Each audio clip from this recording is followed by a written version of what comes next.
The tour is over, and it's time for some rest. You've had quite a bit to drink.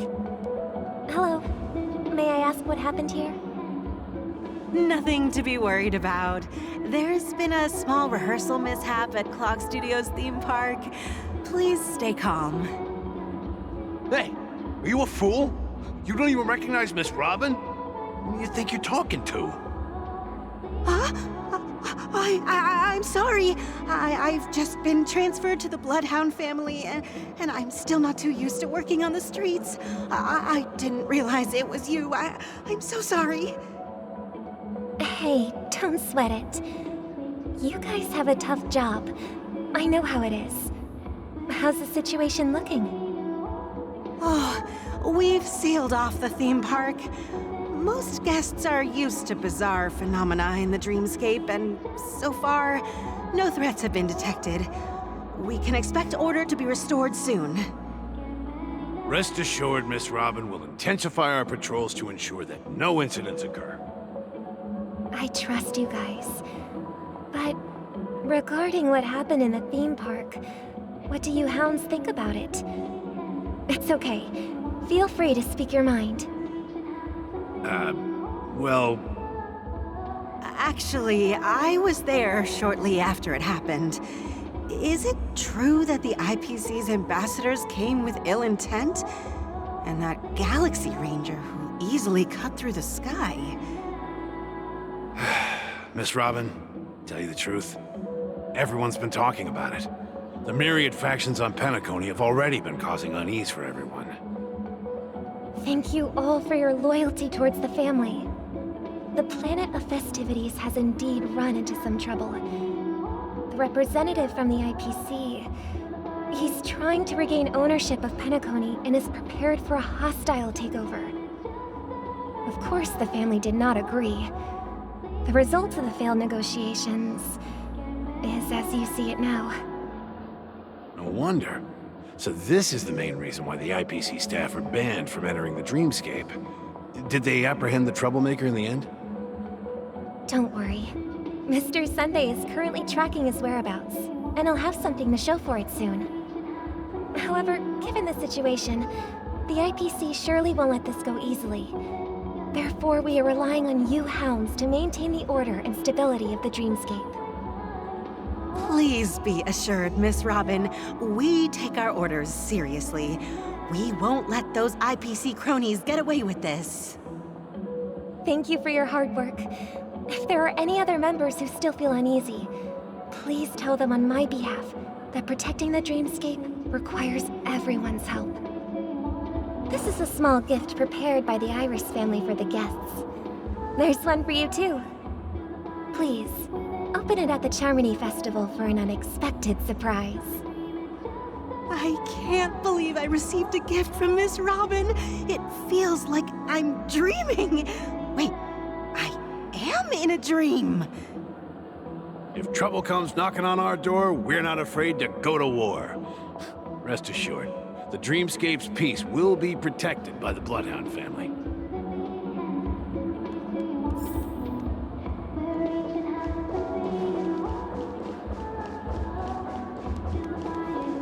I can't believe I received a gift from... If trouble comes...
Miss Robin?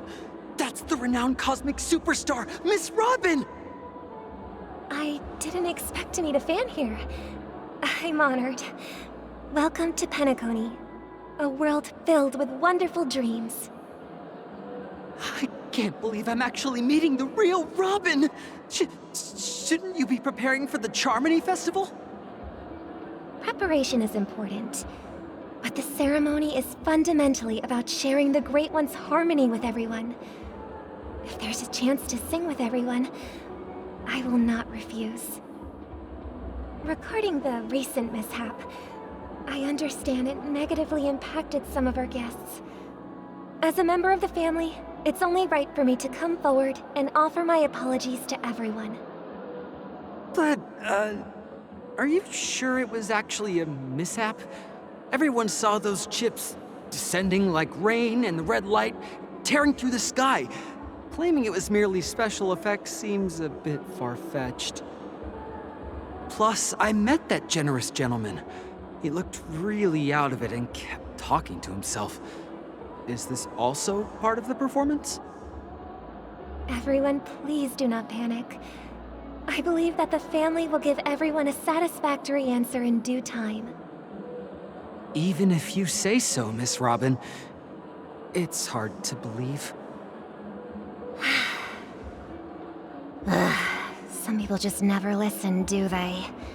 It's never ending. It just goes on and on. I'm getting really tired of this.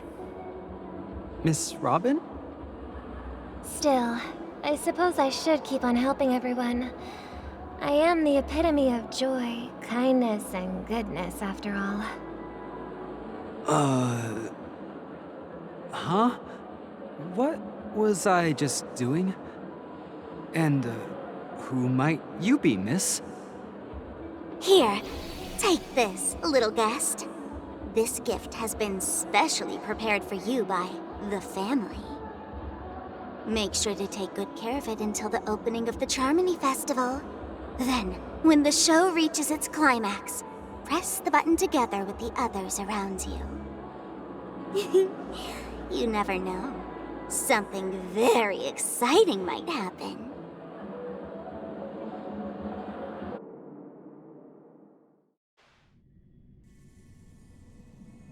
We're back to where it all began. You entered the golden hour from this place.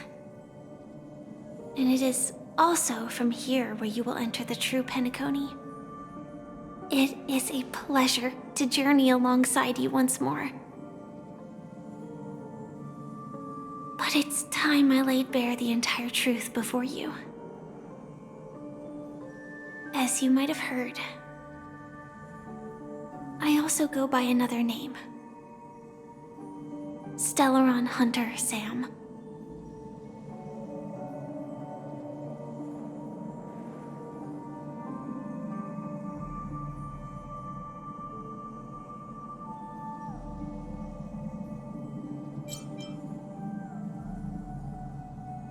I know you have many questions.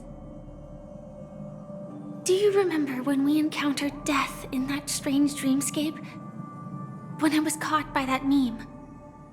In that instant before it killed me? I saw the reflection of another dreamscape in its ghastly pupils. So, following the clues in the script, I came up with some theories about the meme. That's why I instructed Silverwolf to issue invitations, drawing everyone to the Dreams Hotel. I intended to call upon death before you arrived, to solve the riddle using more direct means, and then invite you to join. However, contrary to my wishes, I couldn't defy the script, and I didn't get a chance to explain it to you. It is how you see now.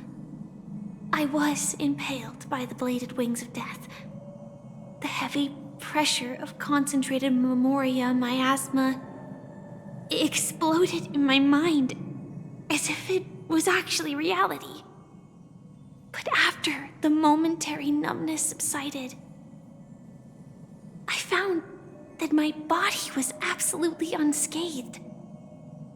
I was still alive. And it was just as I thought. I had arrived at a place starkly different from this beautiful dream. Beneath the dreamscape of Penacony lies another, more chaotic, more primal memory zone. Its name? Land of the Exiles. And so, then I returned to the hotel in the dreamscape, hoping to tell you of its existence. Yet I could not reveal my own identity. So, I could only divert your party's attention and lure you away from the battlefield. And after, all my attempts proved futile. It wasn't until not long ago when a crimson blade of light shattered the high wall of the dream, causing you all to fall far into the abyssal depths of the dreamscape, that I was able to awaken you and your companions one by one. And that's it. That is all that's happened so far. I know it's tough to believe all this without reservations. I just want to say, you are very close to the final answer. Just one more thing needs to be done. And then I can prove it to you. Now, let's leave this place.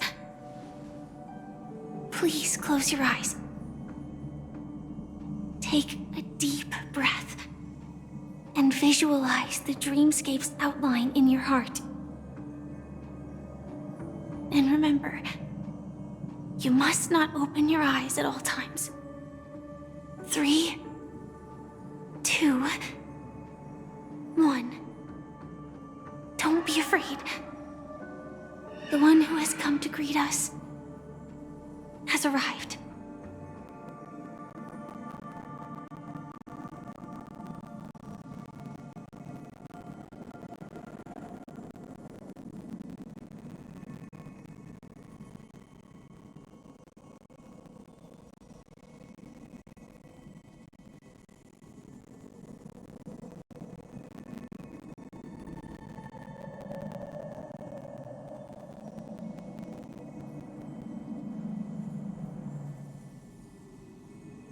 I never knew you could do this.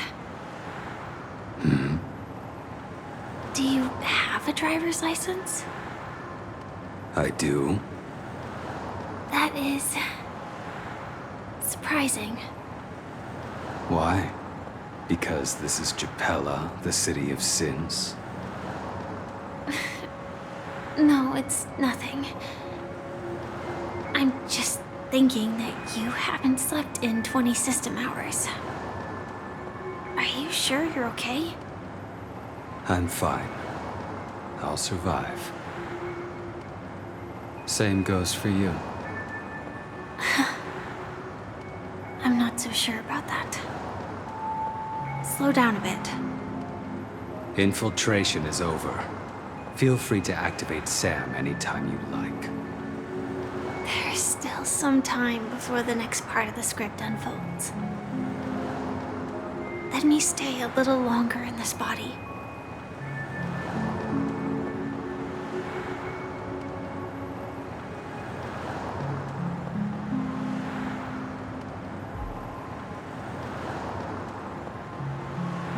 Such a long tunnel. Didn't feel this long when I set off. In half a system hour, it will lead us to Kafka. And then comes the downfall of the Japella Brotherhood. Is that also part of the script? It's in your script too. Sorry. I didn't notice. Their destiny won't change just because of your selective ignorance. I told you before, it's a bad habit. What about you then? Is this the moment you finally find the death you've been looking for? As always, it's a blank slate. It's not on this planet. Why the sudden inquiry?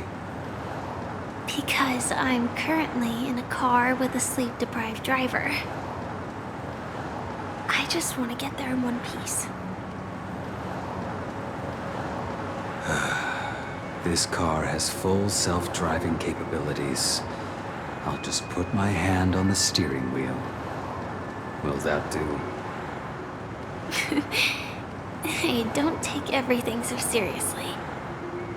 Elio would always say there's only one type of destiny. The inescapable type.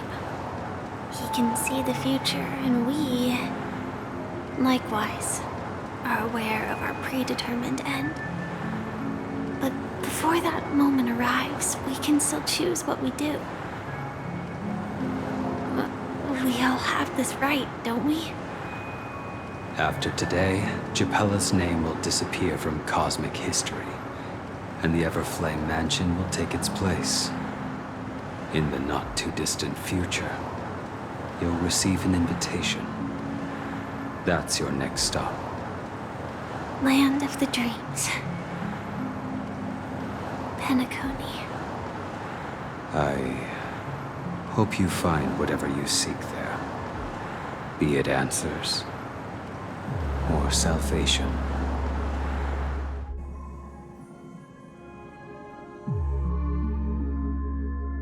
Yeah. Glad to see you're safe and sound. Close your eyes. This is the answer. Isn't it incredible? The monster that we have always known as Death is actually the guardian of the land of the exiles. It abides by a certain rule, abducting people from their dreams and bringing them here. The question that has been perplexing us, does death really exist in the dreamscape, appears to be a cognitive trap. It was laid by those orchestrating events from the shadows to cover up the truth behind the disappearances and the existence of this fortress known as Dreamflux Reef. Every emergence of that meme is related to the Watchmaker. Since Dreamflux Reef is where it brings its captives, it's likely that many of our long-standing questions will be answered in this place. The atmosphere here is starkly different from the beautiful dream. There are no regulators here like the family. And they all look like they're mildly dazed.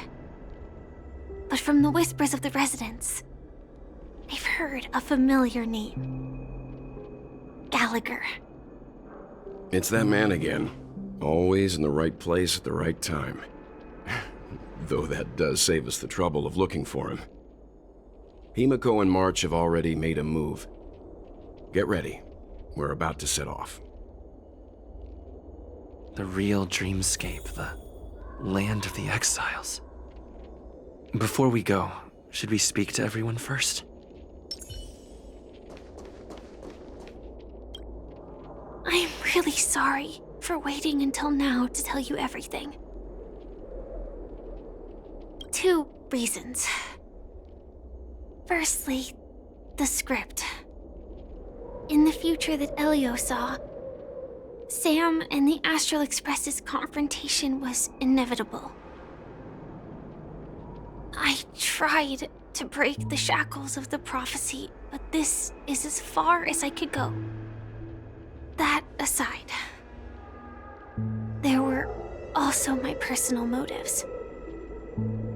I wished to travel with you as Firefly, and not Sam.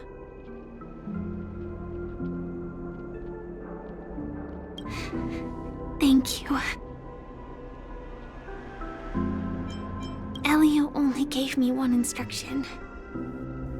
Allow the Astral Express to pursue the Grand Legacy. It means that the Watchmaker's legacy holds great significance to trailblazing. And to you. Elio's scripts used to revolve and expand around certain specific Stellarons. But with your appearance, this condition has apparently ceased to be appropriate.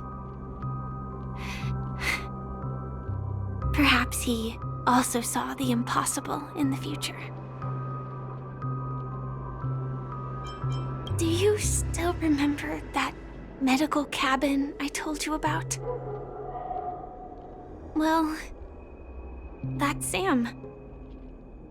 It belongs to the Iron Cavalry of Glamoth's Firmament Frontline. A Firefly Type 4 tactical heavy assault mech. It is the cradle of my vitality. And the meaning of my birth.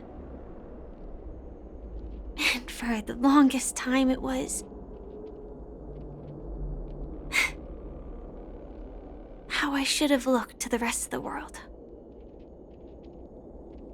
The timescale of Dreamflux Reef differs from reality, so we mustn't lower our guard. You're sensitive to Memoria. A slight misstep, and you could get lost in this memory zone.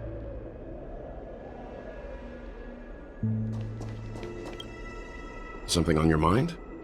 Let's talk about it. No wonder Miss Acheron is so averse to drawing her blade.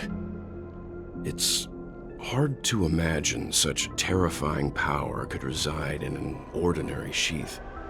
If it weren't for the fact that Aventurine's power originated from the preservation, the entire dreamscape would have been affected. Don't feel burdened by this.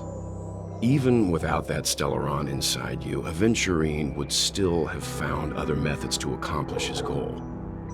Let's just believe in Miss Acheron, and given her prowess, I don't think we've got anything to worry about. During your investigation, he shared a vital piece of information. Mikhail, the former watchmaker who collaborated with the family to construct the Penacony we're familiar with today, had a falling out with the family for specific reasons. But this is precisely where the problem lies. You were clearly investigating a murder, so then why, as a security officer, is he changing the subject to talk about his past with the watchmaker? And now, with Firefly mentioning his name again, it's hard not to be suspicious.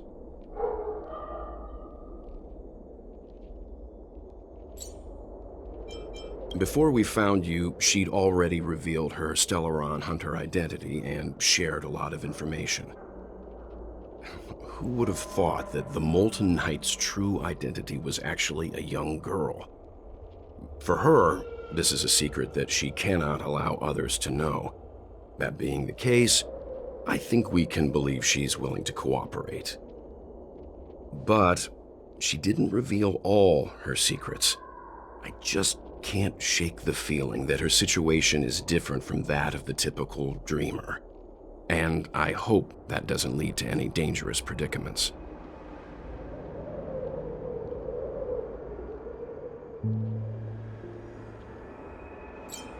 I hope you've regained a little composure. We'll move out when you're ready.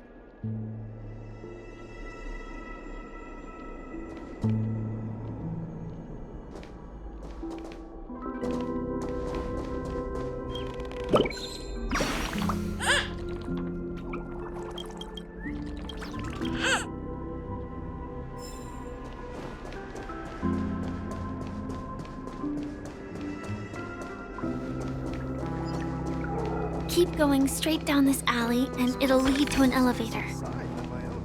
It'll take us to the center of the land of the exiles.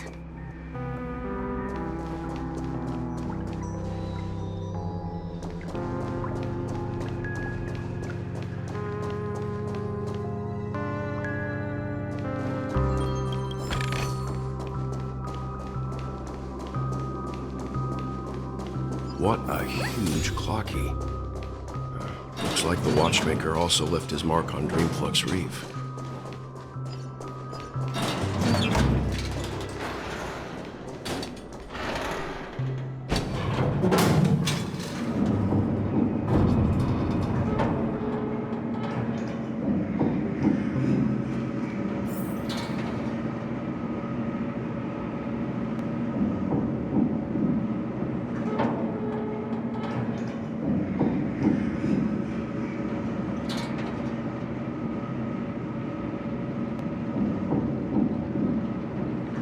Unbelievable. To think there's a settlement of this size within the dreamscape. And all beyond the family's reach.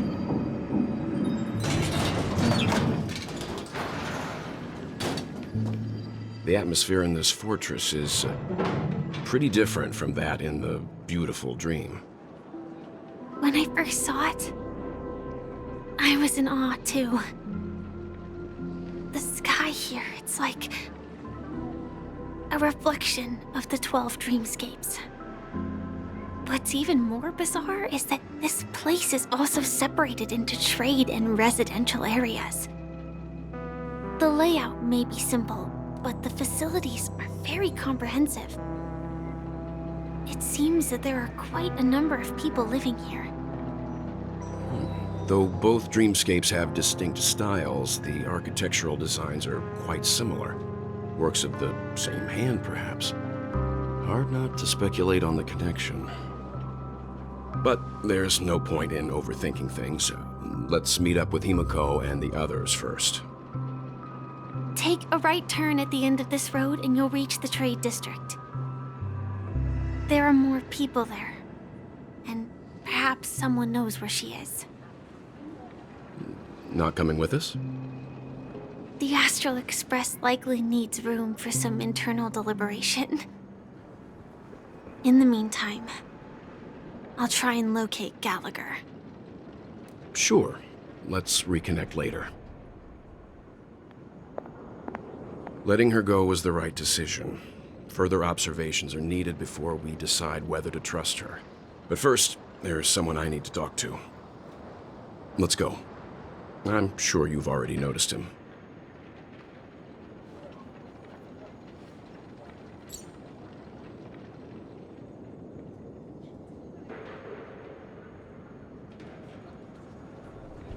He's right over there.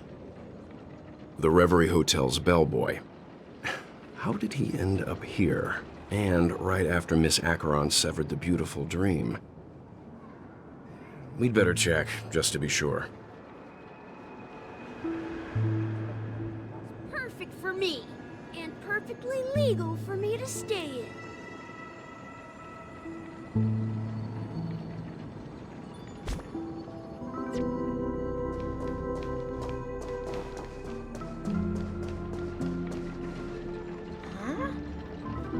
The guest from before. We meet again! And a new friend. Forgot to introduce myself. I'm the hotel's bellboy, Misha. Hello, Misha. I'm Welt. We met in a dream. Oh. And who might this be? Tick-tock! Old friend and new friend! Let's high-five!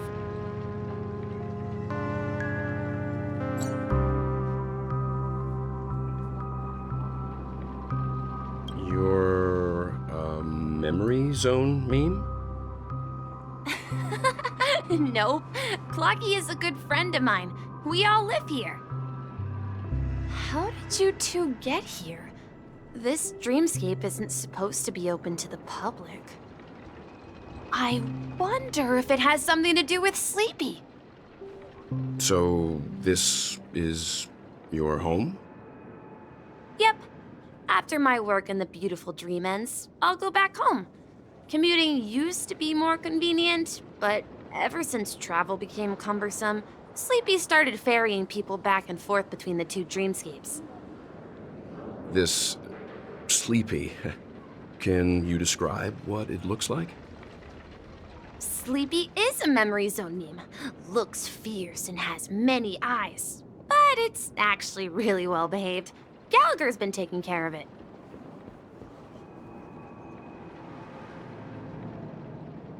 Based on the description, that meme is indisputably death.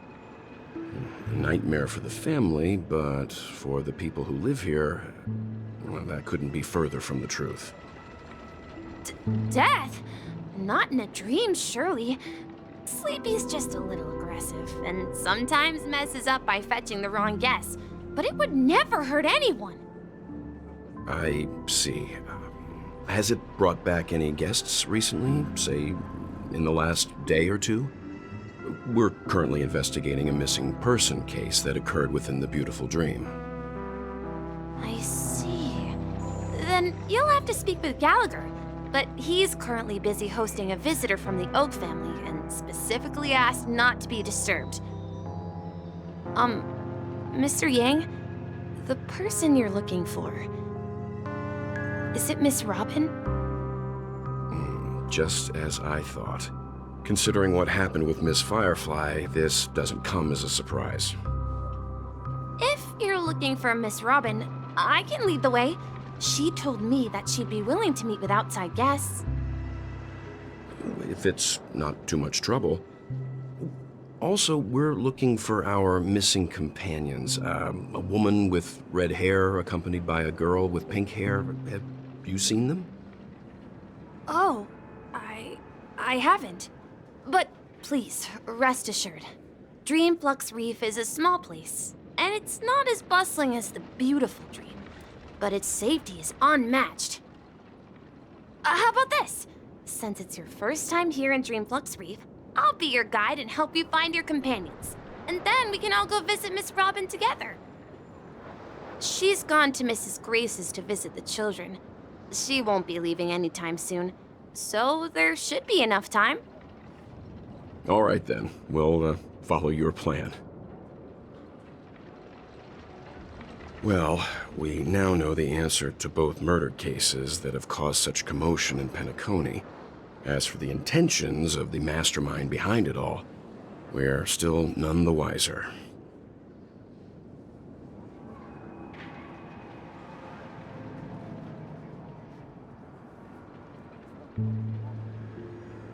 Yes, that's my thinking as well. I'm not entirely certain, but we still have to find him one way or another.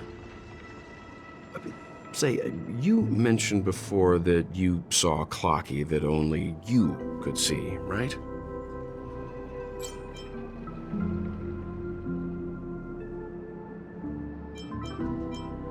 I can't shake off this strange feeling. Am I really still so young at heart? Forget it. It's not important. We'd better just follow Misha.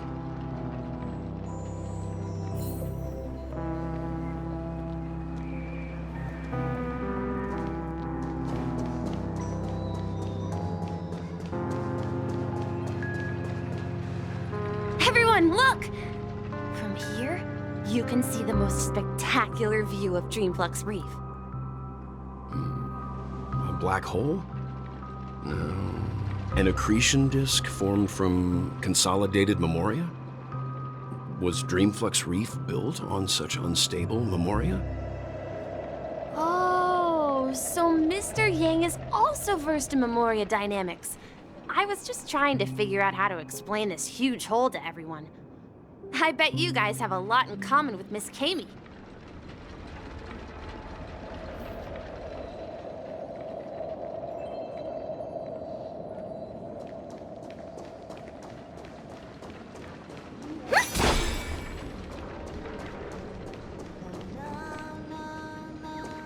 Look! There she is!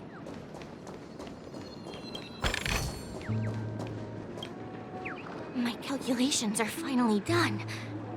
In another 10 system hours, the above dream will swallow the dream below. My hypothesis was correct. This place will cease to exist as the dream devours everything. Who are you all, and why haven't you left yet? This place is about to disappear.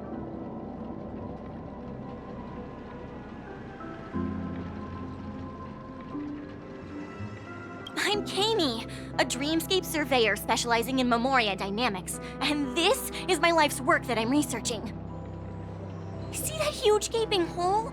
It was just a narrow rift many years ago, but now it's grown into a giant hole. The surrounding memoria has been flowing towards the other end of the hole at a constant velocity, slowly but surely. But the scary part is, according to my calculations, the flow rate of memoria has recently changed, and it's faster than ever before. It's almost as if something is sucking it in from the other side. By By constantly improving upon Madame Rosalina's Memoria measurement method, I've finally obtained accurate results. After 10 system hours, the Dreamflux Reef will cease to exist. Just like the melting of glaciers, everything will crumble and disintegrate. The dreams on that side of the void will fuse into one. Please don't worry. This sort of thing has happened many times before. Miss Kami isn't a bad person. She's just a bit lost in her own world. She'll probably realize she's wrong soon enough. You don't say. There was something else that piqued my interest. Who is Madame Rosalina? Oh, do you know her too? Or are you also a fan of Memoria Dynamics? We're very interested in Madame Rosalina's achievements. Could you tell us a little more about them? Why, of course! She's an excellent scholar of Memoria Dynamics, and the first person to apply Memoria rate measurement methodology on interstellar travelers. Regrettably, due to the presence of the Garden of Recollection, ordinary people don't pay much attention to the nature of Memoria. She departed this world without much fame, leaving only a few thin journals behind. I came to Penacony to learn more about my idol, and went to great lengths to seek out Dreamflux Reef, all because this is her final resting place. Prodigies always meet their demise prematurely. If only Madame Rosalina had more time, she would have discovered a way to reverse the flow of Memoria. I felt it. The source is in the golden hour. There is a certain anomalous presence stirring the currents of the memory zone. I must uncover more concrete proof. I must convince everyone.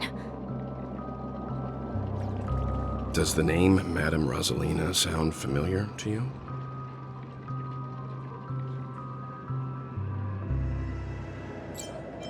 Before we came to Penacony, the conductor had given us a list of nameless to look into. Her name was mentioned.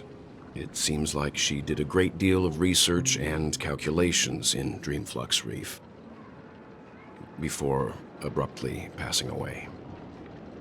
Miss Kami regularly mentions her. I hear Madame Rosalina passed away during the prison war. She could see the Penacony of today. Its people building homes in the memory zone. I bet she'd be really happy. Perhaps. Our destination is the commercial district. That's where the largest crowds gather in Dreamflux Reef. We might be able to find the others there. I felt it. The source is in the golden hour. There is a certain anomalous presence stirring the currents of the memory zone. I must uncover more concrete proof.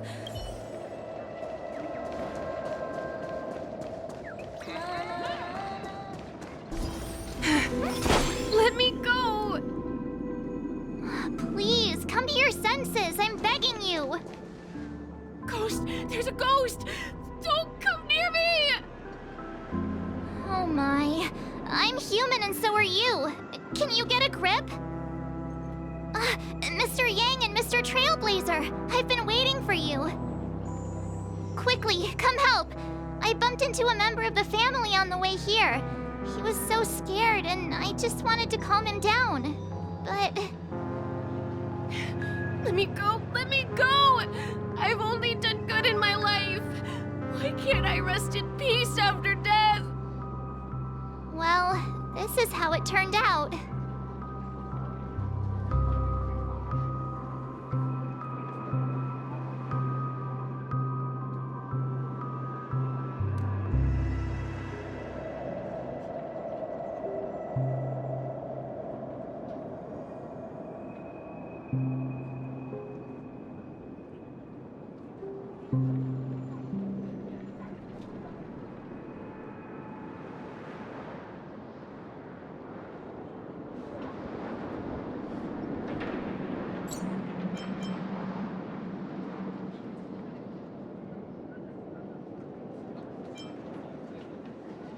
Me?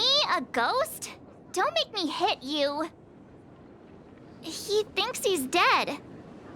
Although, when I first fell in, I also thought the same. Dear guest, this is not the afterlife. This is Dreamflux Reef. That's right. Did you hear that? Repeat after me. Dream Flux Reef. You're talking to someone invisible. If I'm not dead, what am I? I shouldn't have pushed my luck and tried sleeping in my dream. Curiosity kills the Papeshi.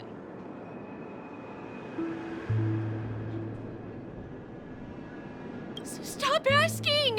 You'll alert the monsters! All the dead are right here. All of them!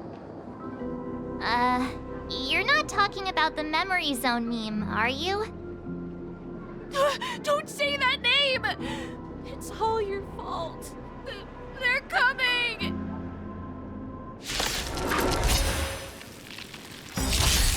May song bring us victory. Resonate all together.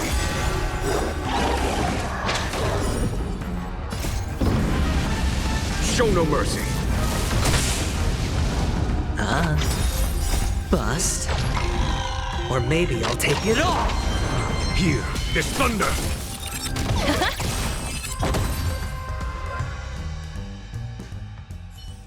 He passed out. His intense negative emotions attracted the nearby Memory Zone memes. I see. But why aren't the other people around here scared? Unlike in the Sweet Dream, people here don't see Memory Zone memes as dangerous monsters. And even if they pose a threat, people can easily escape by forcing a wake-up call. But we can't just leave this man here. Can we take him somewhere safe? We can ask Jessie for help. I've gotten to know many locals while waiting for you guys. Everyone here is living a self-sufficient life. I don't know how to describe it, but this place feels like the real dreamscape.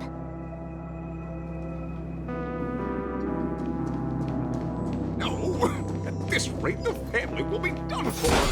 Done for!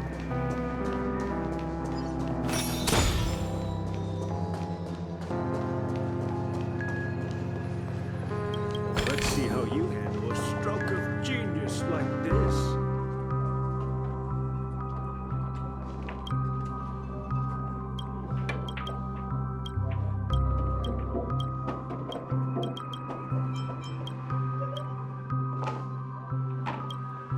Evening, Jessie. Is it evening? Welcome, Miss March. Who might these be? These two are my friends. As for the man lying on the ground, he's a scaredy cat who fainted from fright. I see. Another poor guy who accidentally ended up here. I'll take care of him. There have been a lot of new faces lately. Things must be tough in the beautiful dream. The few remaining havens of freedom in Asdana will soon face trouble. Do such things often happen here? Not really, but they're becoming more frequent now. Guess it's one of the signs of the Sweet Dreams collapse.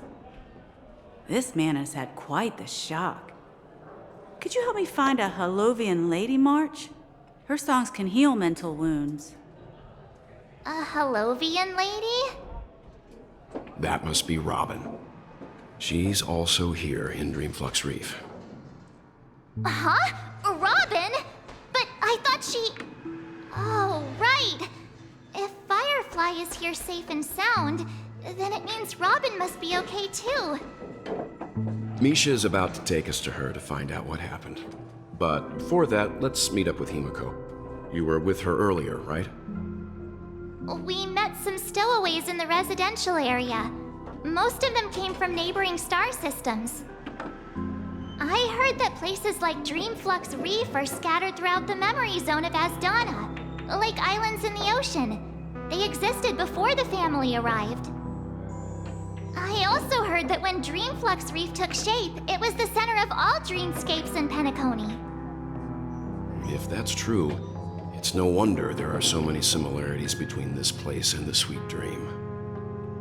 Himeko must be gathering information. Let's hurry up and get going.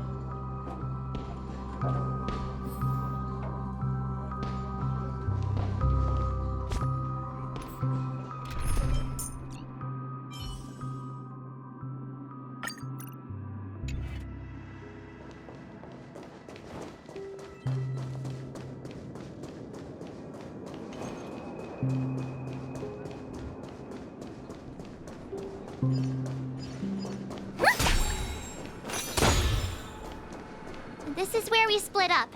She can't be too far away.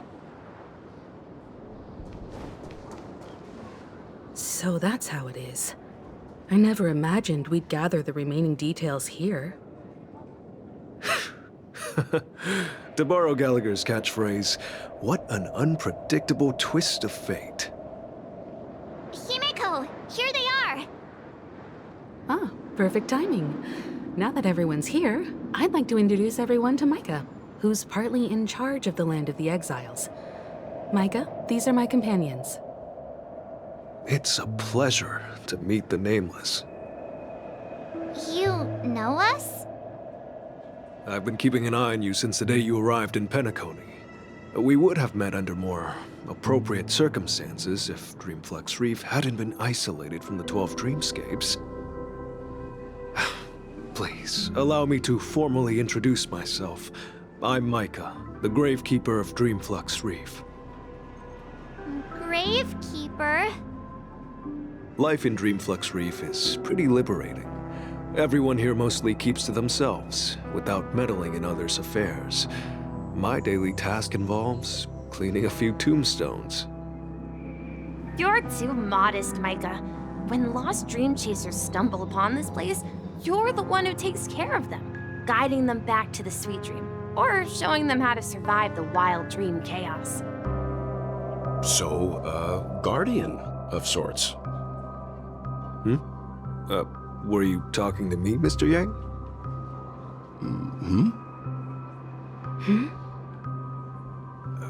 On that note, Mr. Mika, which tombstones are you referring to? We didn't come across any graveyard when we arrived.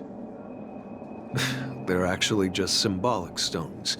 But since you're curious, Mr. Yang, I'll take you there. I have a feeling you might find something of interest there. But before that, you have an important guest joining you. An important guest? Who could it be? This way, please.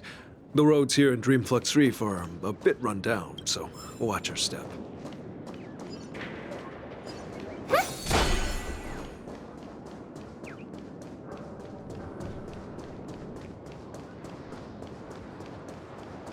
I remember when this place was all hustling and bustling.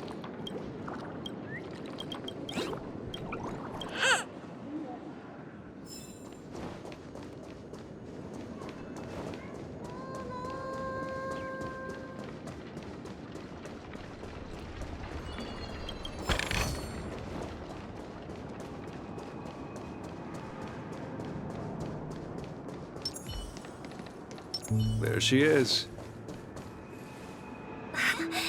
Everyone sang so wonderfully. It's not often that I tried this music style, but I've gained some valuable insights from it. Oh, I can't thank you enough, Robin. Well, these kids have made incredible progress in only a few days. It was nothing, Grace. I merely taught them how to sing. It was you who brought hope into their lives. Life must be quite difficult for them in reality, I imagine. That's right. Whenever it's time to say goodbye to these kids, they're reluctant to leave. But I've explored every corner of Dreamflux Reef, talked to everyone I met, and they all told me the same thing. This shattered dream is not worth clinging to. It seems you truly are a child of the Harmony. Emma and Andy are orphans I took under my wing. Carol there, with her blind eyes, used to work at a nutrition center in the outer ring of Penacony. And as for Gary, he's been living with autism since he was a child. They're not old enough to enter the sweet dream managed by the family. If we compare people to birds, these kids are like fledglings with impaired wings. But in this dream, well, they can fly freely. Even if they stumble along the way, well, they're still relying on their own strength. And me, an old lady with no legs. Well, without this dream, I couldn't even walk toward them. I'm glad that you found a new life here in Penacony. It's just... Don't worry, Robin.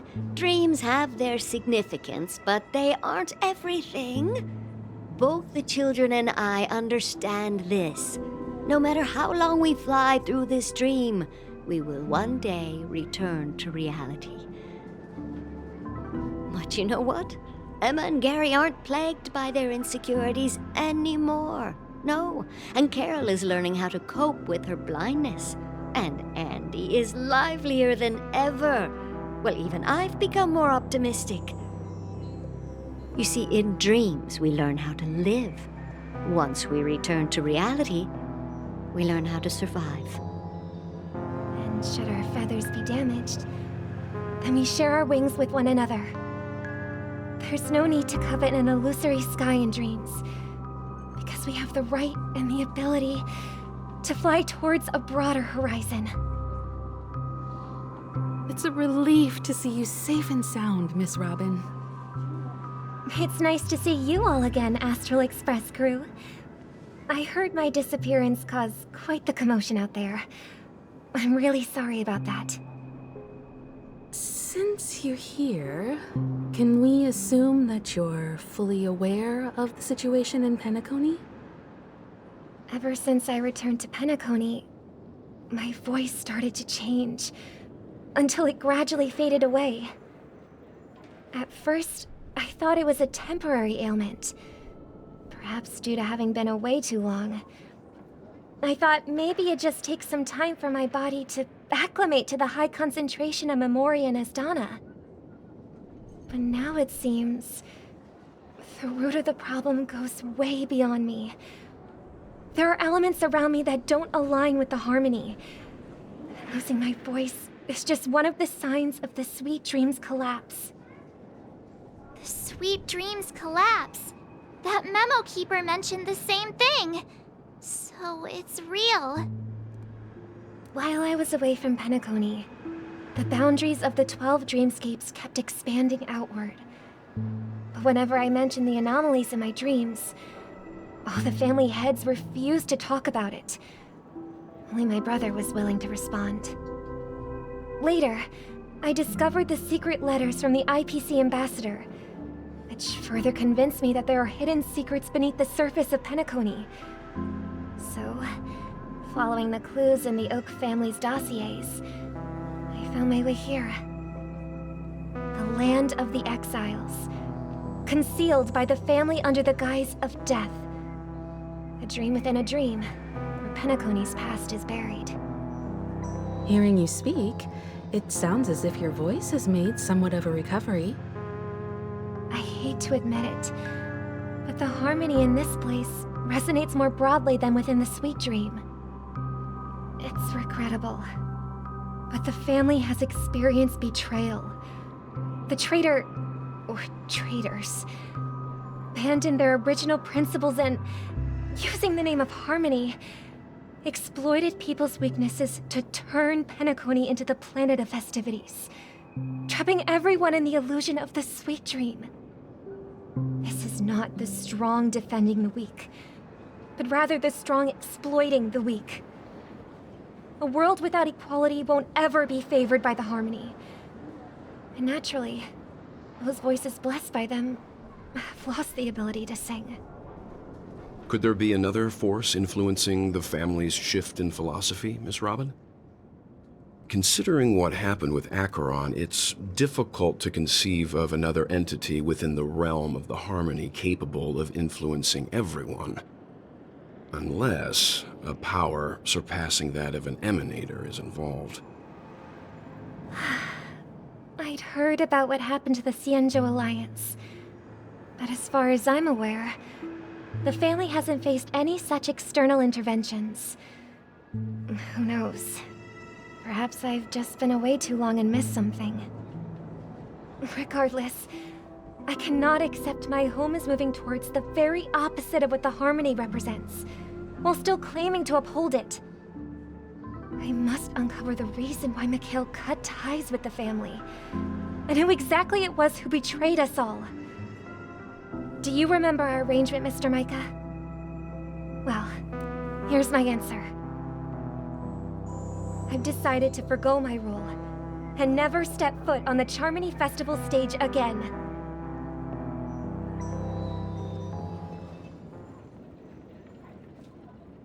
Look here, brother. A little bird. Looks like a fledgling Charmony dove. But Charmony doves don't live here. So how did this little bird get here? Maybe its parents abandoned it? It looks weak and frail.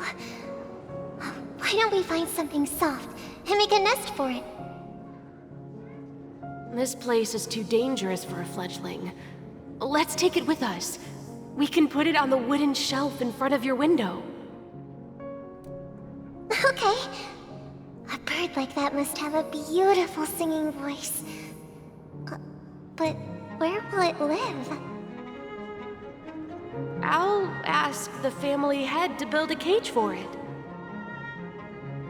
A cage? But then it won't have the freedom to fly, right? Let's see. What is it that has captured the attention of the two best interpreters of the Great One? To the point that they've forgotten how to enjoy their dessert. Oh, poor little thing. Doesn't look like it's doing well. Do you want to rescue it? I do. But I don't want to lock it up in a cage. Why?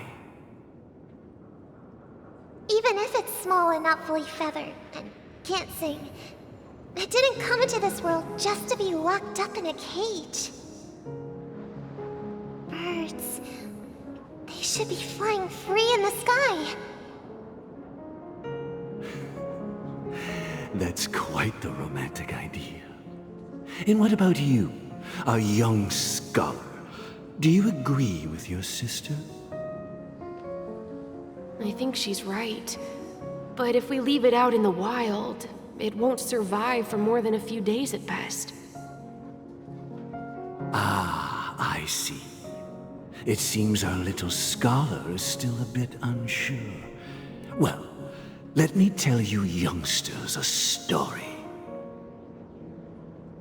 As you probably know, Charmony doves can fly through the air. When they fly really high, the friction caused by the flapping of their feathers against the atmosphere creates amazing lights, so that they look like shooting stars. We've seen this spectacle so many times that we think it's just something they can naturally do. But that's not the truth. Their radiant display is the result of countless struggles against nature over generations. Their ancestors were too weak to survive on the ground, so to escape predators, they started seeking new opportunities in the air. After countless attempts by many generations, one of them finally figured out how to fly. It soared into the sky and never looked back at the ground again. So, you mean birds aren't born to fly, but they find a way to do it through their determination, right? Well, that's an idealistic way of putting it. So, what are your thoughts, Sunday?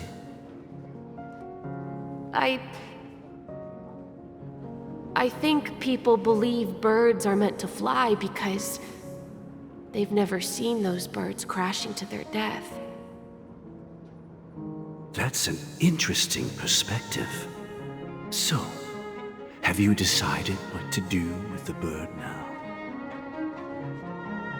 For now, I'll keep it in a cage until it can take care of itself because I want it to live, no matter what. Well said, kids. It seems each of you has found your own answer. Your insights are truly remarkable. And I hope they come true in their own way. We will take good care of it. Won't we, brother? Yeah, but Mr. Gopherwood, there's one thing I don't quite understand. And what might that be, my son? What if this little Charmony dove never learns to fly in the end? I mean, if there are fledglings in this world that can never fly throughout their lives, should we let them go back to the sky, only to see them crash to the ground and die? Talking in your sleep, Birdie? Time to wake up.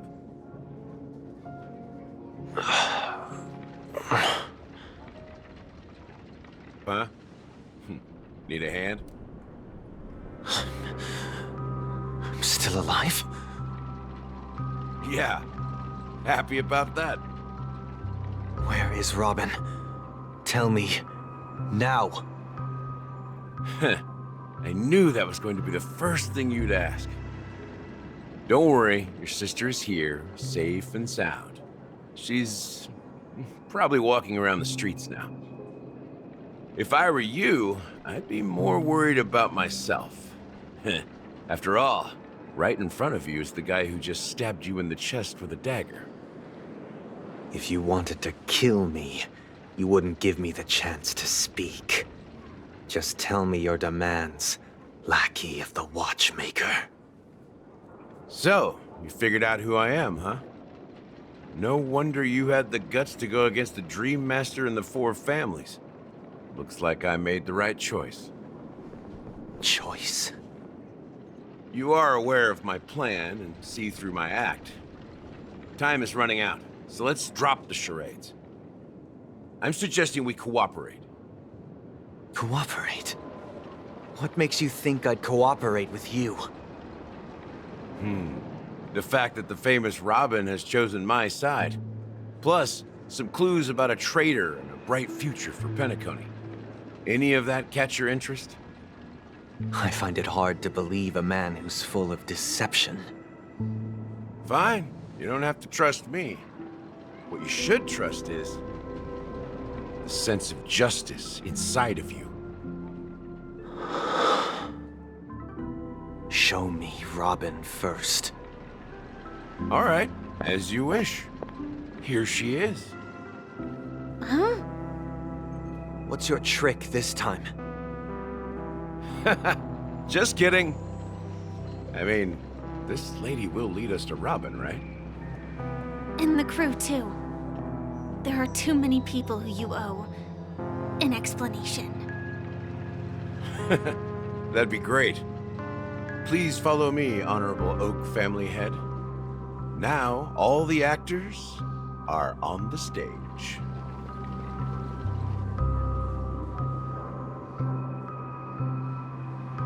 This is the monument I mentioned earlier. The names inscribed on it should be familiar to all of you. Rosalina and Tiernan. When Penacony was known as a frontier prison, it was the Trailblazers who connected it with the stars. They were the heroes who saved Astana, and their names deserve to be immortalized. Not just on this small stone tablet, but in the annals of history for all of time. However, today, the planet of festivities is nothing but sweet dreams. That heavy piece of history is all a distant memory. Just like that prison. If their names are inscribed here, then that means... According to Micah, they died long ago. Rosalina was killed during the War of Independence. She ventured alone into the heart of the star system to investigate the flow of Memoria, but she never returned. Tiernan was a skilled gunslinger, strong and reliable. He led the people through countless battles, but he didn't live long enough to witness the arrival of true peace. In the decade following the war, Penacony faced challenges internal and external. To protect Astana, Tiernan took up the way of the Trailblaze and led the Lampmoth family to explore beyond the system, only to be surrounded and wiped out by the Swarm. Though I had expected as much, the tales of these heroes truly are sorrowful. True to the title of Trailblazer, they spent their lives venturing into the unknown. But what about this tablet? There are no names carved on it. When Dreamflux Reef was created, its owner was still alive. However, he insisted on erecting a monument for himself, saying that it will happen someday. Here we meet again. Everyone from the Astral Express. Robin.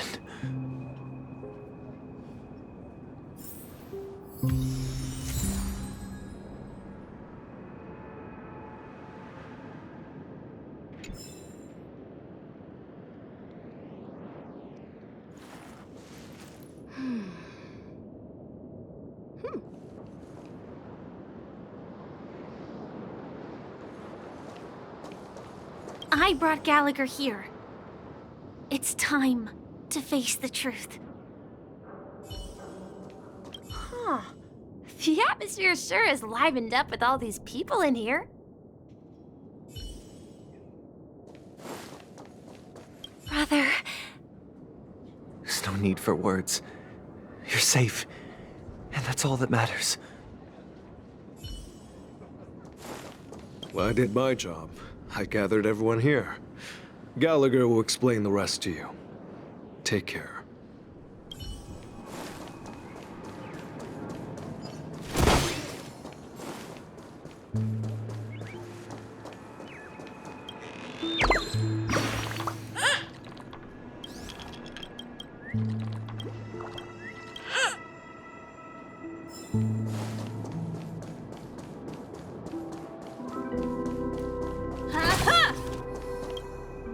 I promised to give the siblings some privacy, so let's talk about our business first. What do you say? That sounds sensible enough. Since you went through the trouble of gathering the family head, the crew, and the Stellaron hunters, I'm guessing you have something important to say, Mr. Gallagher? Oh, is it that obvious?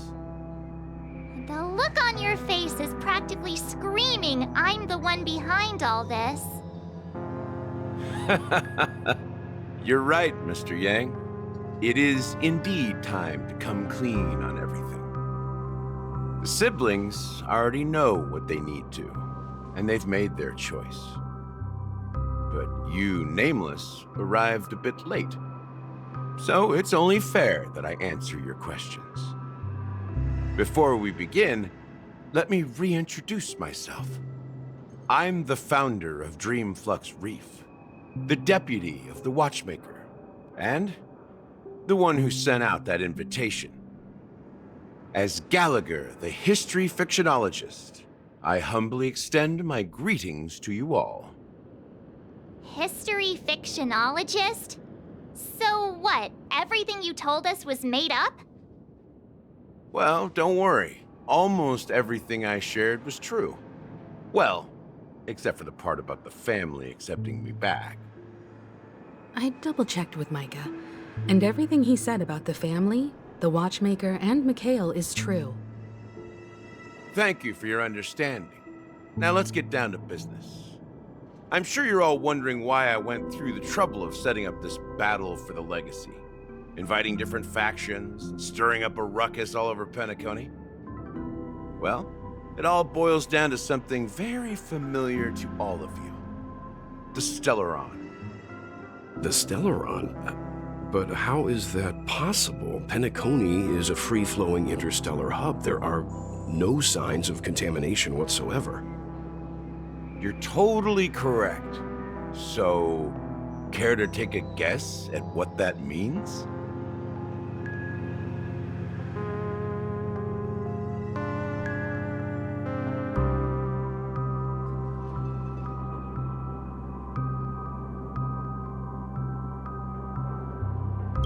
How keen. Well, what should I say? I expected nothing less from the person here who is the most familiar with the Stellarons. The sweet dream doesn't come out of thin air. If you think of the memory zone as the sea, creating the land of the dreams is like filling that wild ocean with earth to make an island.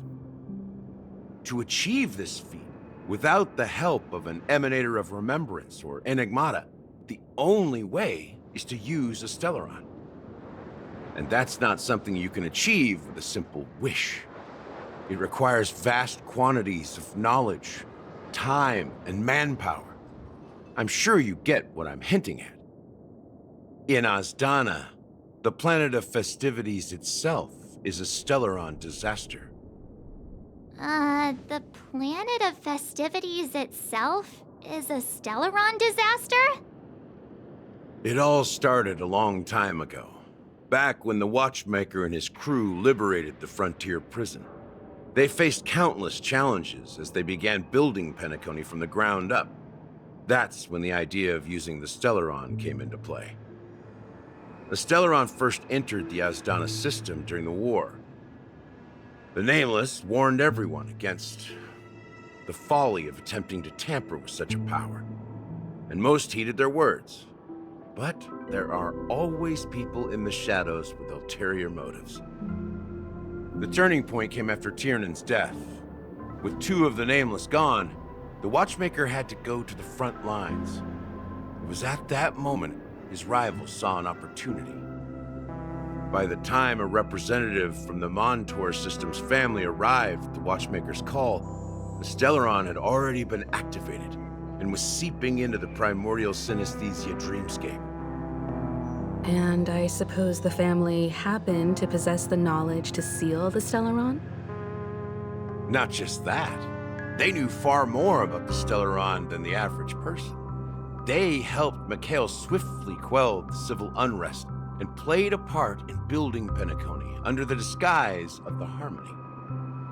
Those three eras were known as the Age of Dreaming. The Watchmaker, who had been left in the dark, sent out invitations across the universe, spreading the hype around the land of the dreams. Then, how did they turn against each other? Remember the island in the ocean metaphor? The truth is, the Stellaron was never truly sealed. It existed in a different form within the dreamscape. Think about this. What would it cost to create and maintain such a lavish dreamland? It's people's lives. The opulent dream is built upon the decay of spirits, with a toxic elixir called pleasure flowing through the dreamscape. It tempts people to indulge in the dreamscape, and gradually their minds succumb, becoming nourishment for the sweet dream. Confusion, laziness, and cowardice, weaknesses that plague humanity, were magnified and nourished by the family. Penacony became a new kind of prison, even more impenetrable than the previous one. Sadly, we realized this far too late. By then, the family had a firm grip on Penacony, swiftly quelling any opposition that arose. At my wit's end, I had to use the power of the Enigmata, and sought refuge in this chaotic realm. Over the years, I created a meme within this dream for our use. Dormancy. That's its real name. We exploited a loophole. You see, regular people can't fall asleep again while they are inside the dreamscape. So this is the true meaning of the impossible. You sent out invitations in the Watchmaker's name to find forces capable of resolving the Stellaron disaster and draw them into Penacony to uncover the truth. It's not just that. Above all, I wanted to see what happens when the major factions engage in a struggle for the legacy. Since this is the Watchmaker's first announcement in decades, the traitor within the family is bound to reveal themselves. So, the legacy is just a facade. If you want to consider the Stellaron as the legacy, I'm totally fine with that. If that's the case, where is the Stellaron now? That's a question for Mr. Wings. The Stellaron is still under the family's control, and as the head of the Oak family, I'm sure he holds all the answers.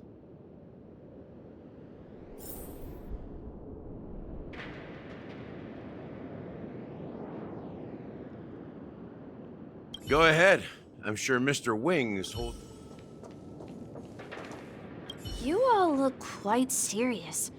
Is there anything I can do to help?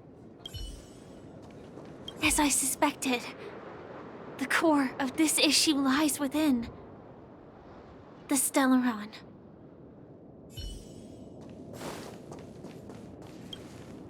Are you done talking? So, will you tell us where the Stellaron is? It is the Penacony Grand Theater itself. As I suspected, it's the embodiment of the family. The edifice that first materialized within the Sweet Dream. That's what turned Penacony into its current state. As for the person who employed its power, it is in fact Mr. Gopherwood, the current Dream Master. Well, that was easier than I thought. Did you conduct your own investigation already? Correct. When I was trying to track down the person who murdered my sister, apart from you, Gopherwood was my second suspect. Confronting me first turned out to be a smart move on your part. I didn't have other options. The Dream Master has been elusive, and even the heads of the families can hardly get an audience with him. Moreover, Mr. Gopherwood has been kind to my sister and me. And I didn't want it all to end like this. What do you mean by that? To be honest, my brother and I are also victims of the cancer of all worlds. We grew up as orphans, and were adopted by the family when they came to help. Mr. Gopherwood recognized our potential and brought us to Penacony. But I can't just stand by and watch Mr. Gopherwood become an enemy of the Harmony. I won't use my voice to support an evil cause. I won't step on that stage and sing, no matter who the traitor is, or what orders they give me. I won't let the Charmony Festival become an event that destroys Harmony itself, or the paradise in our dreams. Indeed. For the paradise in our dreams. As the head of the Oak family, I'm responsible for ensuring Penacony's promising future. Robin and I will head into the Sweet Dream and confront the Dream Master. And if it turns out that the family has truly strayed from the Harmony, I'll fight alongside you. We'll put the Charmony Festival on hold and make sure Mr. Gopherwood pays for his blood debt. The enemies you are about to face aren't like this old dog here, who can barely even bark. Since our interests are aligned, why don't we team up?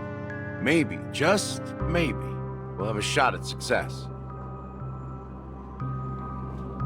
We have always been following in the footsteps of our nameless predecessors, and there's no reason to stop now.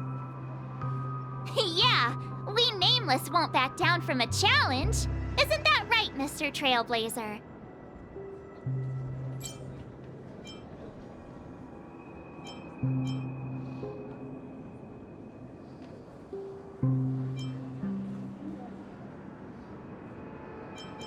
Exactly! It's time for the crew to save the world once more! Rest assured, sitting on the sidelines isn't in our nature. Mr. Sunday, Miss Robin, I'm willing to accompany you on behalf of the Astral Express. Having a third party present should help with negotiations, and could make all the difference if things get ugly. Thank you, Mr. Yang. Thank you all very much. The Charmony Festival is about to start, and time is against us. We must hasten. Everyone, let's gather over here. We still need to make some preparations.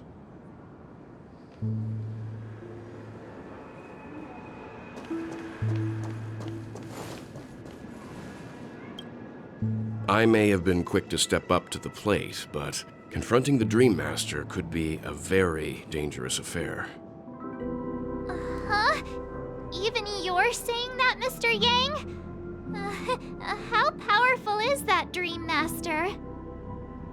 He's the leader of the families of Penacony, and he has the entire power of the Harmony behind him, not to mention the Stellaron in his possession. We must proceed with great caution. Maybe you can just stay behind this time, Mr. Yang? No, that won't do. Even if we count Robin as an ally, something felt off about Mr. Sunday just now. Although, I can't quite put my finger on it. I have to make sure he won't turn against us when things start to get dicey.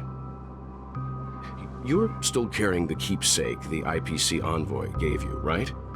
May I borrow it for a moment?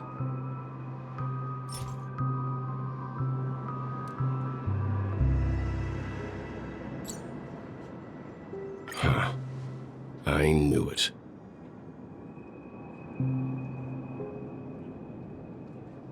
As I suspected, this chip Aventurine gave to you is actually a miniature transmitter. If I'm right, he intends to use it to track your location or contact you when needed. As it so happens, this may actually be of some use in the current situation. Aventurine? Is he still alive? And what does he have to do with our mission to confront the Dream Master? Remember what I said earlier? Working with the IPC is a way to keep the family in check. If negotiations go south and the family show their true colors by going after the Stellaron, I'll use this transmitter to send a message to the IPC. It'll be just the opportunity the IPC ambassador was hoping for. The only question mark in all of this is Aventurine's current status. But the IPC is always listening, especially senior strategic investment department heads like him. Getting the message across shouldn't be a problem. Good luck to you, Welt. Well, you take care too. If anything goes wrong, don't worry about me. Just make sure to seal the Stellaron. Spoken like a true hero. Even if the Dream Master is innocent, the family's corruption runs deep. I won't make the same mistake Mikhail did. Let's wish him the best of luck. Don't you have something else to tell us, Gallagher? Why would you say so? Before we departed, the conductor asked us to inquire about the three nameless in Penacony. We've already collected intel about Razalina and Tiernan, so the only one left is legwork. If I'm not mistaken, we've already met him somewhere, haven't we? It's not enough to say meet, but the answer is pretty obvious. After all, I've hinted at it in quite an evident way. I've been watching over you ever since I received the reply from the Astral Express, and I've seen the great effort you all put into linking different realms together across the cosmos. And now, after getting this far all in one piece, you have truly proven yourselves. Miss Himiko, were you the one who repaired the Express and got it sailing through the cosmos again? Yes. And you two, young Nameless, you have very interesting life stories and extraordinary skills.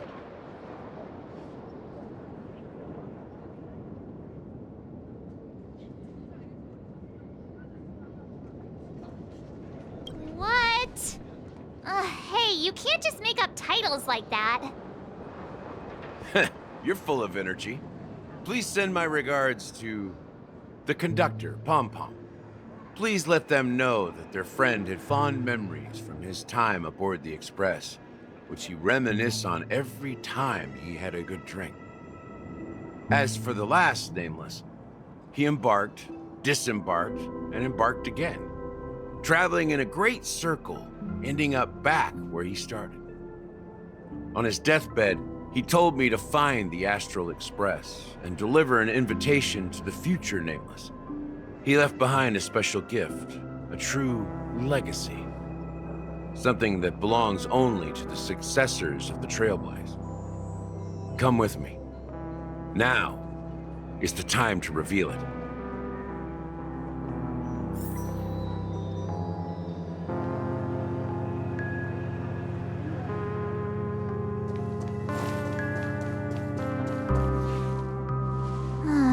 Back here again. Sometimes I feel like you're still alive, old friend. Like you've still got so much to say and do. I've kept my promise, brought the future Trailblazers you've waited so long for. I don't know why you were so obsessed with that train, but I remember your last words. Don't let us down, old man.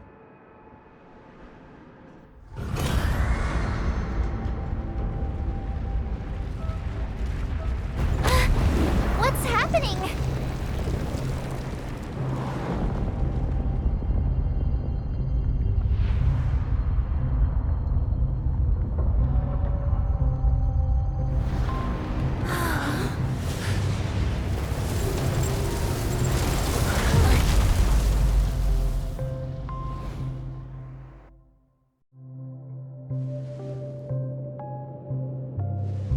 Go ahead.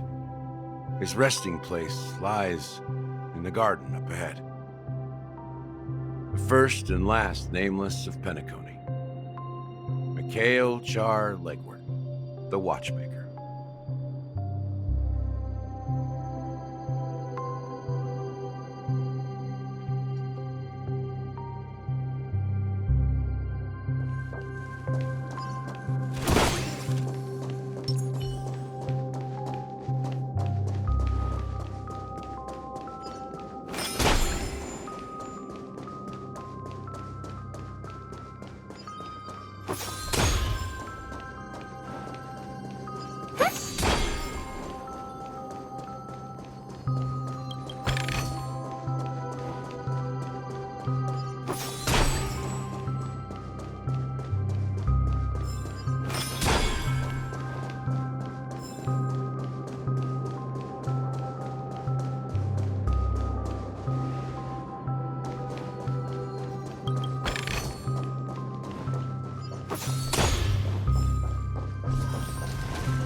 Sure enough, the Watchmaker is the third nameless.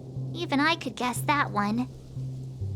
The legacy he left behind was a dream bubble. I believe inside that bubble, there's something that holds meaning only for the nameless. After all, when I checked its contents, I found nothing inside. Maybe some Trailblaze runes? Even more mysterious than me. Well, let's have a look.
There's nothing inside this dream bubble?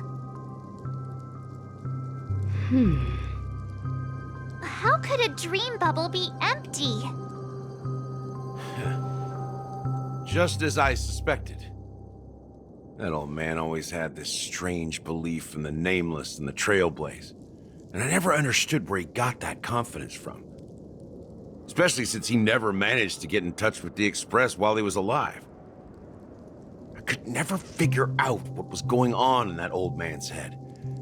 But this empty dream bubble is so typical of him. He was always full of weird fantasies and incomprehensible romanticism. That mischievous old man. Well, I didn't expect him to leave anything concrete behind anyway. Don't think that's the case, Gallagher.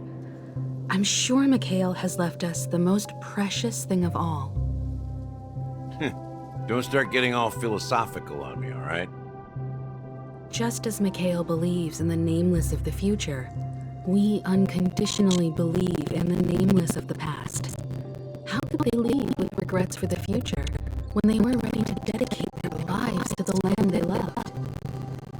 There must be something contained in this dream bubble. It's just we haven't figured it out yet.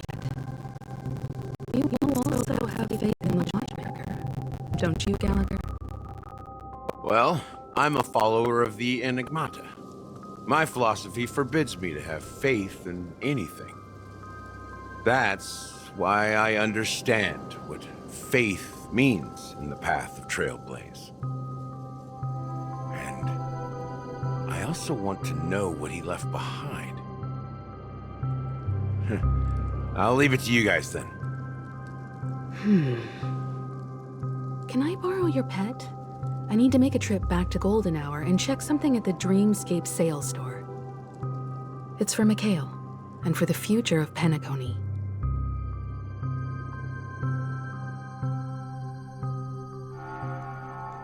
Welcome to the Reverie Hotel. How may I help you? Greetings. We're the Nameless from the Astral Express, and we'd like to check in. The Astral Express? But I thought... Yes, my companion's already checked in. My name is Dan Hung, and I believe my personal information is recorded in your system. I see, but your companion said you wouldn't be coming due to a change of plans. Now the plans have changed again. And you are... Me? I'm Pom Pom, a new nameless who's also with the Astral Express. He's my fellow trailblazer. We responded to the family's invitation before he boarded the Express, so he wasn't registered in your system. Is it possible to accommodate him as well? Oh, I see. Another one of the Nameless had a similar situation. Seems like a lot of people are joining the Trailblaze these days. Since there's a precedent, it shouldn't be a problem. Just give me a second to contact your companions. I'm sorry, dear guests, but it seems I'm unable to reach the other members of the Astral Express. What do you mean by unable to reach them? My apologies. This is the first time I've encountered a situation like this. However, the system indicates that those guests are still in the dreamscape. How about this? Give me their room number, and we'll go check on them ourselves. I'm afraid that's not possible. I need to verify both of your identities before I can share any guest information. How about you just wake up someone? Let's say, Welt?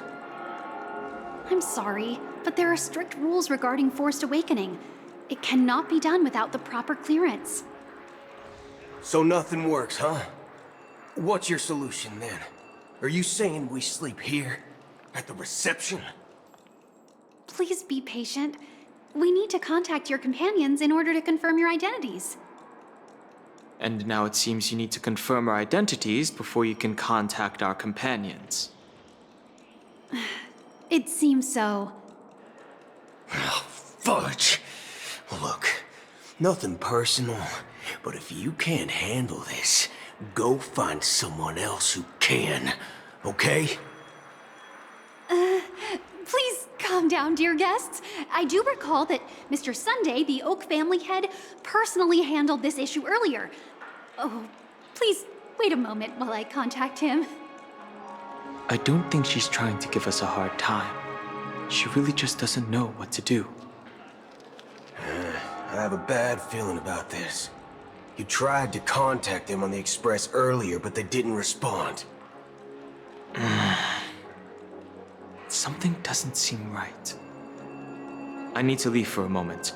You can stay here with the receptionist. Sure thing. Just don't keep me waiting forever. Don Hung seems pretty worried about his companions. I should give him some space. Stressing out about it won't help anything.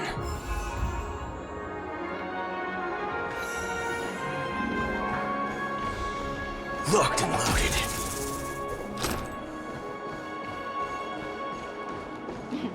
At that age, what do you need to do about it?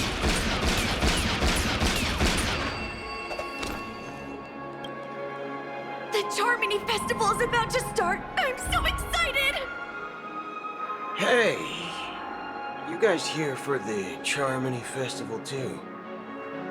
Well, I didn't come all the way here specially for the festival. Honestly, I don't really even know what it's about. But I heard it's a lot of fun! Well, back in my homeworld, Anaria, we have festivals like that all the time. My dad threw me a birthday party one time that was just as extravagant as the Charmony Festival. Oh, come on! The Charmony Festival is a once-in-an-Amber Era event! How can a birthday party compare? Well, you never know, right? Maybe on her world, birthdays only happen once in Amber Era. Anyway, let's forget about that. Have you heard about the, unsettling things happening in the dreamscape? Unsettling things? What could possibly go wrong? It better not ruin the Charmony Festival! I've been looking forward to it! Relax. With a big event like this, there's bound to be lots of gossip and rumors. Don't worry. If anything does happen, the family will be on top of it. Oh, that's a relief. I didn't come all this way to see the festival go down the drain. Well, looks like I won't get any fudging clues out of these two. They're clueless.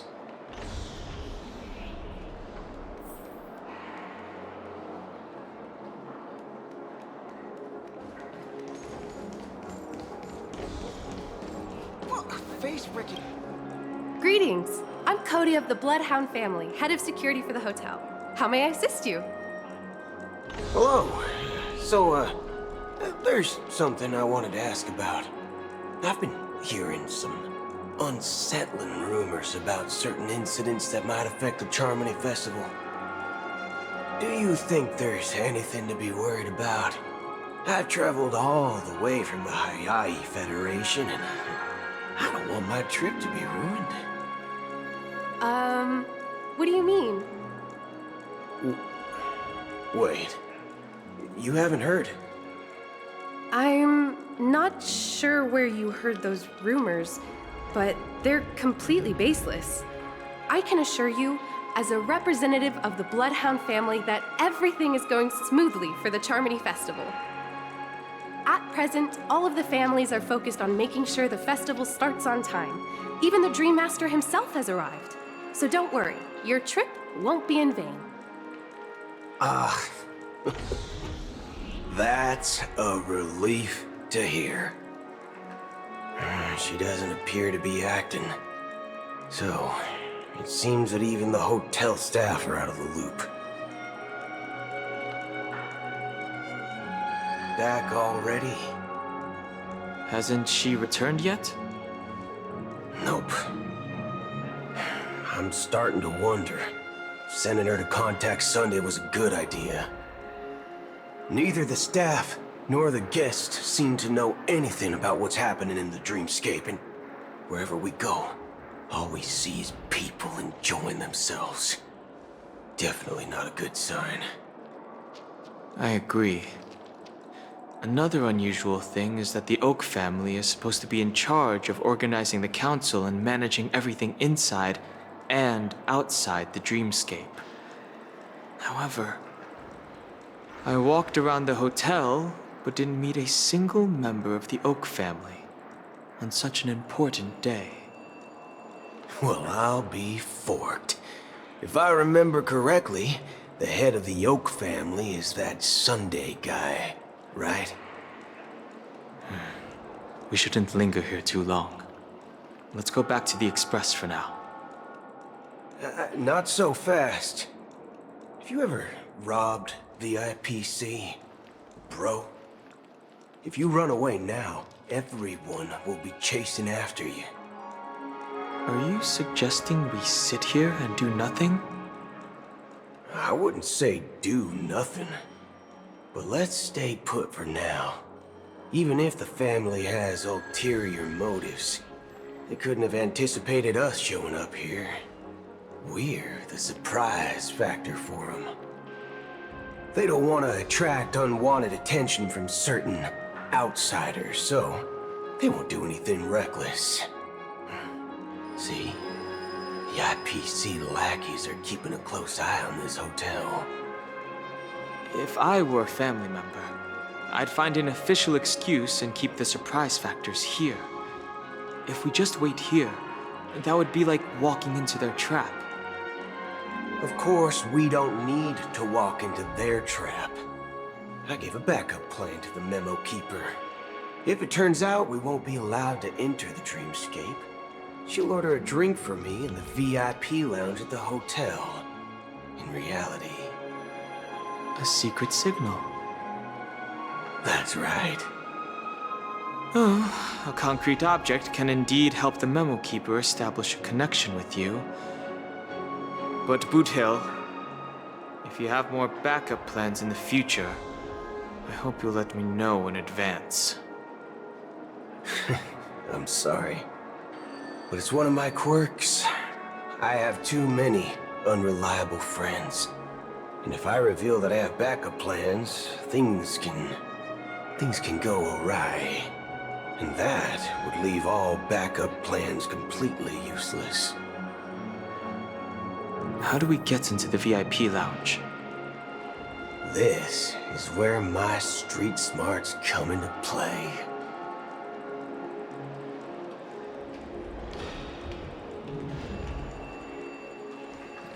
Face recognition failed. Ooh, this room's quite crowded. You're the lobby manager, right? Yes, I am. How may I assist you? We're the Nameless from the Astral Express. We wanted to check in, but there's something wrong with your system. The lady at the front desk said she would contact the manager, but now she's nowhere to be found. Now, we've been waiting here forever, without any food or water.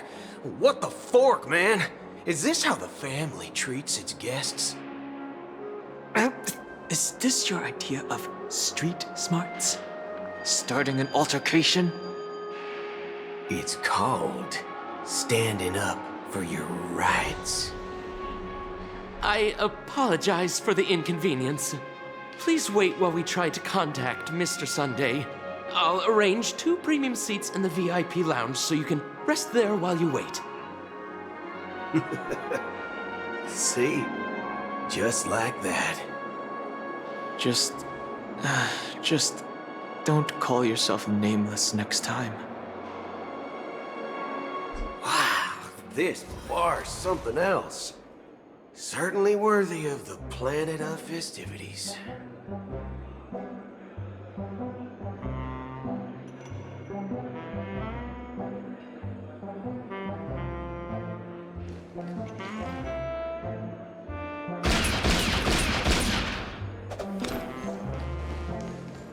One peach soul glad? Why isn't there a sugar-free soul glad option?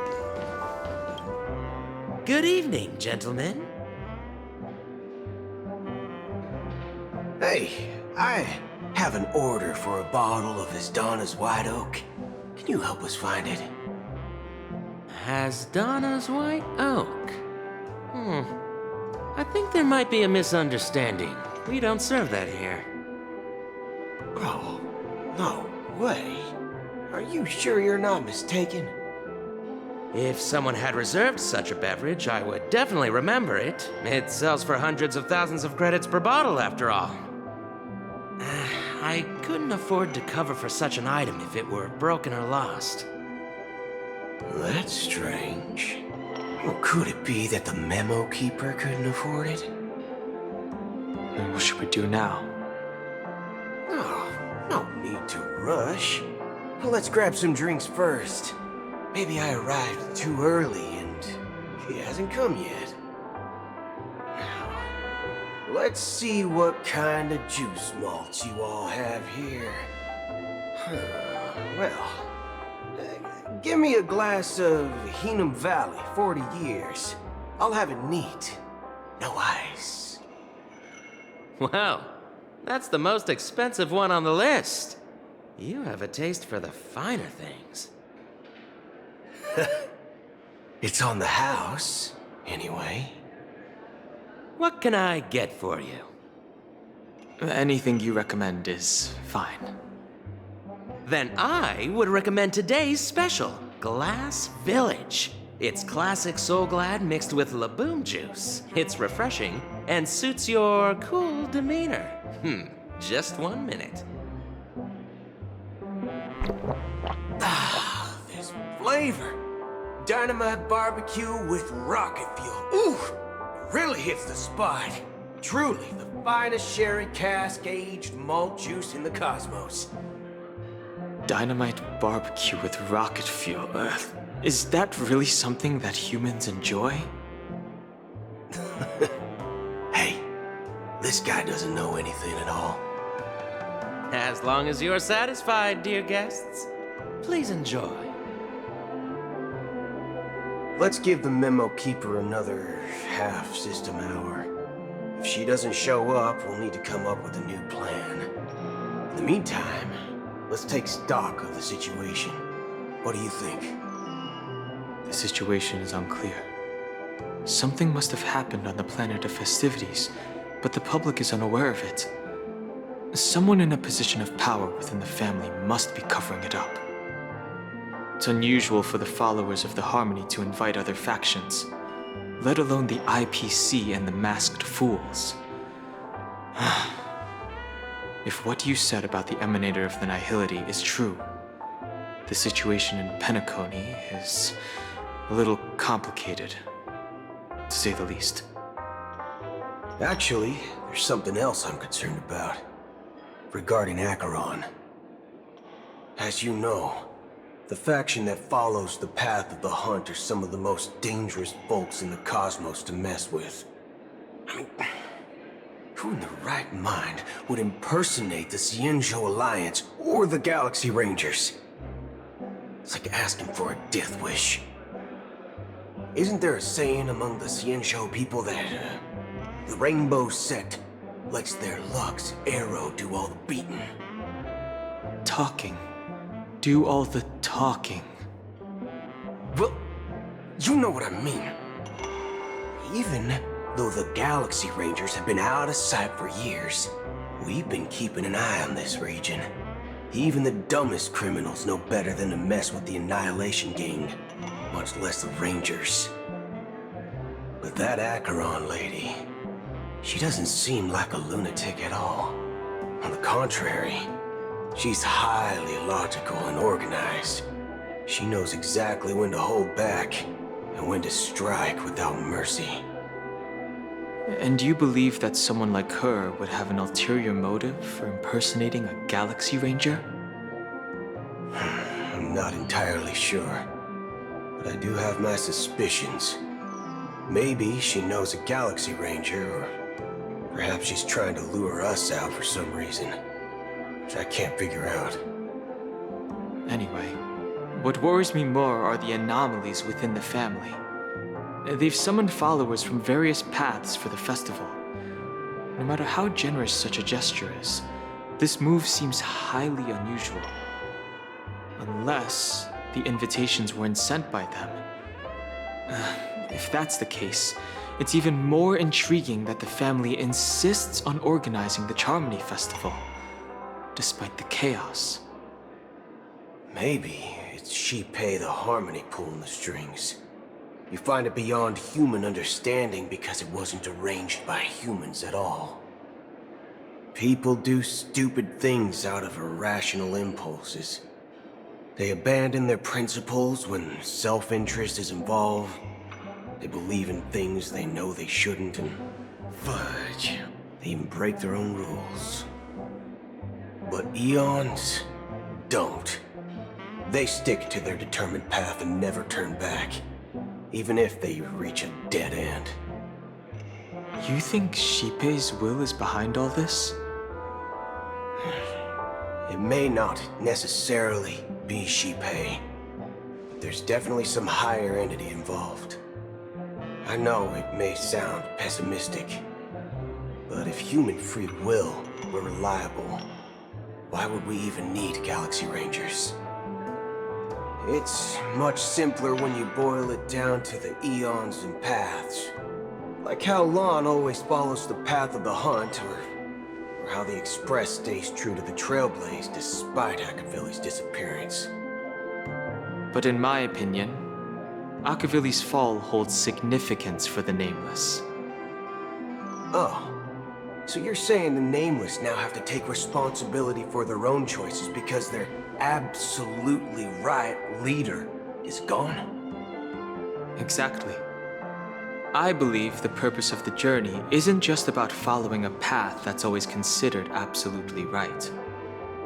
It's more about doing your best to choose the right path for yourself among countless possibilities, even with limited insight and judgment. I don't know what you've been through, but I agree that people must take responsibility for their choices, because no one else can do it for them. That's why the Galaxy Rangers need to uncover the imposter and figure out her true intentions. Just in case. I have a backup plan if the Memo Keeper doesn't show up. This is my final backup plan. I promise. You sure have a lot of cards up your sleeve. Well, going back to my old career would make things a lot easier. By the way, when you were walking around the hotel, did you happen to see any important-looking guests? What's your plan? It's simple. We just grab some hostages and use them as bargaining chips with the family. Or maybe we can even take their identities. No need for that. We'll return to the Express now.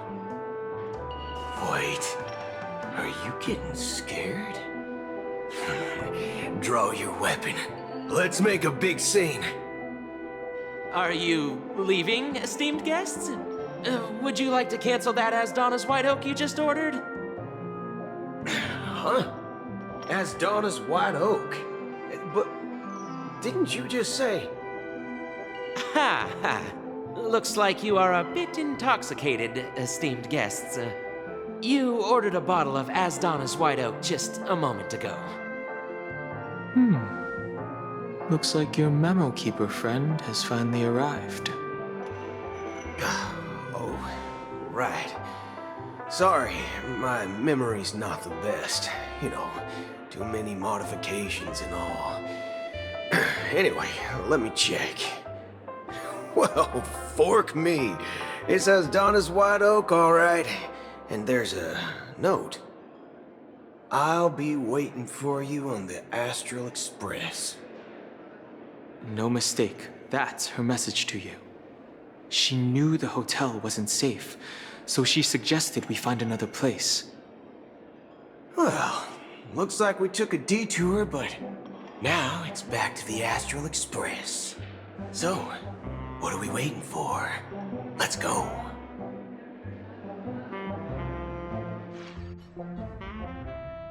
You're back? 2 guests just boarded saying they were looking for Boot Hill, so I told them to wait in the parlor car. Oh, just in time. 2 guests? Yeah, or 2. Look, we welcome all passengers on the Astral Express, but sneaking in like that, you have no regard for etiquette. My apologies, conductor. It was an oversight on my part.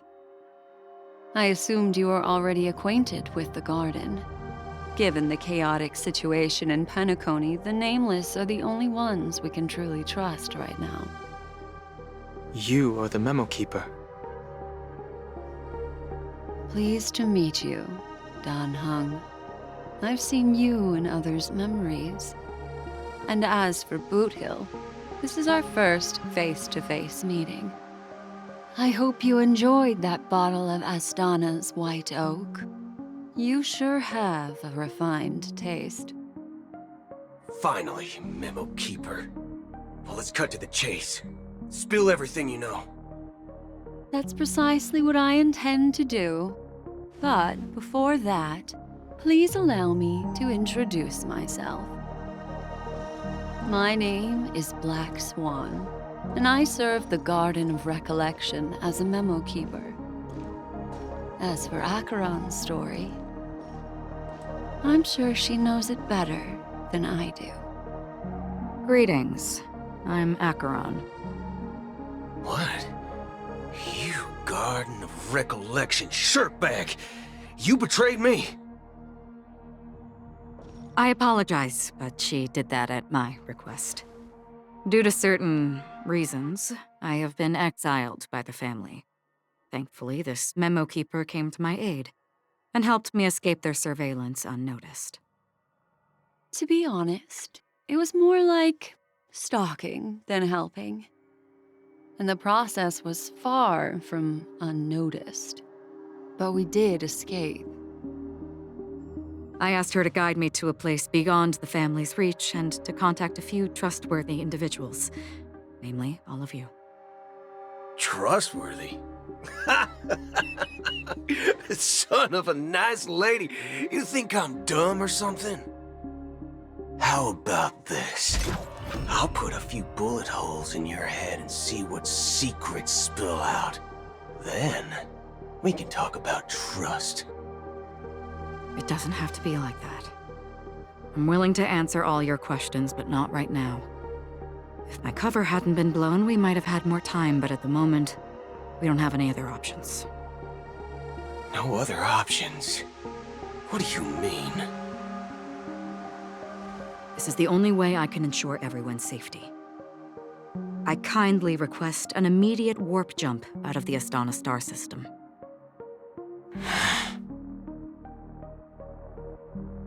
This passenger is requesting... As far as I can tell, she's not a threat and seems to be telling the truth. I've briefly traveled with your companions and know their whereabouts, Dan Hung. Please rest assured, your nameless companions are safe, but they need our help. As for Boot Hill, you may have guessed. I've been waiting for you. Galaxy Rangers are known for their elusive nature and limited contact with each other, so this was the only way I could reach out to you. Only by doing this can I find a true Galaxy Ranger and fulfill a long-standing promise. To return his relics to their rightful owner. Someone once told me that every rainfall is like a gift from the heavens, a sign of their mercy upon the world. Raindrops are said to be the tears of the gods, shed in response to the sorrows of the world. Their constant pouring is a reminder that the gods haven't abandoned us yet. So, How long has this reign been going on for? I used to believe, just like you, that it would eventually stop. Years and decades passed. And in the end, such hope faded away before the rain did. Looks like the god you mentioned doesn't exist after all.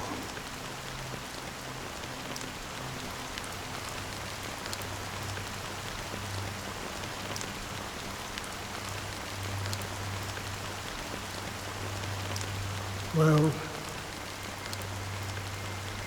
let me share a story with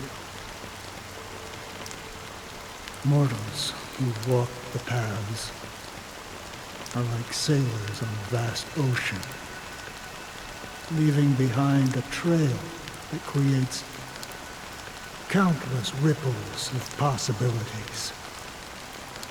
These ripples last longer than the fleeting lifetimes of humans. And for some, their presence leaves such a strong mark that it's reflected in the waves. Like those shadows on the ocean.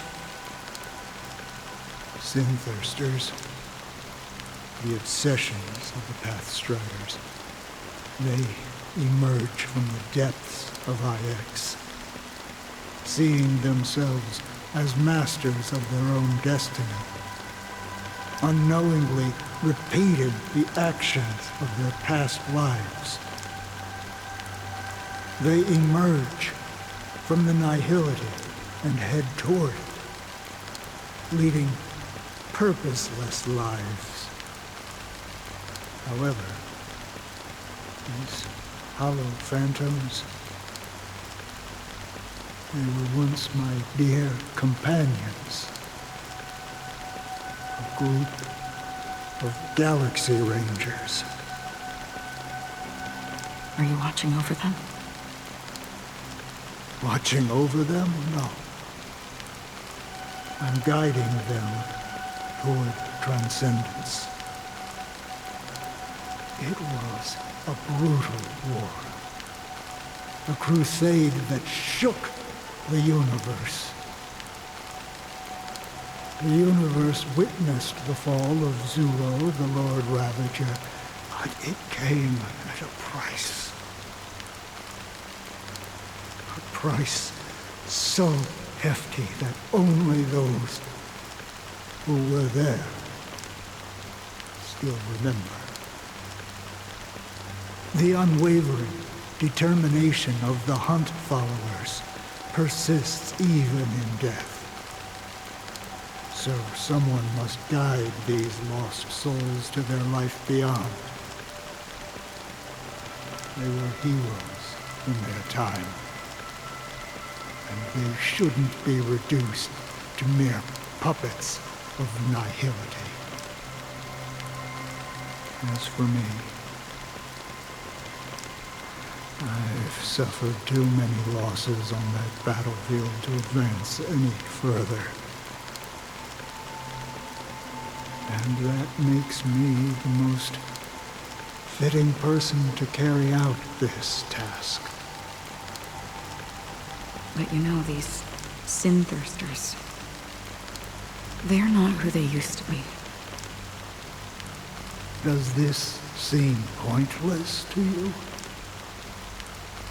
Well, some tasks have to be done, even if they are pointless.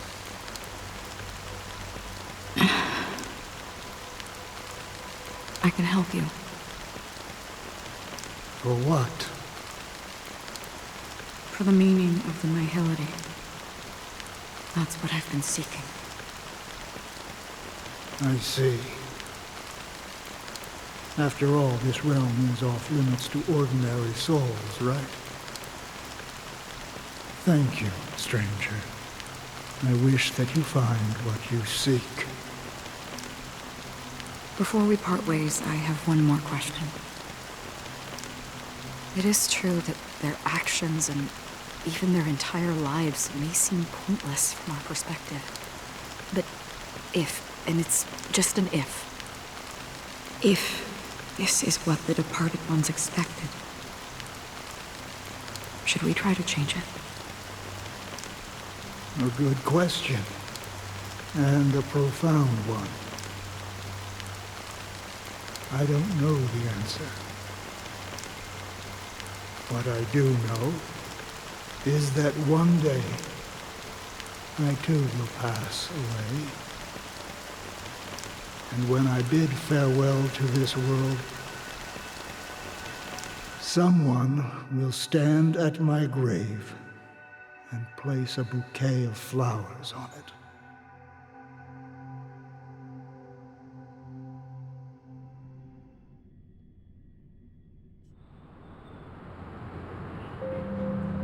When I appeared as a child, my speech, mindset, and soul reflected immaturity and innocence. As I grew into adulthood, I left behind my childlike side.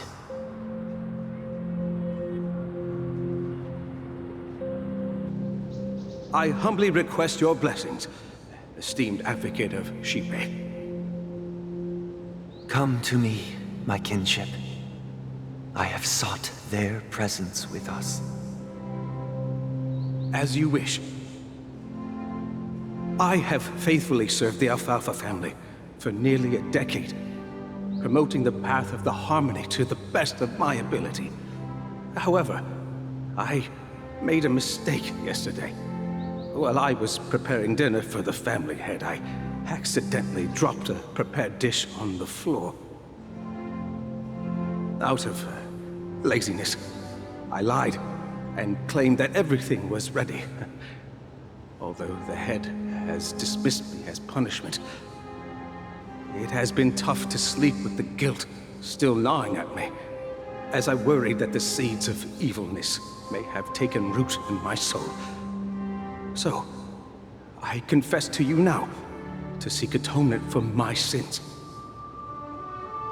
Do you sincerely repent and vow to change your ways? Yes. Have you examined your soul and confessed all your sins? Oh, yes. Are you willing to accept the process of atonement? Yes. Very well. Show your dedication and goodwill to the family, and you shall be reinstated among them. Now, please, leave in peace. Oh, praise Shipe. And thank you, esteemed advocate. Next, please step forward. I wholeheartedly confess to you. Please, pardon my sins. Rest assured, I have implored their presence to be with us. As long as you are sincere, absolution will be granted. Oh, great. You know, I arrived in Penacony as a stowaway. I sold everything to get a ticket. My house, my land, and my 2 children. I see. Please, go on. My children were starving, and I hoped they'd have a chance at survival if they became slaves here. If I can strike it rich here, I'll lift them out of that situation and give them the life they deserve. But the Bloodhound family got wind of it. They're on my tail, hunting me down. I thought I could bring my kids here. It was all my fault. All my fault. the family is ready to forgive all sinners, I'll ask the Bloodhound family to cease their pursuit. You don't need to live in fear anymore. Oh, thank you. Thank you. I'll work my hardest to redeem my children and make them part of the family. Praise the harmony! Next, please step forward. Hey! Long time no see, Mr. Sunday. The most esteemed individual in Penacony, and the next leader of the Oak family, right? I have sought their presence with us. Let us proceed. Sure. Let's just get this over with. I have sinned. Please forgive me. I wasted half a pizza at breakfast, and a bottle of Soul Glad. That's it. Nothing more. Can we wrap this up? I've got a robo-ball game to catch, you know? Do you seek to atone for your sins through good deeds?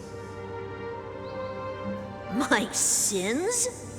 Oh, starting to sound like a saint, huh? Well, let me tell you something. Neither the family nor you have the right to judge me. You think nobody knows what your precious family has done? About the watchmaker? Huh?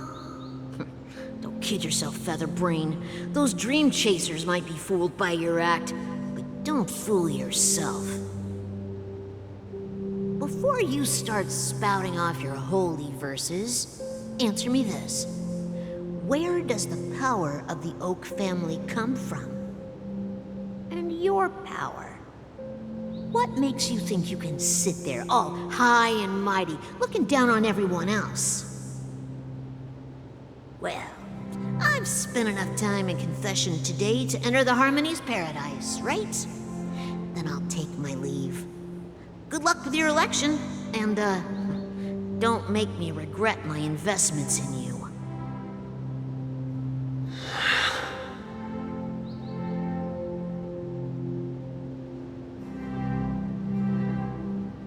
Oh, revered triple-faced soul, hear my doubts. Who can judge the strong when their power hides their crimes? Who can vouch for the weak when they will pay any price to survive? Who can comfort the purest souls when even they get led astray? If the strong defending the weak is truly the foundation of paradise, then who is responsible for the suffering and anguish in this wretched world?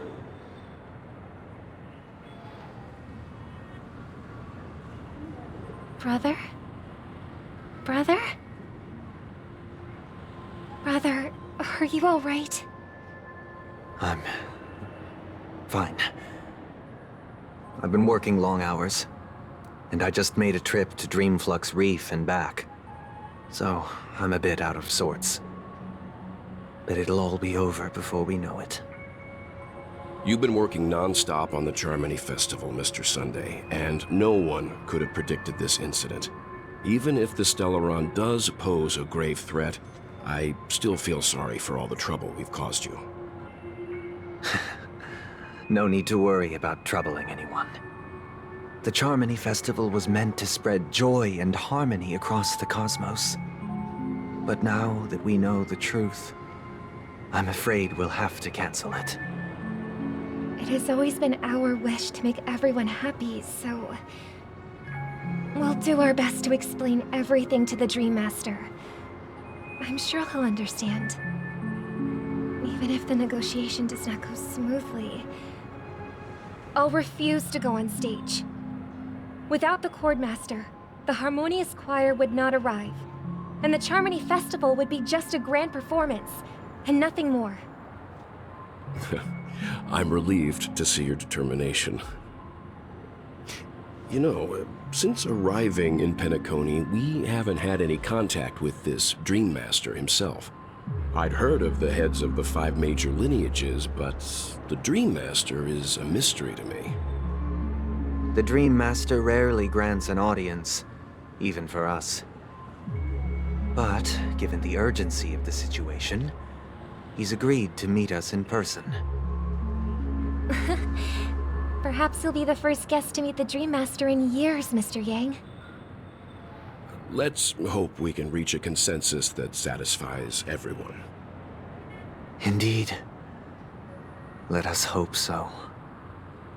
It's about time. We'll have to get ready for the meeting. I apologize for any inconvenience caused by the urgency. Don't worry. I'll be waiting here. Dear, it's Mr. Sunday! Hey, come over here! Looks like someone needs help. Let's go check it out. Thank you for everything you've done. I'll be waiting here.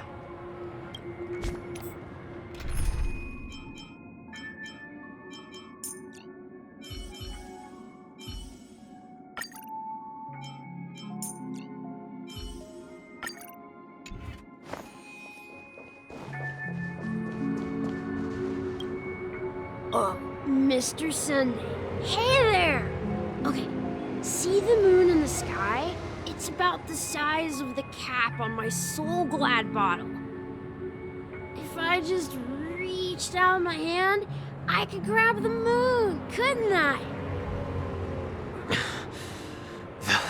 The moon? You mean the Grand Theater? Yeah.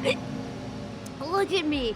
I've been away from home for too long. I must be missing that moon. But it's no big deal. The Grand Theater here looks much better than the moon back home. It's just magnificent. They told me not to sell everything I had just to come to Penacony. How short-sighted. Selling everything you had? Why would you go to such lengths? Why? Can't you see? Life back home is miserable. It's not really living at all. It's better to be here at Penacony. No pain, no worries about tomorrow, just sweet dreams. You can do whatever you want. That's what I call living. Yeah, now this is the life. Is this truly living? Huh? What did you say, young lady? I didn't quite catch that. Oh, it's nothing, sir. You see, the traffic on Glock's Avenue can be dangerous. How about I ask a Bloodhound family member to escort you to Ideen Park over there, so you can continue enjoying your sweet dream? Oh, yeah, that's a great idea. Wow, no wonder you're the leader of this sweet dream. You're totally a lifesaver.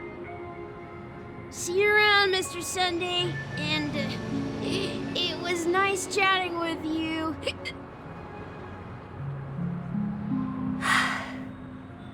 What's up, sister?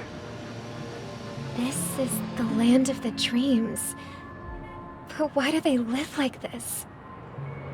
The man we ran into, he doesn't seem happy at all. Even though sweet dreams are nice, they're just illusions. But for him, they're the only way to survive, even if it means giving up on reality. That's not really living at all. I suppose you have a point. But, in my opinion, that's how most people live their lives. Why do you say that? You think that man is not actually living, but that's not quite accurate. Even without Penacony, people create their own illusions called self-value. People believe they have a predetermined value to fulfill. Gaining value means gaining power, and those deemed worthless are seen as the weak. However, value doesn't come out of thin air, and there's a limit to it. To accumulate value, people have to take from others. So, the weak get exploited and oppressed. Are you suggesting that this is not how things should be? Exactly. But, ironically, people don't think there's anything wrong with it, because they uphold the illusory notion of self-value, and even the weak believe in it. The survival of the fittest. That's where all the tragedies in the world come from. People come to the sweet dream in Penacony to escape from that reality and find solace. No tragedies exist here, only happiness, although in its nascent form. Isn't that the same paradise we yearn for in our dreams? Perhaps that man is just an exception. Let's not jump to conclusions. We should experience the dreamscape ourselves, just as I did at Dreamflux Reef. Yes, seeing is believing. I'll accompany you. The Dream Master hasn't shown up yet, so we have some time for a stroll.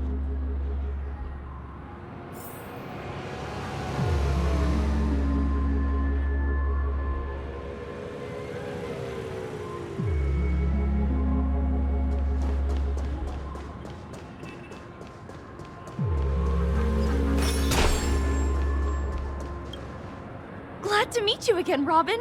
How are the preparations for the Charmony Festival coming along? We're all so excited about it. It's going smoothly. Thanks for making the trip to join the festival. You're too kind, Robin. It's a pleasure to have guests from all over the universe celebrating day and night. I can't stand being lonely or bored, so this jubilant dreamscape is perfect for me. But if this went on forever, would it get boring too? Nah, not at all. Who would get tired of having so much fun? Every day, you get to wear fancy clothes, explore all sorts of dream bubbles, indulge in delicious food without gaining weight, and you never get old or sick. As long as you can afford a room, this place is the ultimate paradise. But you know that only a few things can be brought back from the dreamscape to reality, right? That's exactly why I don't plan on bringing anything back. Just enjoying the dream itself is good enough for me.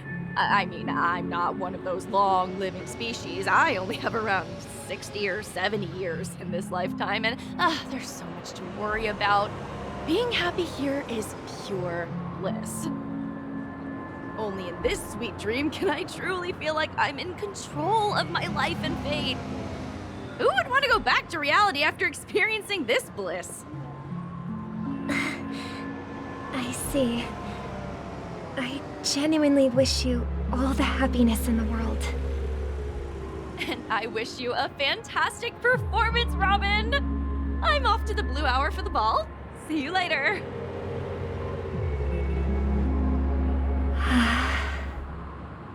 Seems like that guest's perspective didn't resonate with you either. She had a valid point, and I could sense her genuine happiness. It's just that... What you're trying to say is, she thinks she's in control of her life. But in reality, she's just escaping from reality and seeking solace in this sweet dream. Once she steps out of this sanctuary, everything will be lost. Well, she did make mention of being able to afford a room, didn't she? However, the paradise in our dreams, it doesn't have to end. No, and the paradise we yearn for shouldn't be just a fleeting dream either.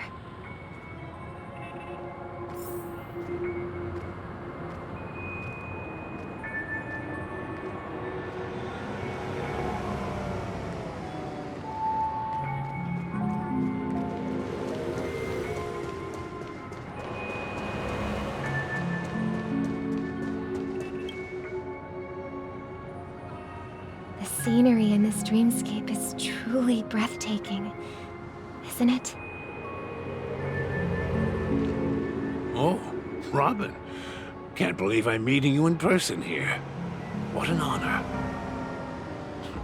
You're right. Even though time stands still in this dreamscape, it always feels fresh. I find something new every time. A philosophical mind. I hope I'm not intruding. Oh, not at all. No. With little time left, I yearn for meaningful conversations, especially with someone as esteemed as you. Do you mind if we chat? It's my pleasure. No need to be formal.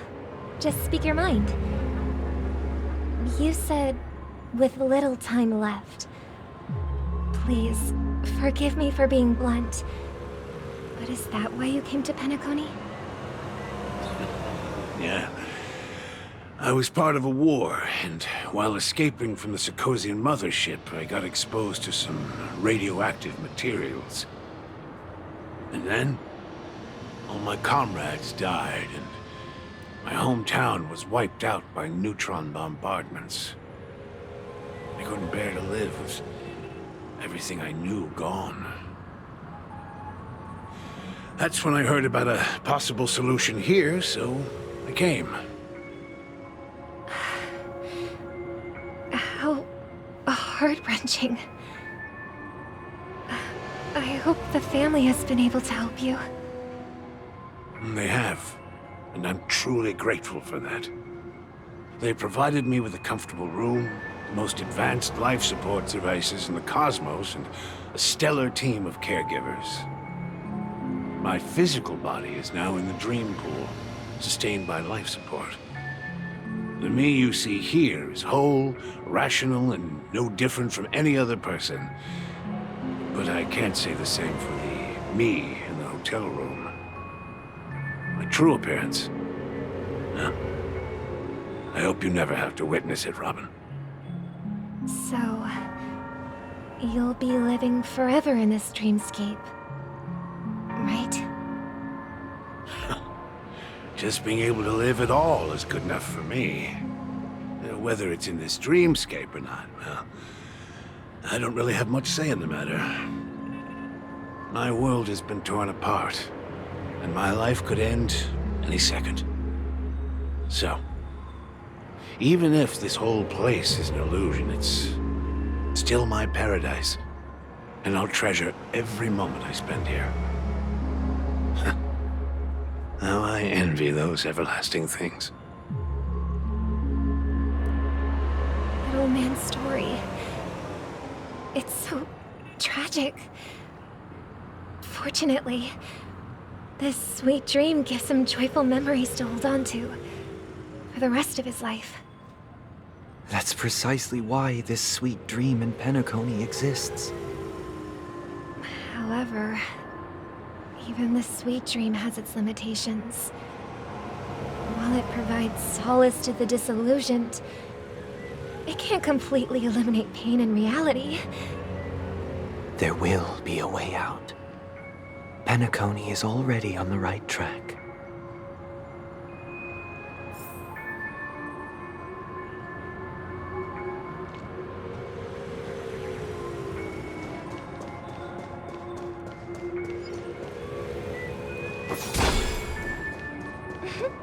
Look what we have here. A lovely young lady. Wait, is that me?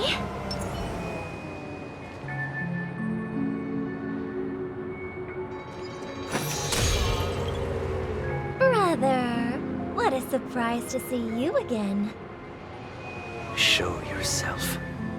Your trick won't work on us. I've heard that a skilled mass fool received an invitation too. That must be you, right? Did you enjoy yourself? Barely. The people here are way too gullible. A little bait is all it takes for them to bite. And they run away at the slightest hint of danger. In other words, they're naive and cowardly. Now that you've had your fill, It'd be wise to leave before it's too late. The music of the harmony doesn't tolerate discord. What? Now that you have the real Robin, I'm useless? Oh, how disheartening. I've done so much for the family. You should be thanking me, because if it weren't for me cleaning up this mess, Penacony would still be in shambles. Don't you think? That was a personal request from the head of the Iris family, and it has nothing to do with us. Step aside and stop causing trouble for the Charmony Festival. The Charmony Festival? You think you can scare me? You think I have no idea what you're planning? I don't care what you're thinking, Chicken Wing Boy. But I'm pretty sure our lovely Robin won't be appearing on stage. After all, you're well aware of what a sorry state this dreamscape is in under the banner of harmony. Penacony, the land of the dreams. Is this truly the paradise you desire? Stop it. What's the rush, Chicken Wing Boy? Did I get to you? Our paradise is none of your concern, masked fool. Leave now, or the family won't tolerate you anymore. All right. I'll go. But Robin, I suggest you seriously consider this. Do you really believe those living in dreams can escape pain and find true happiness?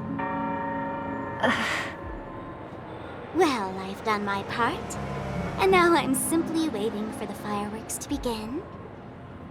Here, the last 2 gifts for both of you. And don't lose them. If by some unfortunate chance the Charmony Festival starts against all odds, remember to use them during the show. And it'll be thrilling. Bang! I heard a raven cawing in the distance. It seems the Dream Master will arrive soon.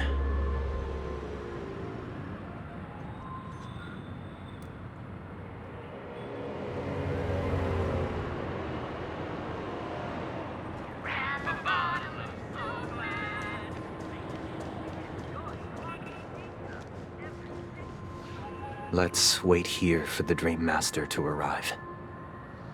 Okay. By the way, brother, I heard you no longer have a sweet tooth. Back when we were kids, you used to steal my desserts. Seems like a lot has changed during my absence. What exactly happened? Well, someone has to stay awake even in this sweet dream. But that someone doesn't have to be you, or anyone in particular. You're carrying too much on your shoulders, brother. The paradise in our dreams. It shouldn't be like this. Penacony is nothing more than a dream. It can't erase the worries and pain of reality, or bring true happiness. It only offers an escape from reality. Nothing more. Remember the old man we met earlier? Without this dream, he might have completely lost himself. That might be true, but even without Penacony, he could have chosen another path. As far as I know, the Intelligentsia Guild has been promoting their rehabilitation techniques for a long time now. That path may have been more ordinary and challenging, but now he is receiving hospice care in a comatose state, and his fate is sealed. Is Penacony granting these people a future? Or is it taking it away from them? Well, don't forget this. Not everyone really has a future. The future for humanity is like the sky for birds. People mistakenly believe that flight is inherent to birds because they've never witnessed those birds crashing to their death. Do you remember how we took in that little Charmony dove when we were young? Yeah. We took care of it. Provided food and water, groomed its feathers. And later, when I decided to leave Penacony, I opened the cage and set it free. Well, I didn't mention what happened to it in my letters, because I didn't want to upset you. Shortly after you left, it crashed to its death right in front of your window. I had surmised as much. I knew you wouldn't have avoided mentioning the bird for no reason. Despite that unfortunate outcome, I still believe it was the right decision. Birds aren't meant to spend their lives in cages. They belong in the sky, even if they can't fly. But here's the thing. If there are birds in this world that can never fly, can we really assert that they belong in the sky? Are you implying that the same goes for humans too? Let's take the Astral Express as an example. The Nameless made tremendous efforts to bridge worlds, gaining fame across the universe. However, only a few extraordinary individuals can endure such a perilous journey. That's because the pursuit of the Trailblaze exceeds the capabilities of ordinary humans. Otherwise, why would this path be filled with broken rails, an abandoned express, and even a fallen Eon? That's just sophistry. If that were true, then only the powerful would have the right to determine the future. Unfortunately, that's exactly what happens. Another name for the future is self-value. While this world has its fair share of heroes who inspire people and garner admiration for their heroic deeds, the majority of ordinary people will never become heroes in their lifetime. Some are born weak and vulnerable. Some find themselves trapped in unfortunate circumstances. Some fall victim to malice and cowardice. When it comes to survival, everyone is equal. And the weak can only watch as their value gets constantly diminished by external forces. That's why we should care for the weak and support them as if their suffering were our own. That's what the Odes of Harmony have always taught us. While the Harmony holds noble aspirations, the strong will always be strong, and the weak will always be weak. Even in this carefree dream.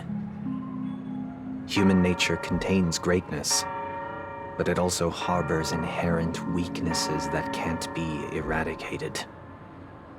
In the end, if people can't even secure their own survival, they won't care about the illusory future of equality. As long as the law of survival of the fittest prevails, there will always be fledglings crashing to their death. But if people don't live for the future, do they merely exist for survival? If even you, my brother, don't believe that the Harmony will save the weak, then which Eon can make our dreams come true?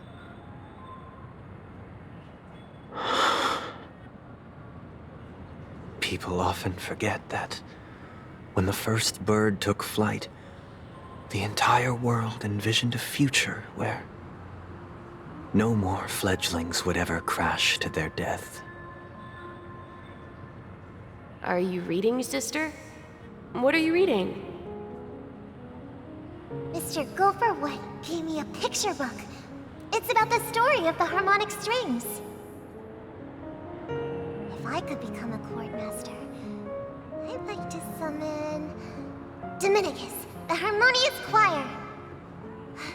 I want to sing with everyone and spread our wishes so that all can feel happiness and joy. I see. Then, I would summon the harmonious choir too. Don't you have a wish of your own, brother?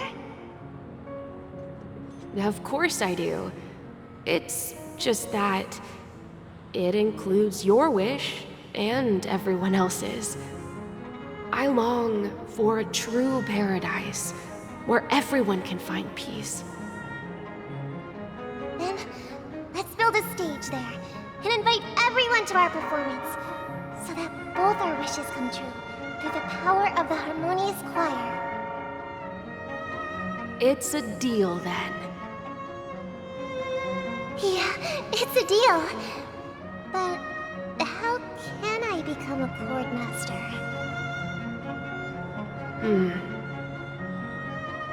Maybe you will have to become a star first.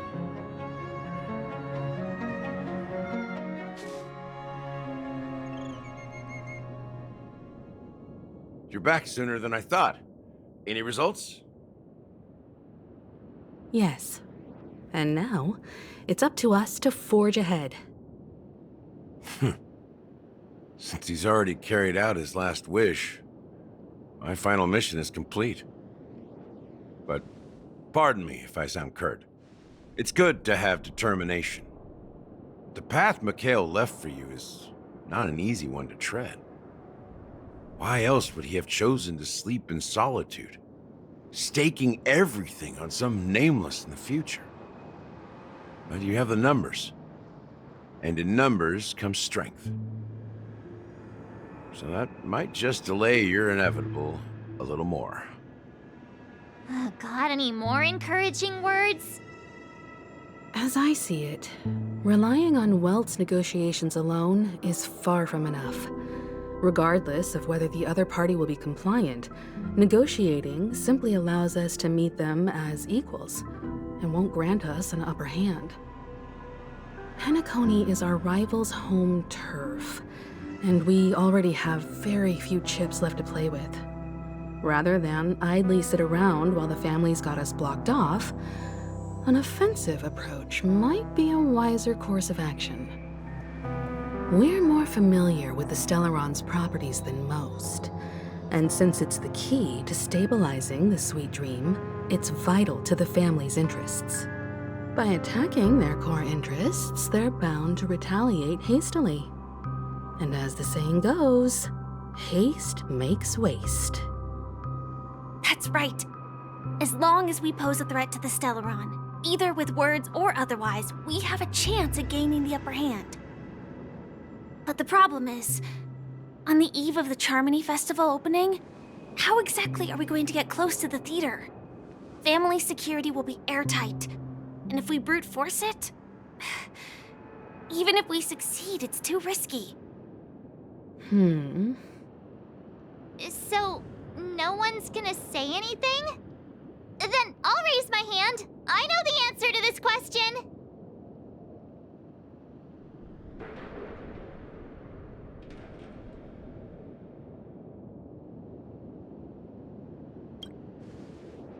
What's that supposed to mean? You'd better believe it. So, I heard that before the Charmony Festival begins, there'll be a pageant to kick off the festival. It's called the Soulglad TM Festivity Auditions, or something, and it's going to be held in the moment of Scorch Sand. As long as we clinch the top spot, we'll be able to attain the title of Festive Superstar, and be able to personally bask in the graces of Miss Robin. Not that that's important. What's crucial is that we can enter the Grand Theater before the audience arrives. So, how do we go about participating in these festivity auditions? I've already procured special invite tickets from Miss Robin's fan club. To tell you the truth, I had been preparing to join the auditions all along, but now it looks like even if I scrape through, I probably still won't have the chance to shake Miss Robin's hand. So they're still running this thing, huh? It was originally just a publicity stunt, set up by Mikhail to drum up attention. But it looks like it might be worth a shot. We'll follow Marge's plan. Mr. Gallagher, will you be joining us? I'm afraid I won't have the time. As a virtual character, I've already completed my final mission. Whether Penacony can awaken from this dream is all down to you. Should we ever cross paths again, I'd love for you to visit the Express. All right. I'll have to add to that databank of yours you've got on the Express. And Miss Firefly, we thank you for all your support. We're faced with a formidable enemy. As long as the Astral Express and Stellaron Hunter's objectives are aligned, we're willing to cooperate with you. We've already come this far together. I'd like to join you for the rest of your journey on Penacony. I'm pleased that we can finally fight shoulder to shoulder. I couldn't ask for a better ending. This is also the spirit of the Trailblaze. Now, everyone, let's prepare to move out.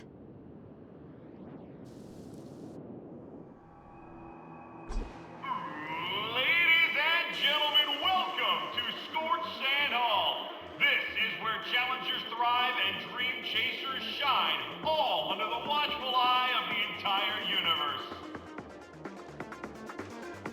If you have ambition, dreams, and the drive, dear friend, the next superstar of Penacony's Charmony Festival could be you! Oh, wow, they've really outdone themselves. Oh, I'm starting to get excited. Behold, here come 4 friends with spirits high and full of steel. Are you aspiring to be the superstars of the festival? Is he talking about us? Yes, you! There's no doubt about it. I see you have all the potential of a superstar in you. Excuse me, you 4. What are you hoping to get out of all this? As the last group of contestants, how confident are you in overcoming all of the challenges? Would you be open to a brief exclusive interview with us? It'll be quick. Your journey is long and fraught with peril, yet under a sky blanketed by banners, you vie for the crown. The sword and rose! Protect the beauty! The beauty, the beauty! Magnificent and majestic! A knight's head is hard as steel. Brotherland's focus is stubborn as a heel. We don't all have to be winners, but if we don't have fun, we'd all be sinners. People are pouring in.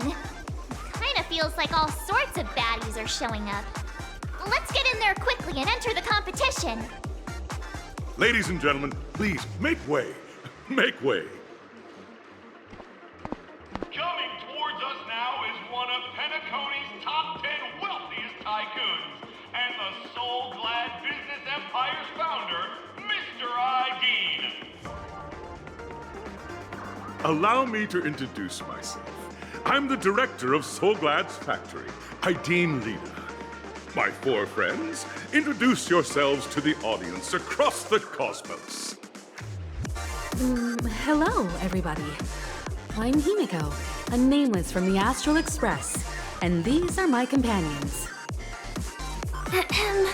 Don't you guys need to hide your identities? Can't hide it anyways. Penacony is plastered with our posters. And because the Astral Express is so well known, the family won't dare to make any rash moves.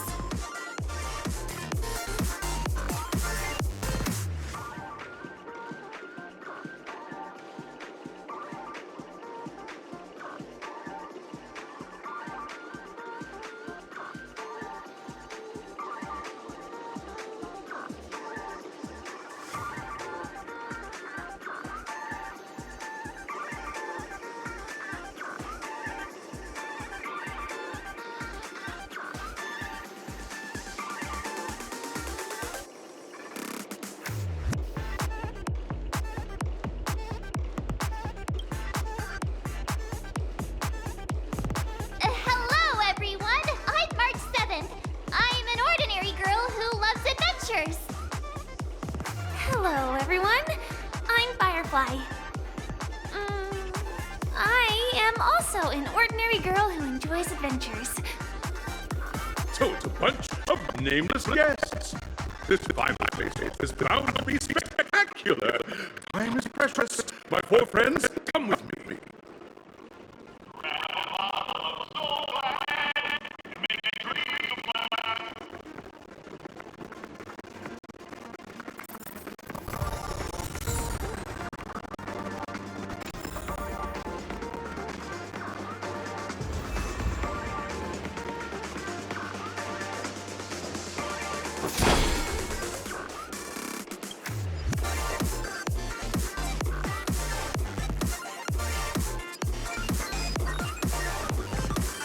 This place is buzzing. That's right. This venue is a miniature representation of that time no...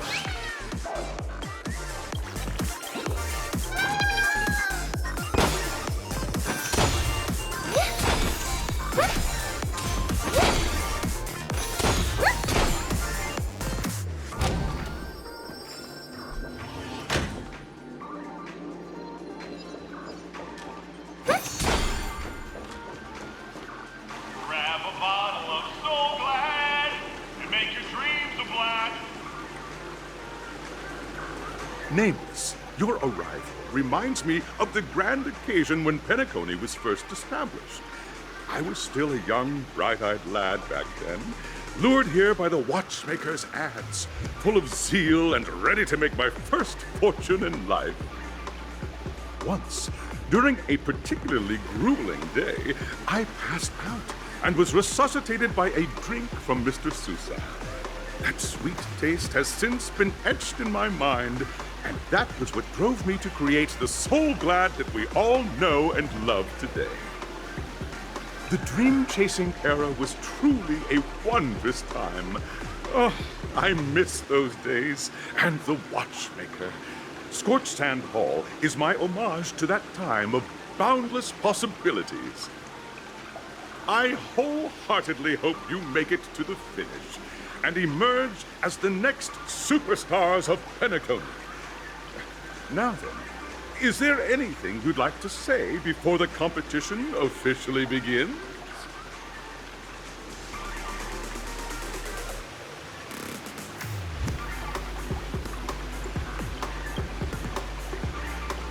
Ha! That's the trailblazing spirit.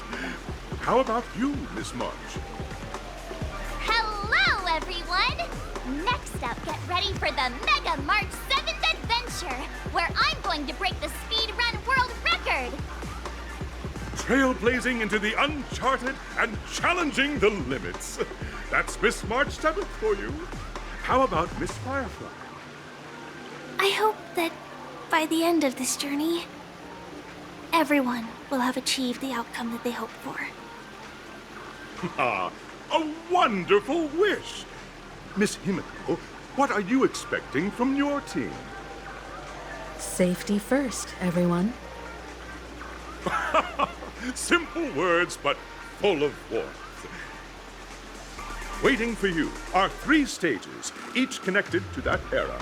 The first 2 stages offer 2 distinct paths to choose from, with unique challenges on each route. And in the last stage, you will face off against a champion who has defended the title to this very day. A beloved contender whose noble virtues are unrivaled. Those are the rules. Simple. Everyone clear? Now, I hereby announce that the 33rd Scorched Sand Festival of the 20th season, sponsored by Soul Glad Enterprises, has started.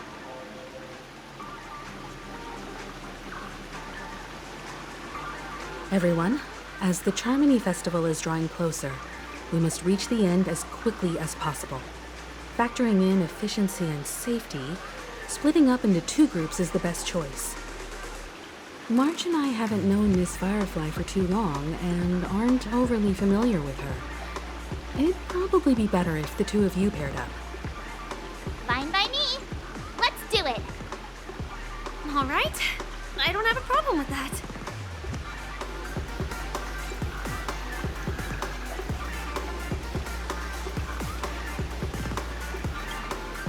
We'll split into the assigned groups then. Let's not waste time.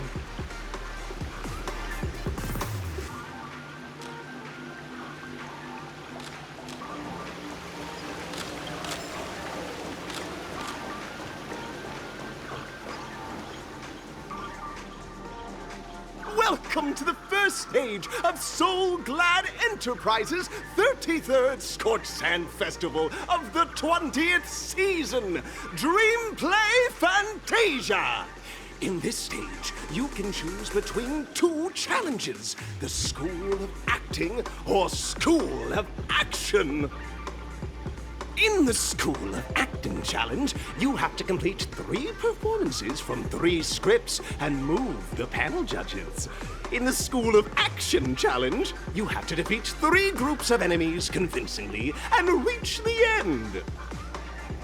Now, make your choice.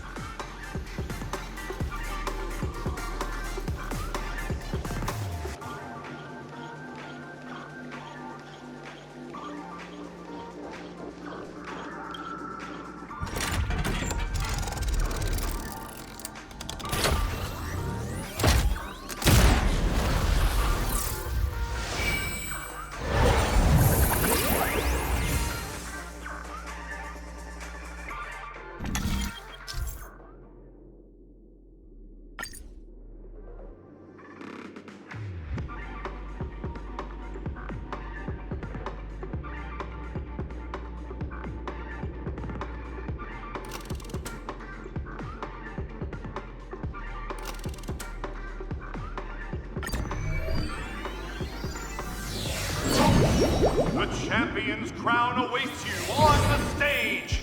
Welcome to the Arena of Action Stars. Please make your... Competitors, allow me to introduce the rules of this challenge to you. There are a total of 3 stages up ahead, each with their own challenges. The enemies you will contend against are antagonists from the film Once Upon a Time in Dreams. Defeat them swiftly and decisively to set a new record. It's worth mentioning that the fastest time for this stage was achieved by a contestant with fiery red hair. Astoundingly, he overcame all enemies across the 3 stages in only 5 minutes. Time is of the essence. Let's make this quick.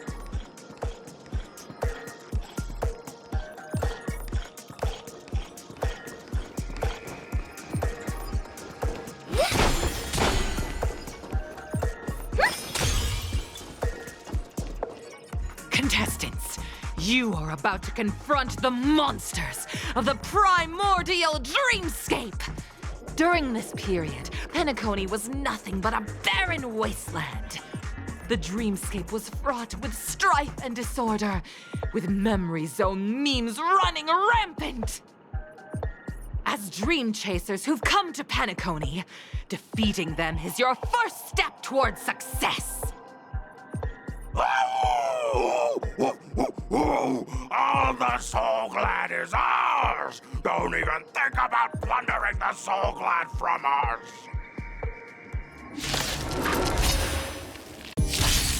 I hope for an end to strife in the world. Harmony and unison.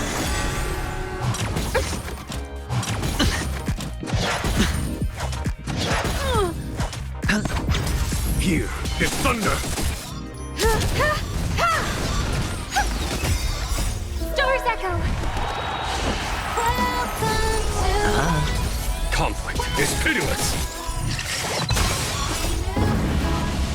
Show no mercy! You won't get away.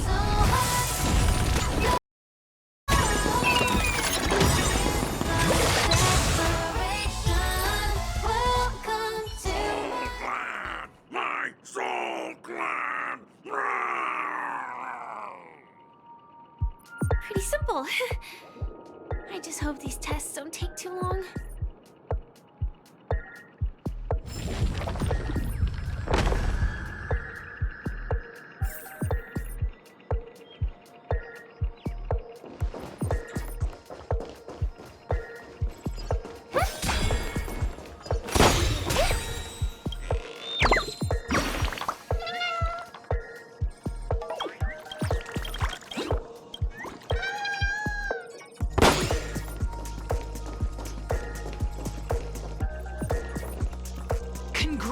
Congratulations on becoming the first group of Dream Chasers!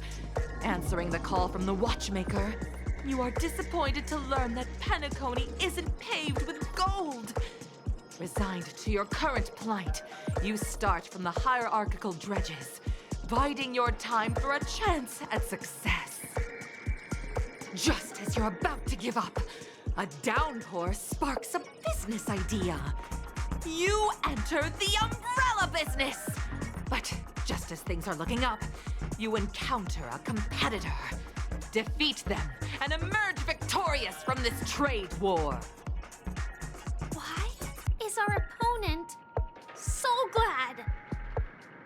Because this is Soul Glad Enterprises' 33rd festivity auditions of the 20th season!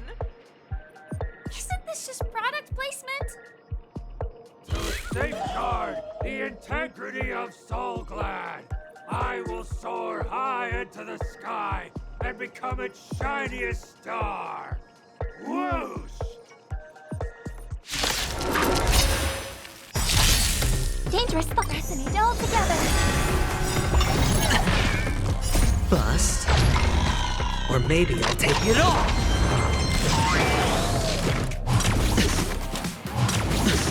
Watch your head. Conflict is pitiless. Humanity never conceals its desire to control the heavens, and I'm no exception.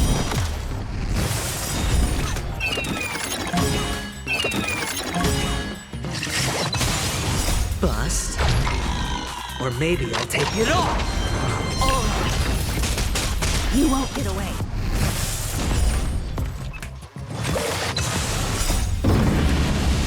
Show no mercy. Stars echo. Here is thunder.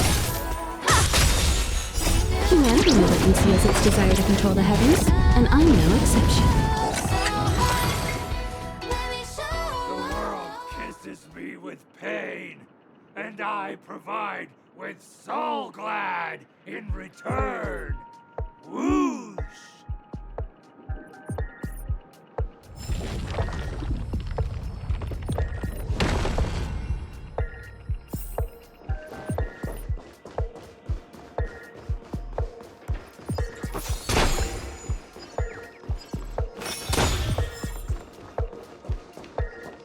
Congratulations to our two Dream Chasers for establishing yourselves as budding stars in Penacony. However, now you face a competitor selling at low prices, pushing you to the brink of bankruptcy. No matter how lengthy the battle, you always persevere. Topple this powerful opponent, and the tides will turn, paving a way to success. None will take my Soul Glad away from me. I will use the Transmutation Arcanum to turn into a dinosaur! Oh, dinosaur! Devour my enemies! Grab a bottle of Soul Glad and make your dreams a blast!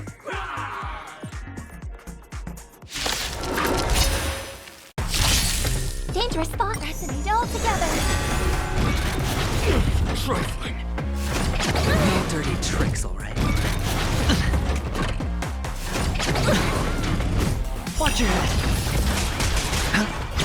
Conflict is pitiless.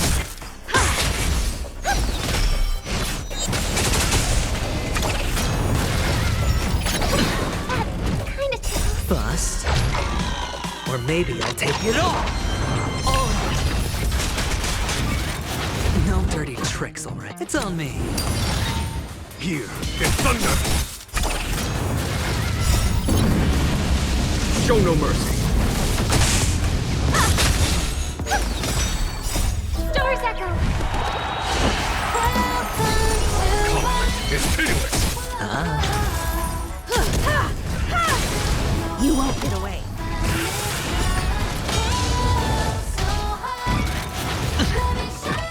Watch your head. Bust. Or maybe I'll take it all.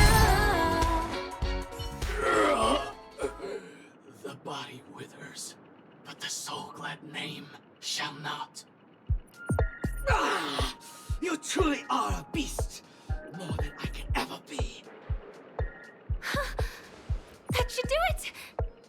Okay. Let's go. Mr. Yang is waiting for us. Isn't this fight way off from the actual storyline? Transforming into a dinosaur isn't imaginative enough for you? This is the sort of magic only seen on Penacony. Anyway, let's get back on track. Where were we? Oh, that's right. After an extended battle, you finally emerged victorious! But the companion who journeyed to Penacony with you chose to leave, having lost all hope. In the years that followed, you encountered each other once more on the prosperous streets of Penacony, but dared not call out to one another. Perhaps akin to the lingering regret of every dream chaser. Ah, well done! You brought to life the thrilling action scenes from Once Upon a Time in Dreams with your fighting skills. Looks like we won! Let's hurry up and get to the next stage.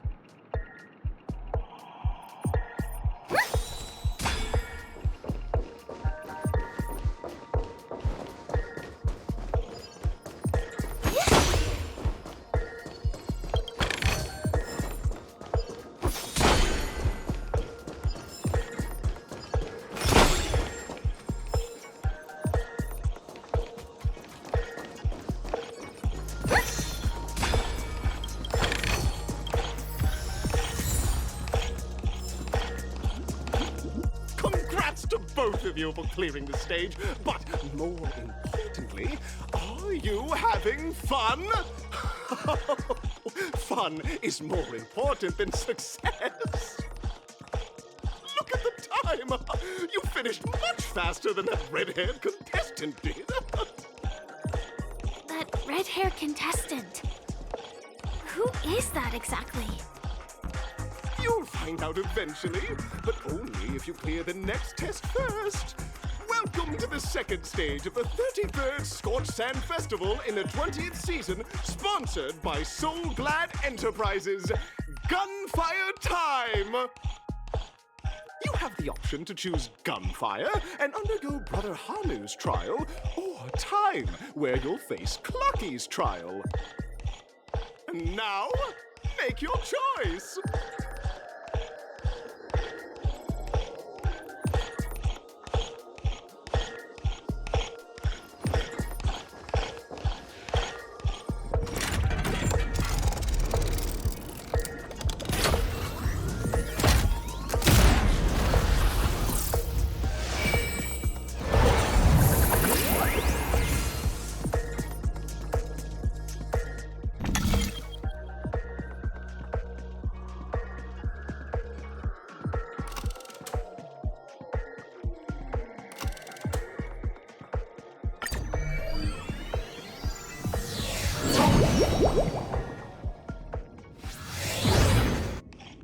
Dear friends, welcome to the enchanting universe created by the Watchmaker.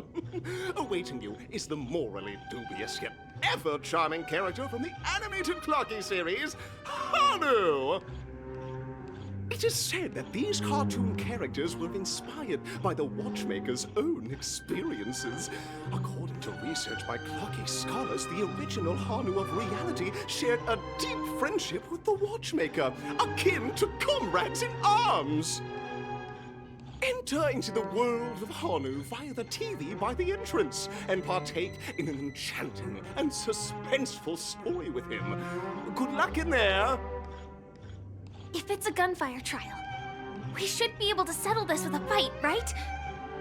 I hope this won't waste too much of our time.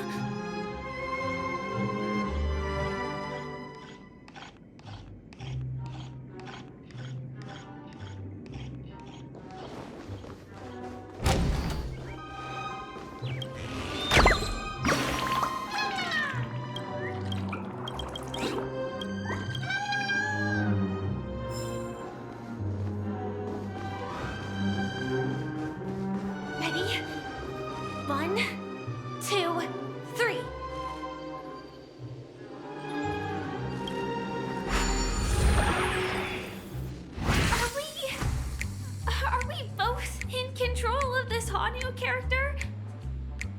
Very good. Looks like you've got the hang of it. In this Hanu's Adventure episode, Boss Stone has gathered his battleships for an assault on Dreamville. Old Buzzfly, Cousin Wolf, and Bombhead are all raring to go. The brave Hanu must thwart their advance and protect his home. Alas, Hanu presently is ill-equipped to fend off the malevolent mischief makers, which is why he is preparing to seek out the Puzzle Gentleman's aid. Go forth and speak to him.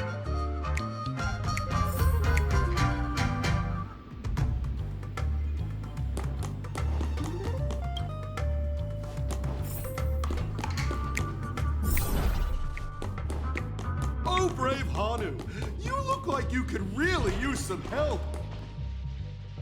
Long time no see, Hanu. You look pretty stressed out. How about an intense and thrilling game of Dream Jigsaw to blow off some steam?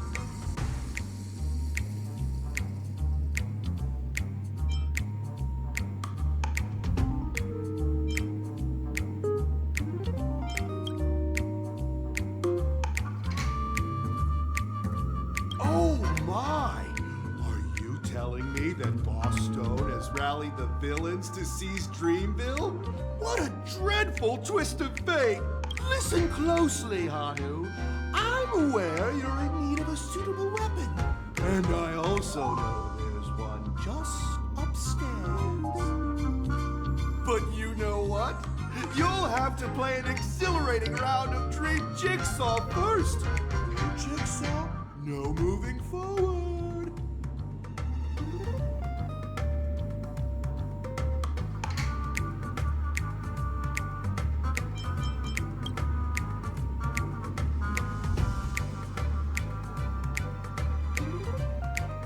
Now scurry along, Hanu, but tread carefully. Two ne'er-do-wells are also eyeing those jigsaw pieces. Either outsmart them with the quick knockout, or ensure they don't catch you in the act. I can't wait to see you finish the dream jigsaw. Best of luck, Hanu. Let's stay alert and make sure those monsters don't spot us.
Look up there! If we can push that...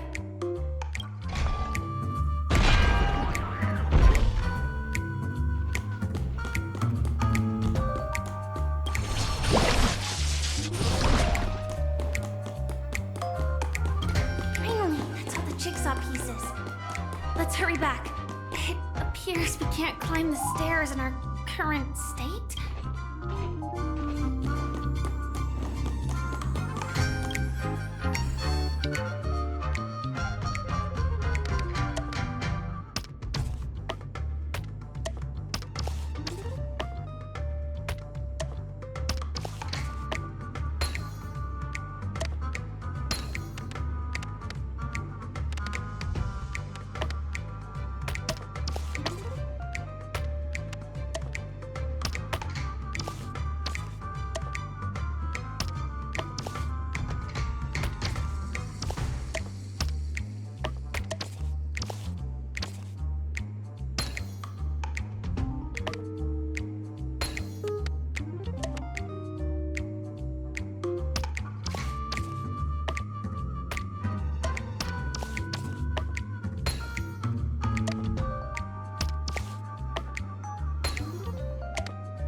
perfection of perfect alignment.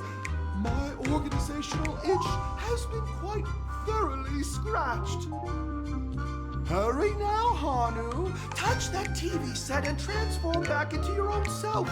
Then head upstairs. Your weapon awaits you there. Are such haphazard instructions really okay?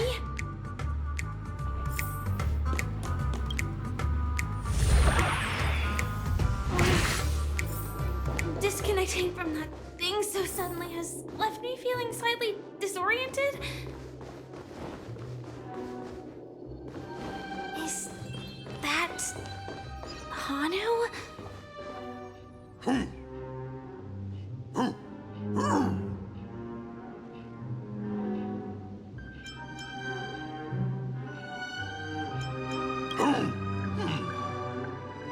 What exactly is he talking about?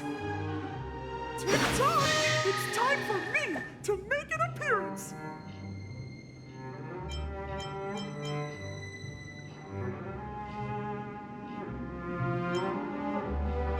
Clocky? I can also see him. Is this character part of the show? In Dreamville, Clocky is everywhere and can do anything! Like right now! I can be your translator! Tick-tock!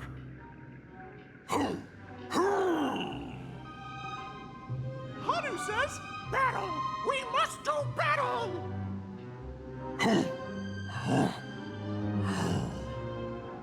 The enemy is at our doorstep, and we have no path of retreat for the future of Dreamville! Touch that suspicious-looking TV right now! So they just jumped inside that TV. Sheesh. Logic in this plot and dialogue is really being pushed to its limits.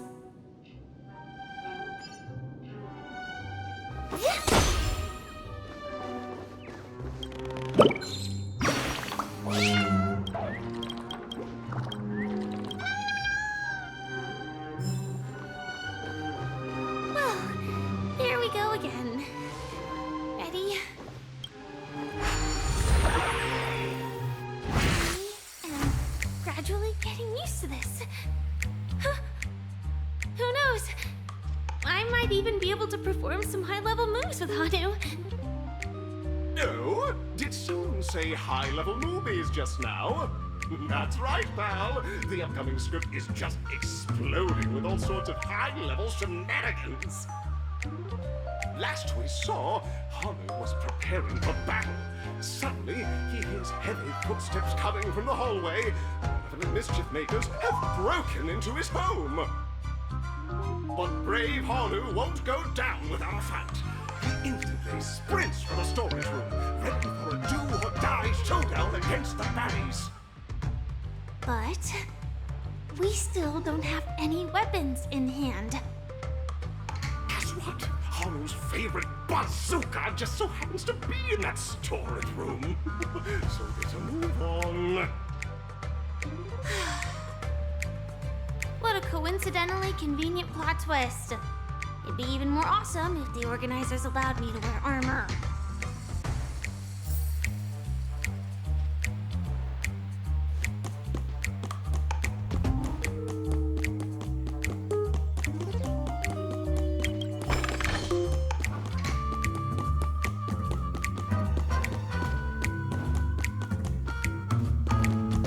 The storage room.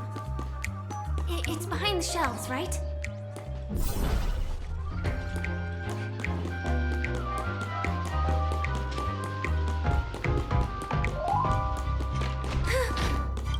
He wasn't lying. There's actually a bazooka here. Now we should have a way of dealing with those baddies.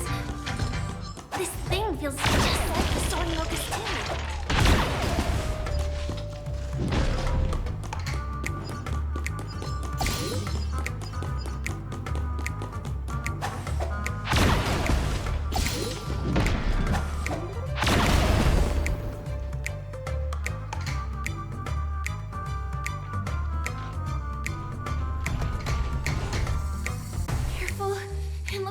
got more company.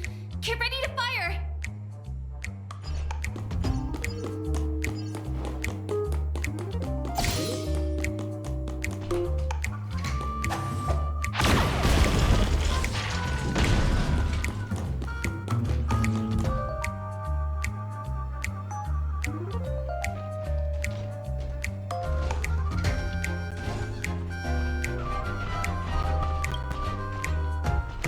Here we go again. But no big deal. We're pretty handy with this bazooka now.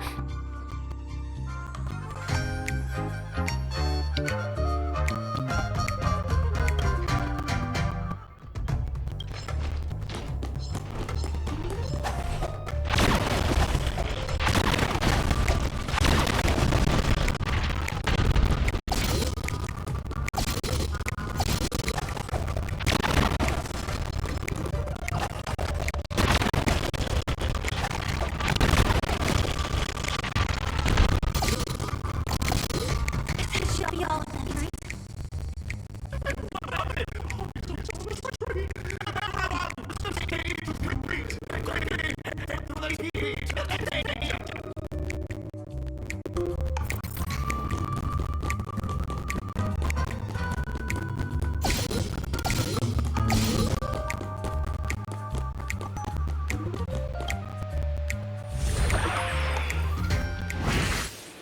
Well, that's that. But it is gonna be hard to let go of this bazooka. Never mind. Let's hurry over to the next stage.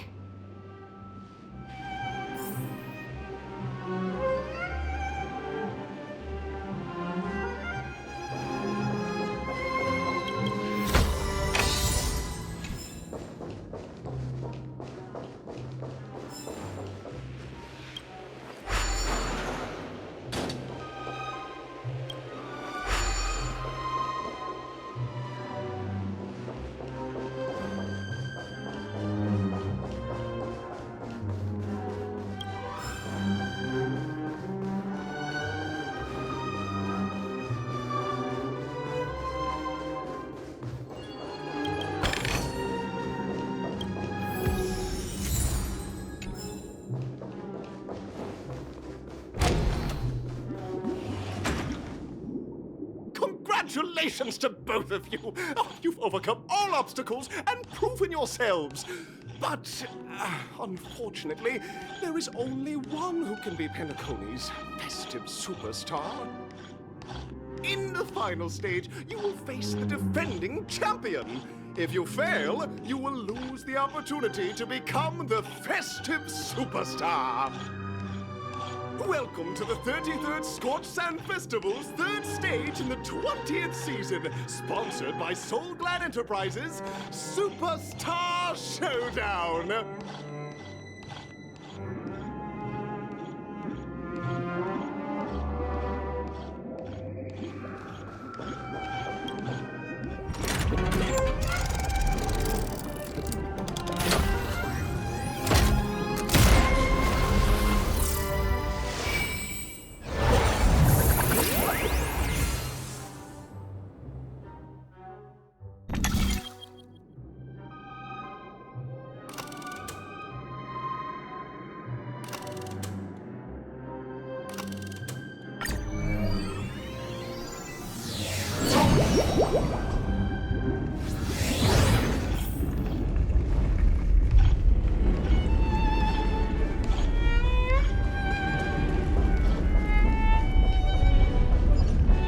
No way, I think I just saw someone extraordinary.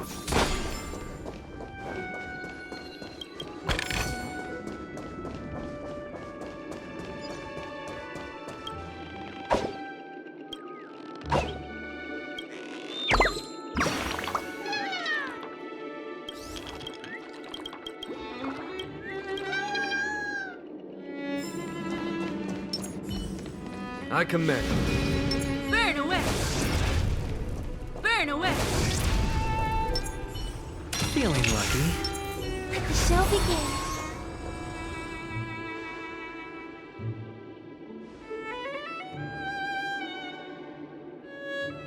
Are you a knight of beauty?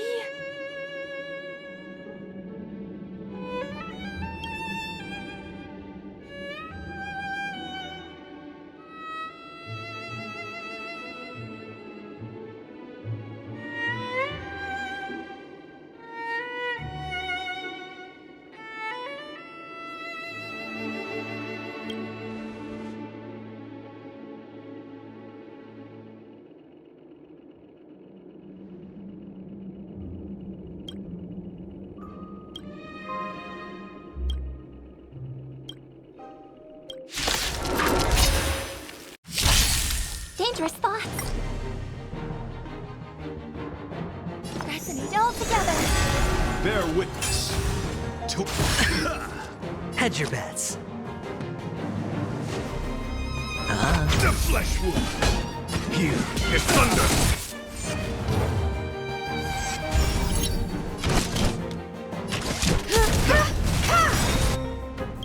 Perhaps humanity never conceals its desire to control the heavens, and I'm no exception. I hope for an end to strife in the world.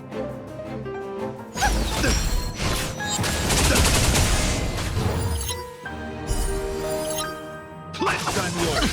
Put forth all your might. Watch your head. The flesh wound. Show no mercy. Confess. Sure, I'll play along. The dice have been bust. Or maybe I'll take it all.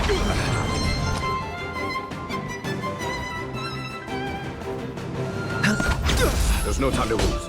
Conflict is pitiless. May song bring us victory. Time for an overhaul.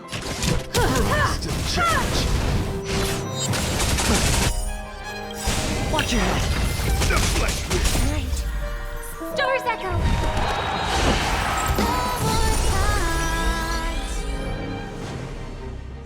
The flesh Follow my charge. Here is thunder. Behold, this symbol of pure... No dirty tricks, all right. You are fighting a gentleman. Pledge thy loyalty.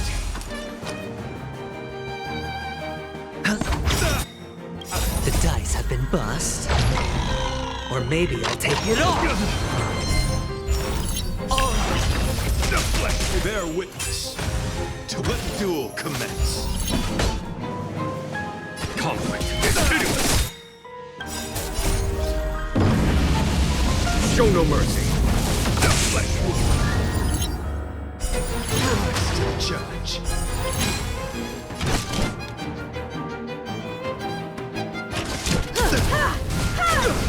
You won't get away. I hope for an end to strife in the world. You've got a lot. Perhaps humanity never conceals its desire to control the heavens, and I'm no exception. Put forth all your might. It's okay. Watch your head. The flesh wound. There's no time to lose. Here is thunder. May song bring us harmony and unity.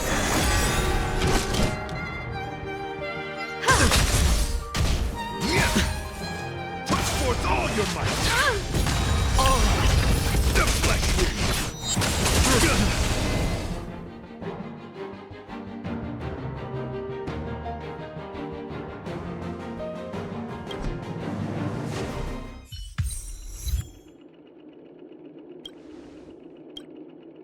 We don't have much time. May fate allow us to meet again, Night of Beauty. In that case, let's make our way to the end. Penacony's really thronging with talent. I hope we make it in time.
Congratulations to the both of you on becoming the festive superstars of this year's Charmony Festival.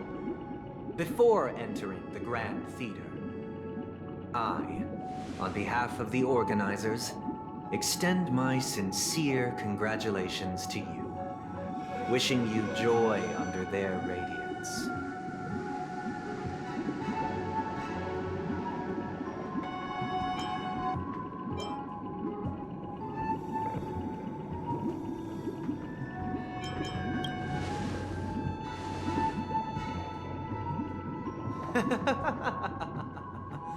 Your endeavors are worthy of extra recognition, and I've taken steps to ensure that.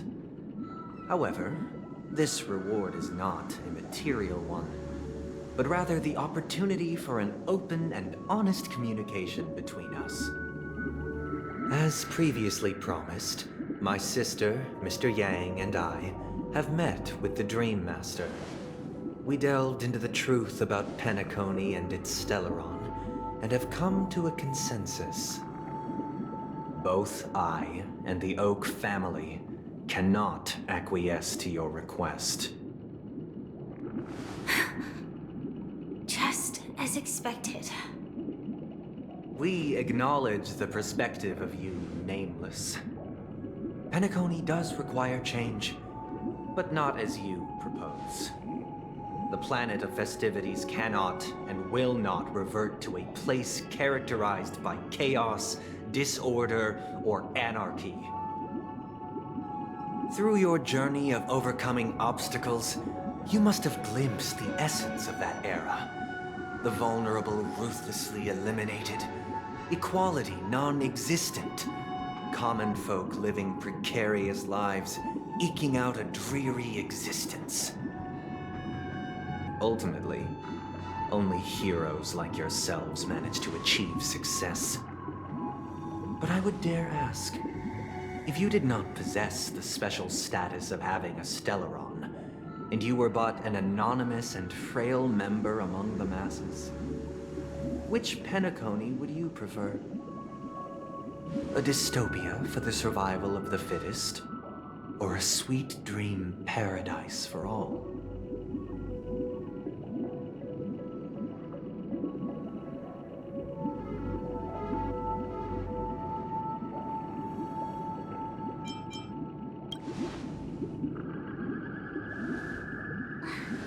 That's not the point!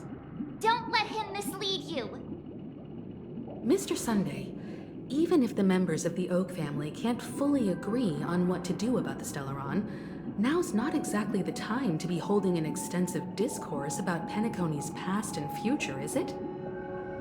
The Stellaron issue concerns the life and death of everyone on Penacony. If anyone has a better suggestion, the crew is more than willing to listen. Also, it'd be best to tell us the ins and outs of that meeting. This way, we'll at least know what Welt and Miss Robin are dealing with, and the reason why they failed to make our appointment. Ah, Navigator. That is precisely my intention. With all present, let's begin by discussing the details of that meeting. Let's talk about our tribulations and choices, our ideals and beliefs, and our final course of action. The only path to take.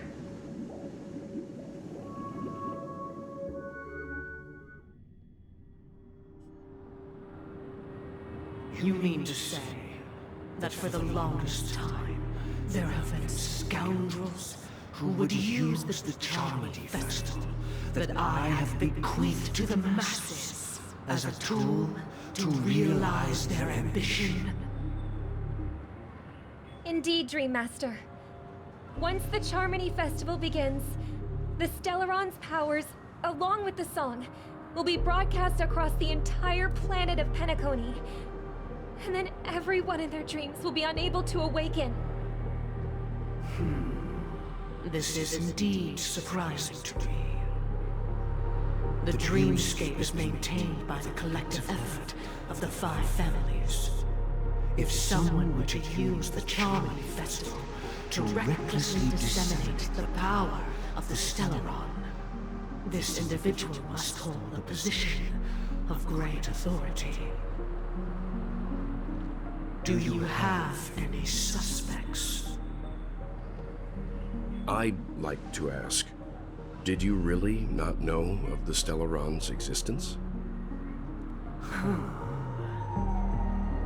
I would have never thought that this nameless would point the spear at me. Quite astonishing indeed. If I have offended, the Astral Express extends its sincere apologies. But the current circumstances are dire and leave no room for meticulous inquiry. We're doing this out of concern for the Dreamscape's safety. So, if you could, please alleviate our concerns. Dream Master, it's just to prove that the Charmony Festival has nothing to do with the Stellaron. If we're being overly cautious, I will return to the stage to offer tribute in song, just per the arrangement.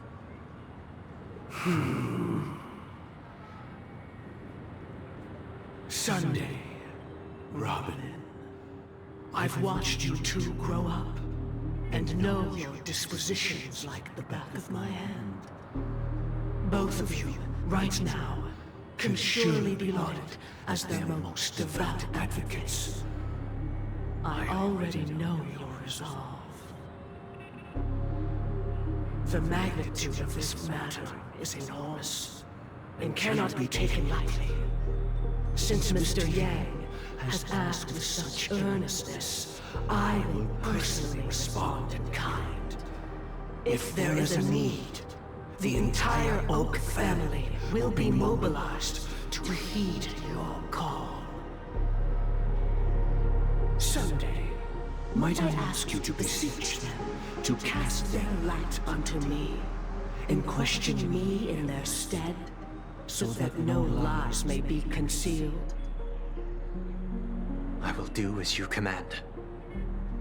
Robin, could I entrust you to be present as a witness, to document the truth, and to proclaim my innocence, so that all slander may be utterly dispelled? I will do as you command. May thy will be carried out on earth, just as it is in the heavens. Oh, triple-faced soul, please sear his tongue and palms with a hot iron, so that he will not be able to fabricate lies and make false vows. Let us begin. There is nothing else to prepare. Understood.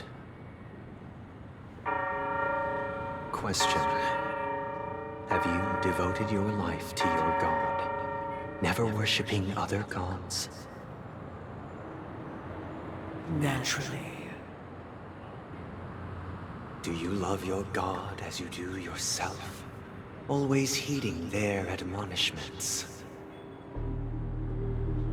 Naturally.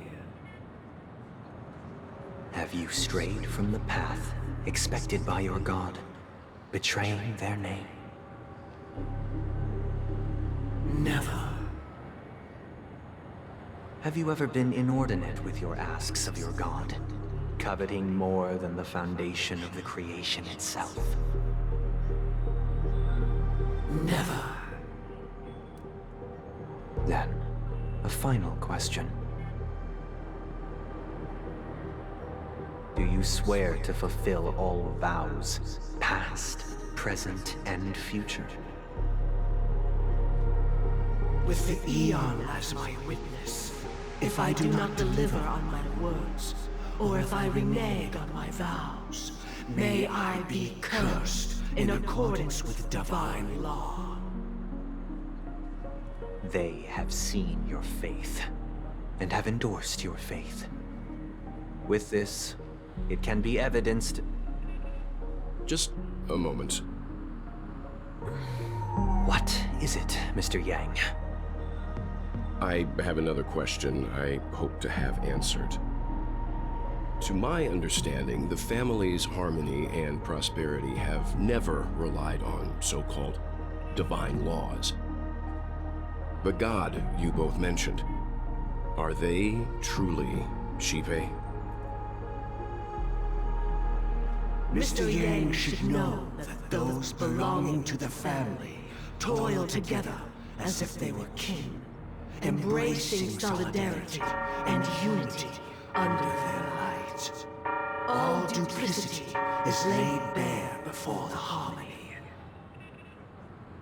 Such a delicate and complex symphony. Which other god could perfectly harmonize this, if not for the Great One, Shipe? Perfectly harmonized. Therein lies the problem. It isn't an outsider lurking in the shadows who changed the harmony, but a dissonance that has surreptitiously emerged from within this very symphony itself. In the distant past, there existed an Eon.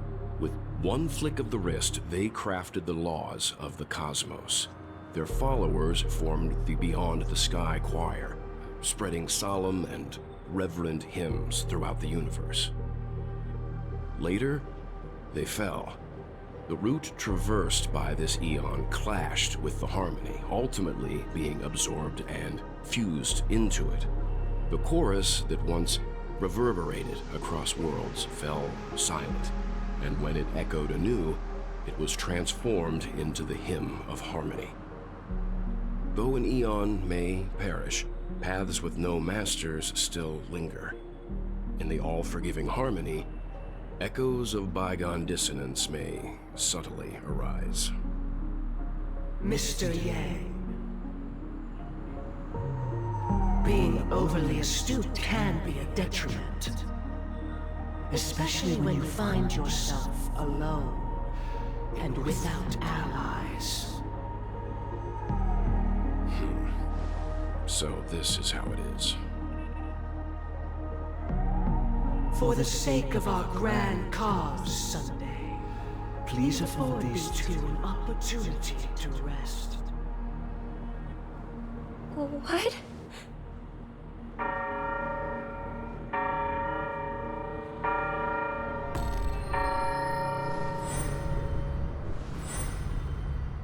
Sorry, Robin. It's just you. I did not wish for you to know this. It's a pity that things have turned out this way. So, this is the true reason I can't sing? The shadow that envelops Penacony is actually... We were never children of the harmony. Our ideal paradise could not have been crafted by Shipe.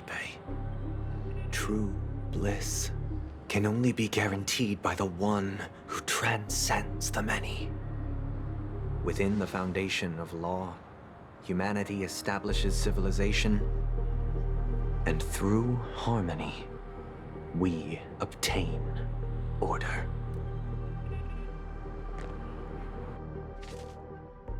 Unbelievable. To think that there would be remnants of the Order on Penacony.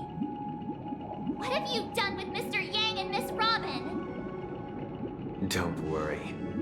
I just gave them some time alone to ponder their fates. You should know that these actions make you an enemy of the Astral Express. Should we need to stand against the Nameless, it would only be myself and the Oak family involved. But we haven't reached that point yet, have we? Your efforts for the justice of Penacony are evident to everyone, and have been widely observed.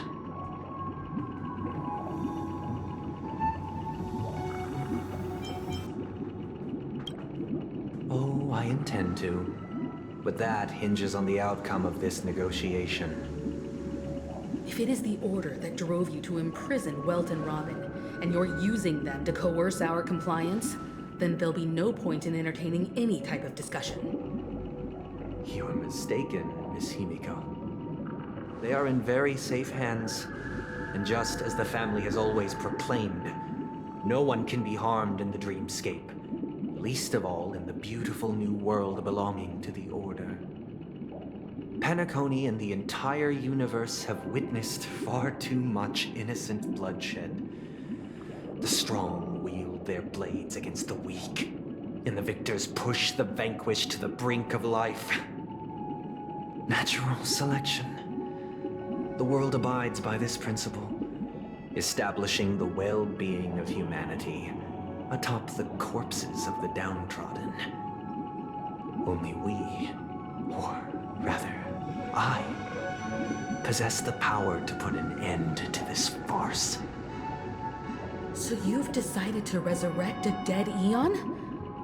No one's ever done such a thing. If Miss Himiko is interested, let's draw back the veil and speak candidly.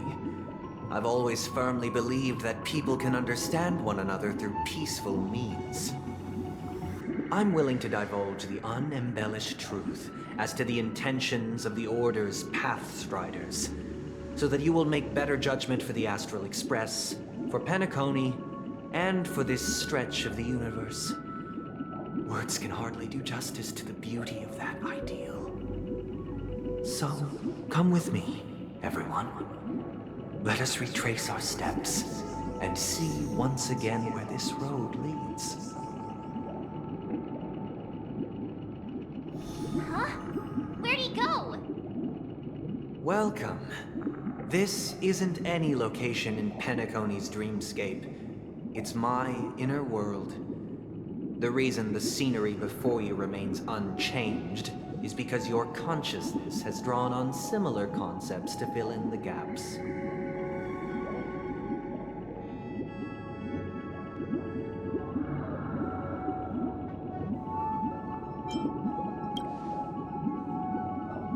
That means... Did you do the same to Welt? It's a tuning process, stronger in effect and more draining on the mind. The gray-haired guest has experienced it before, so he should understand what it entails.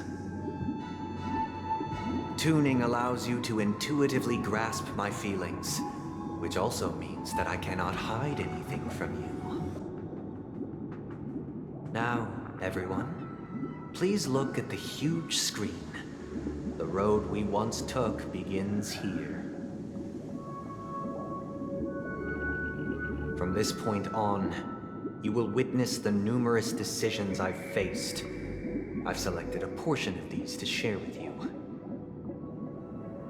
I believe after going through similar predicaments, you'll be able to better understand my thoughts. Let's begin. The first decision. A story about a baby bird. This story happened when Robin and I were very young. We were victims of the Stellaron disaster, and the family's Mr. Gopher Wood, who would later become the Dream Master of Penacony, saw that we siblings had no one to turn to and took us in. Later on, Robin and I lived a time with nary a care in the world. One day, after dinner, while my younger sister and I were lounging about in Mr. Gopher Wood's yard, we spotted a fledgling Charmony dove all on its own. That baby bird was tiny. It didn't even have all of its feathers, and it couldn't sing. When we found it, it was already on its last breath, having fallen into a shrub, probably abandoned by its parents. We decided to build a nest for it right there and then. However, thinking back, that winter was unusually cold, with fierce winds at night in the yard, not to mention the many poisonous bugs and wild beasts in the vicinity. It was clear that if we left the fledgling in the yard, it stood no chance of surviving until spring. So, I suggested we take it inside, place it on the shelf by the window, and asked the adults to fashion a cage for it. We decided that when it regained its strength enough to spread its wings, we would release it back into the wild. The tragic part, something that we'd never considered, was that this bird's fate had already been determined long before this moment. Its destiny was determined by our momentary win. Now, I pass the power of choice to you all. Faced with this situation, what choice would you make? Stick to the original plan and build a nest with soft net where the Charmony dove fell. Or build a cage for it and feed it, giving it the utmost care from within the warmth of a home. I eagerly await your answer.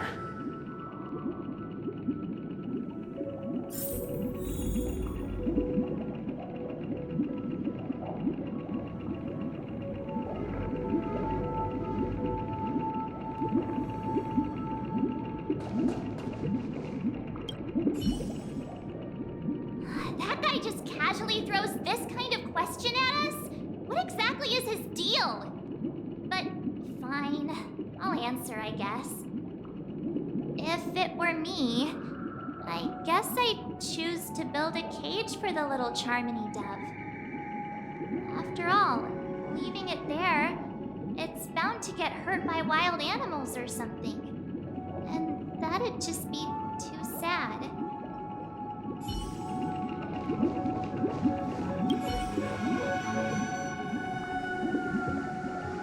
It looks like he really has no intention of imprisoning us. If it's just a quiz, I suppose it's fine to humor him. Back to the question. I would personally choose to build the little Charmony dove a cage. No special reason. I do think that a fledgling should have the right to fly into the sky. But if it can't even live to that point, then there's nothing to talk about to begin with.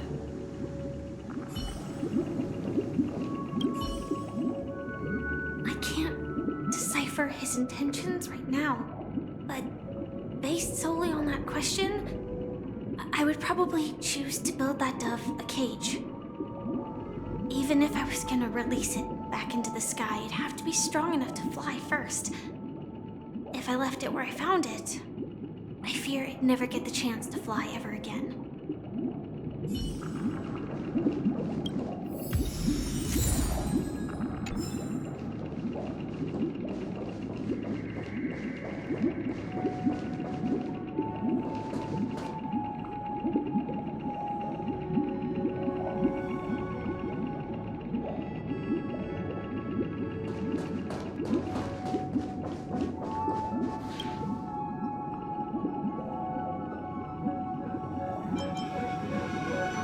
Interesting. Since you've made up your mind, allow me to reveal what fate this choice will bring to the fledgling. From what I've observed, there are at least 3 predators in that yard that prey on small birds. The Vossicle scorpion, Asdana wolverine, and the Huntington winged snake. Even if they shy away from humans, these animals are still near apex predators in a fenced location like a yard. In such a location, only one fate awaits that little Charmony dove. A painful death. As for the choice you made, I am deeply sorry. Now, let us advance to the second decision. This time, it's the story of a dream chaser. This story happened when I was appointed as Bronze Melodia, a position exclusive to the Oak family, charged with listening to the problems and vexations of Dreamscape residents, and providing them with the relevant guidance. It was during that period that I had the opportunity to hear voices from all corners of the Dreamscape. Joy, sorrow, arrogance, regret. The complex tapestry of human nature that formed the world. and I was fortunate to catch a glimpse of it. He was a dream chaser and an illegal stowaway. Just like the rest of them, he came to Penacony in search of a better life. Except that, to most people, the price he paid, I suppose you could say it was everything. He told me I sold everything I could at home. The house, the land, even his 2 children. He said he could not afford to raise them, and that at least they could eat if they lived as slaves. He had a plan in place. He would buy back his children once he had made his fortune, and enjoy Penacony's beautiful dream with them. Alas, his plan to smuggle himself was somewhat clumsy, and he was sniffed out by those pig-headed hounds. After hearing the Dream Chaser's story, I immediately appealed to the Bloodhound family to cease their pursuit. That way, at least he could live peacefully. But I was still too naive to the ways of the world. I did not anticipate that what I thought was a kind gesture would later lead to dire consequences. I'll tell you the outcome soon. For now, I'd like you all to make a choice. Will you do as I did and try to convince the Bloodhound family to stop their pursuit so that the Dream Chaser may live peacefully and realize his wishes? Or will you remain silent, leaving him to languish while the hounds are hot on his heels until his inevitable judgment arrives? I look forward to everyone's decisions. Who knows? Perhaps they might even alter the outcome of this tragedy.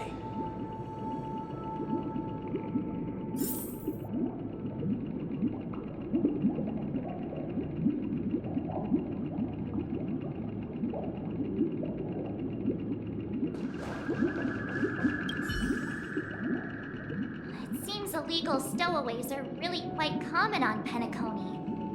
But that guy in the story, I don't think he deserves any sympathy at all.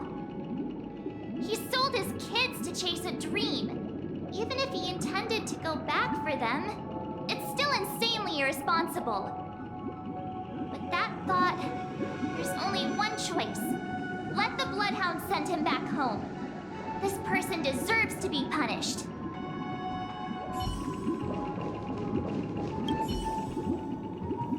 Dream Chaser story. If I acted out of kindness, I would probably ask the Bloodhounds to stop their pursuit and lend him a hand. But what cruel repercussion would this choice result in? I think Sunday must have been deeply impressed by the limitations of the strong defending the weak through this incident.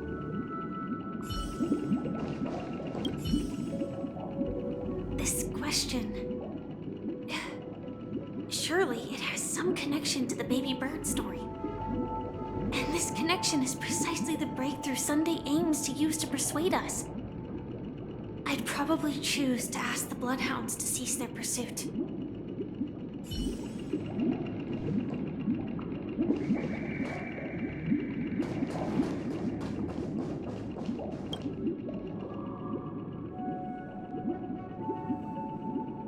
I'm honored to witness you arriving at the same decision. Out of respect, I'll share with you the dire consequences that my choice back then brought about.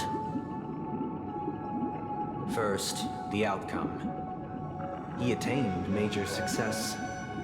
After avoiding capture, he ran a business for a few years, very quickly making a name for himself, elevating his status. He might not have become a tycoon like old Audie, but he was considered a character of excellent repute. Now then, did he realize the wish he set out to achieve? No. The last time I saw him was in the real world, where the hounds were going to permanently exile him, and I was the accompanying bronze melodia. The mission was simple. Listen to the criminal's repentance.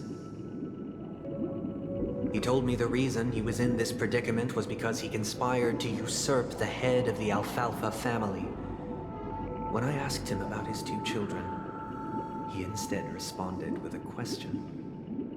What children? In the end, my heart aligned with the harmony, and the good deed I dared to undertake held no value, turning instead into a wrongdoing. It created a lamentable oppressor and countless oppressed individuals. As to your choice, I once again offer my heartfelt apologies. Next comes the third and final decision. And the story this time is my own. This story happened the day I was appointed the Oak family head. At that time, Mr. Gopherwood was the current Dream Master, and as per his wish, we had a private conversation. What surprised me was that the Dream Master had only come to deliver a letter to me. He let me read its contents, and it was a letter from my sister. The letter contained the usual pleasantries, anecdotes from her travels, nothing out of the ordinary. Just as I started wondering how this letter related to our discussion, the Dream Master began to speak. Do you know who wrote this letter? My sister, of course. But why would you personally visit me to hand me a letter from my sister containing mere trivialities? To help you grasp the full scope of this issue. Do you know where Robin is at this moment? From what the letter indicates, she must be in Caspelina 8, correct? She's touring there right now. Correct. Has she mentioned anything about a stray bullet? A stray bullet? What? A war has broken out on that planet. It is because of this very reason that Robin chose this destination. To spread the word of the harmony, and to save the lives of that planet she personally made for the front lines. She hoped to ease the people's suffering with song, and was willing to brave mortal danger to deliver the IPC's medical supplies. Unfortunately, stray bullets show no such compassion. Is she all right? If the operation was successful, she should probably be recovering in the field hospital.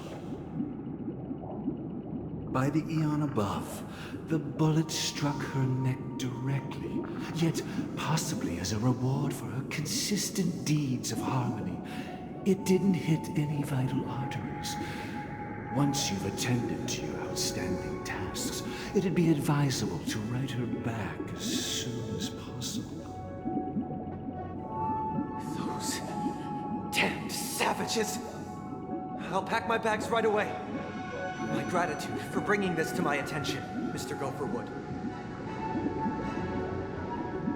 Now you understand why she always wears such elaborate neck ornaments, don't you? How could this happen? Miss Robin. It's all in the past, so please don't worry. I share this in the meager hope that you will understand the harmony's limitations and predicament.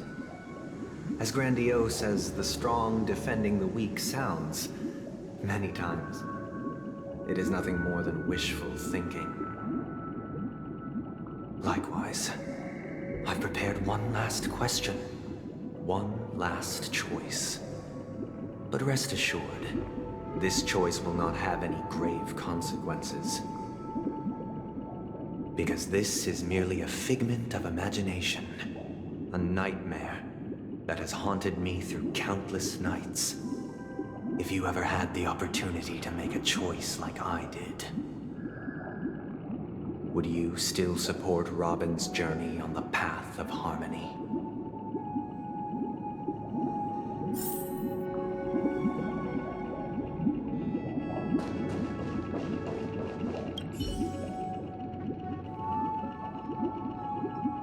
Miss Robin's courage is admirable. And here I was thinking she was just another superstar celebrity. But the fact that she's also Mr. Sunday's younger sister? No, I doubt he'd wish harm on his own flesh and blood, no matter how grand the ambition.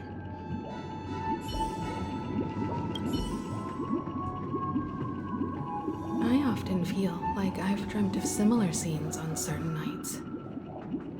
In the dream, I see blurry faces. I don't know who they are, but I sympathize with all of them, fighting for survival against some unfathomable force. Their confusion and fear are lucid to me, but I also remember they chose never to give up. Just like Miss Robin. If Mr. Sunday's question leaves you puzzled, you should find the answer from your own experiences. With each trailblaze, dangers and tribulations will surely follow. But would you ever back away? Would you stop March and Don Hung from reaching their next destination? I believe you have an answer of your own in your heart.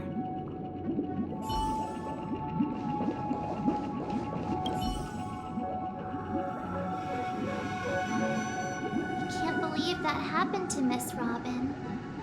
The strong defending the weak is a great mantra, but if I had to pay such a price,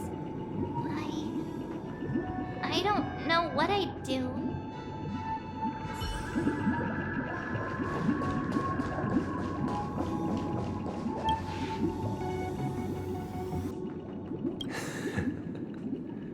I see.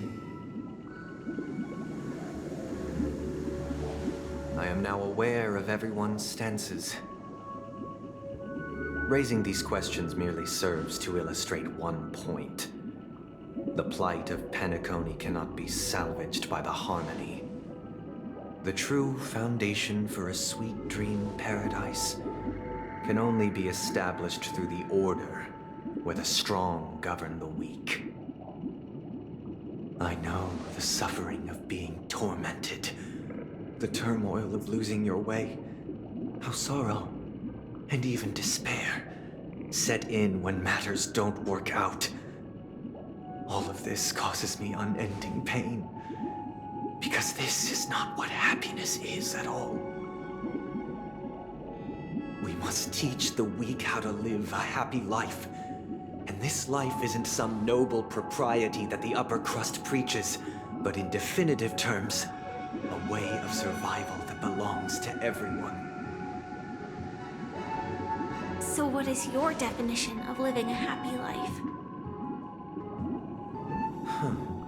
Good question. Human consciousness is fundamentally an illusion, a cage known as self-worth. People lured in by this illusion make mistakes, yet still ask that external influences bear the burden. When one mistake after the next permeates the masses, they become impossible to trace. Thus, the amassing of these individual cages culminate to form a prison, a place dictated only by the rule of survival of the fittest. Nature is always accompanied by predation and sacrifice. Its antithesis is known as order. That is what I want to do. Unite people's happiness under the banner of order. They won't need to make bitter choices any longer, nor face the weaknesses of humanity. They can cast aside their primal instincts to build a haven for mankind. Simply describing thoughts is far too abstract. So allow me to provide a simple example.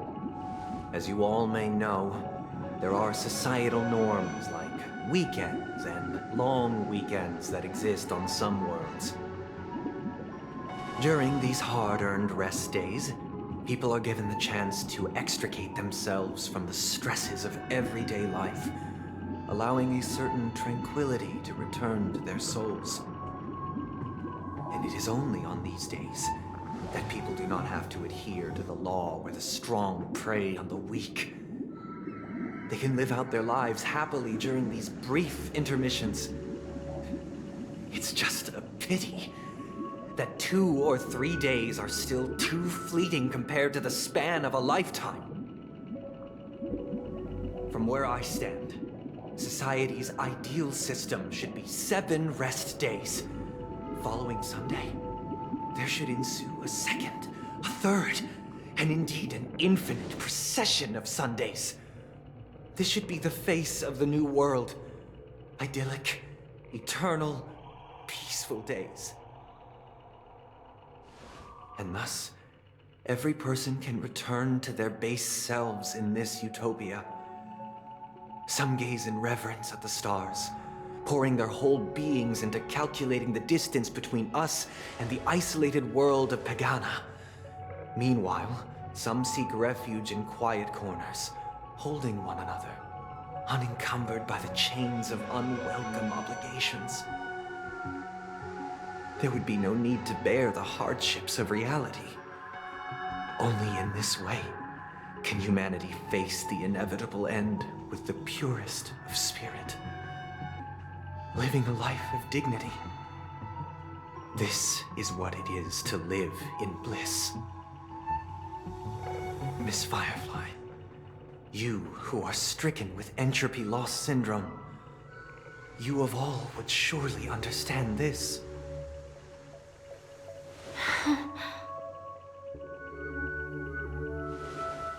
It sounds like a flawless theory.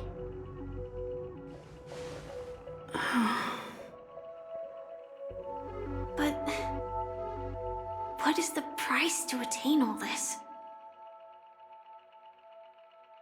The cost is minute, merely a personal and eternal sacrifice. If this paradise is to be maintained for everyone, someone must remain trapped in solitary awakening until the end of the cosmos.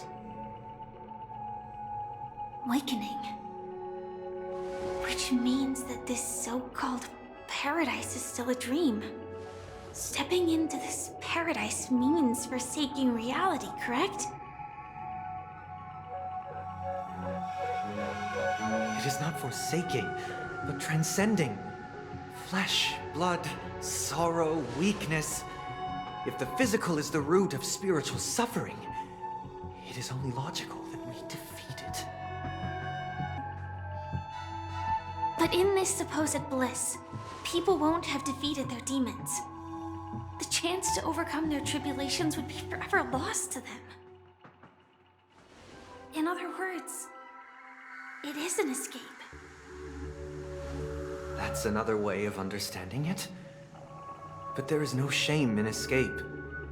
On the contrary, the seeds of escape exist in everyone's hearts. Don't you agree, Miss Firefly?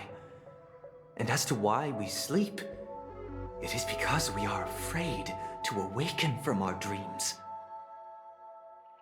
But this is not in conflict with the grand plan. Only in acknowledging this can we truly understand the frailty of human nature, and from there, show compassion and protection.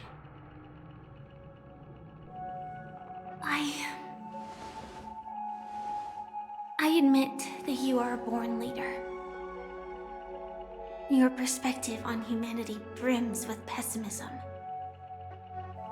Yet you express compassion for all, even when your heart pities them. But unlike you, I live for the self. From my perspective, individuals making choices for themselves is their birthright. The want to escape may be innate in the weak. But whether they are weak or not, it is not up to another to decide. Perhaps in your mind, you also view me as weak?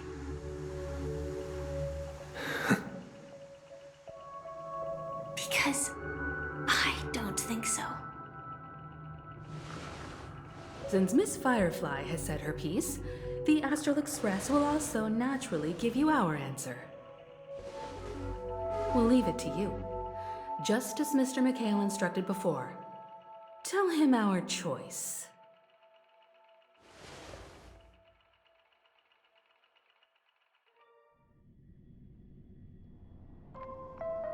What is this place? Does this place ring any bells, Misha? I don't know, but I feel a sense of deja vu. What is this place? It's the realm within a dream bubble. This was left to the Astral Express by a nameless, but weirdly, when we entered it, it was completely empty. Dr. Edward from the Dreamscape sales store told me that dreams are formed from memories, and a dream bubble can't take shape if its core is empty. So I thought you might be able to help us in unraveling this mystery, Misha. As a hotel doorman, you know Penacony best among us. I don't know much about dream bubbles, but if you want to figure out what this mansion is, I'll do my best. I'm counting on you then. Himeko, I still don't get it. Why were you so sure that Misha had a connection with this dream bubble? I wasn't sure. It was just a hunch. But since Misha feels familiar with this place, my hunch might be correct.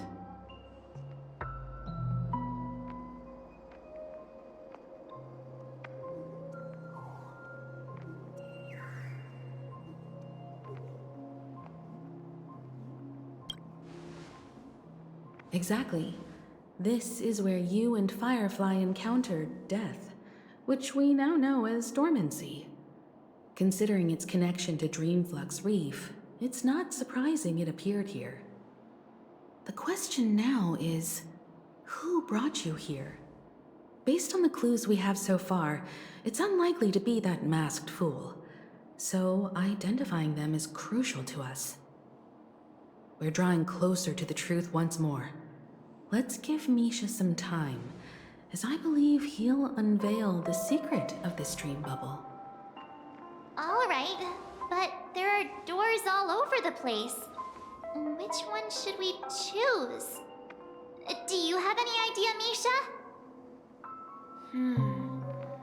I guess... maybe this way?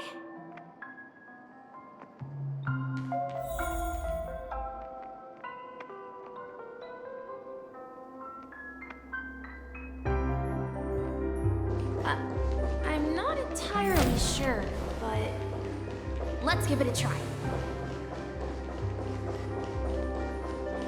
Wait, you managed to choose the right door on your first try? Weird. This place is quite different from the hotel. But I feel like I've been here before, and even lived here for a while. If I remember correctly, there should be a fireplace down that hallway. Clocky and I used to sit by the fire, listening to the crackling of firewood. And the room on the other side was the toy room. I loved spreading out all the toys from the box on the floor and making up stories for each of them. Hold on. This doesn't make sense. Didn't I grow up in Dreamflux Reef? So, what is this place? This could be a case of amnesia. Don't worry, Misha. It's common for everyone to forget certain aspects of the past. Those memories haven't vanished. They're just lying in the depths of your mind. We can surely get them back. Since this place seems familiar to you, why don't we explore a few more rooms and see if you can recall anything more? Yeah, then let's check out the rooms I just mentioned.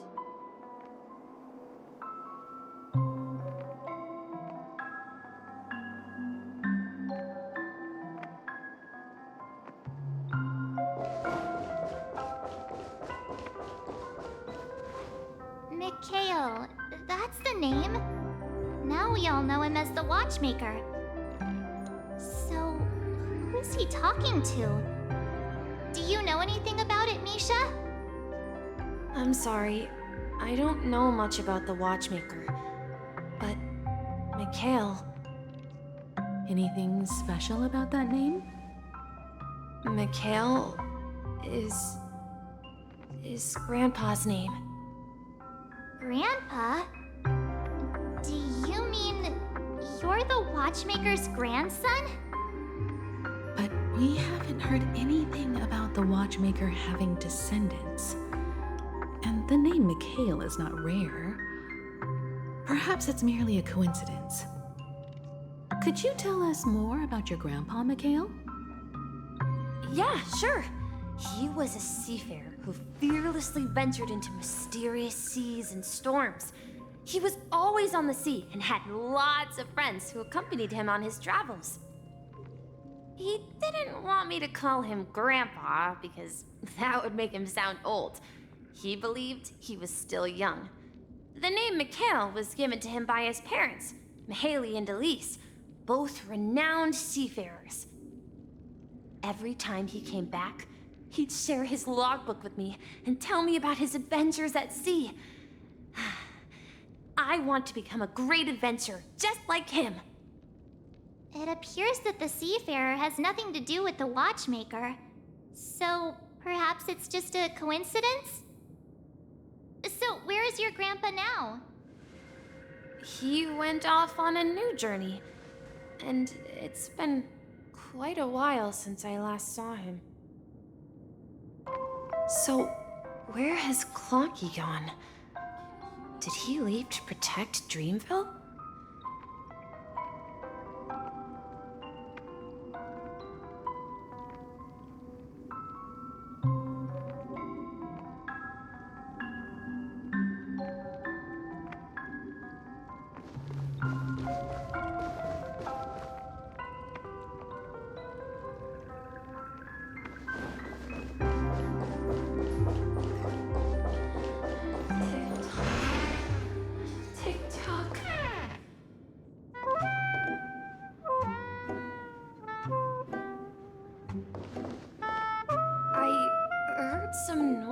From the room.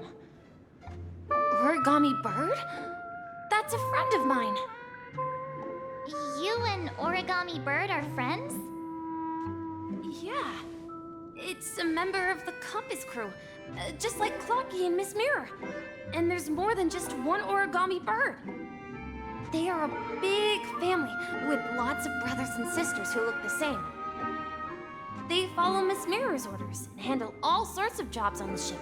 They're the best sailors. Sailors? Can Origami Birds be sailors? Could you tell us more about the Compass, Misha? The Compass is a ship bound for the New World. Clocky and his partners travel through layers of fog to the depths of the sea. Whenever there is danger, Clocky will use a compass and guide the ship in the right direction. That's a great story. But in the Penacony cartoon, Clocky and his partners have always lived in Dreamville and never ventured out, right? Huh? Oh, that does seem to be the case. Weird. I clearly remember Clocky arrived in the New World in the end. Perhaps Clocky has a hidden past. I think I hear the sound of water. You once mentioned there's a magnificent fountain up ahead.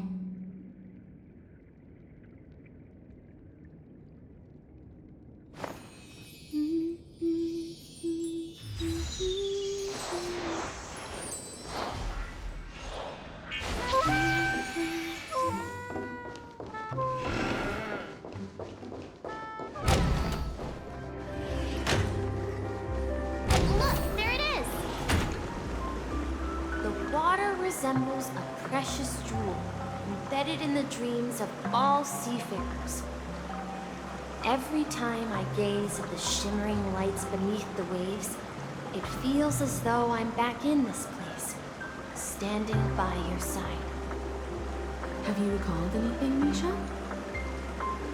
Yeah, I saw these sentences in Grandpa's logbook. He used to say that despite the perils of the sea, whenever he stood on the deck in the afternoon, overlooking the sparkling waves, he would think of this fountain in front of his house. He often said that those moments felt like returning to his family's side, and the difficulties at sea didn't seem quite as challenging. You know, I quite understand such sentiments.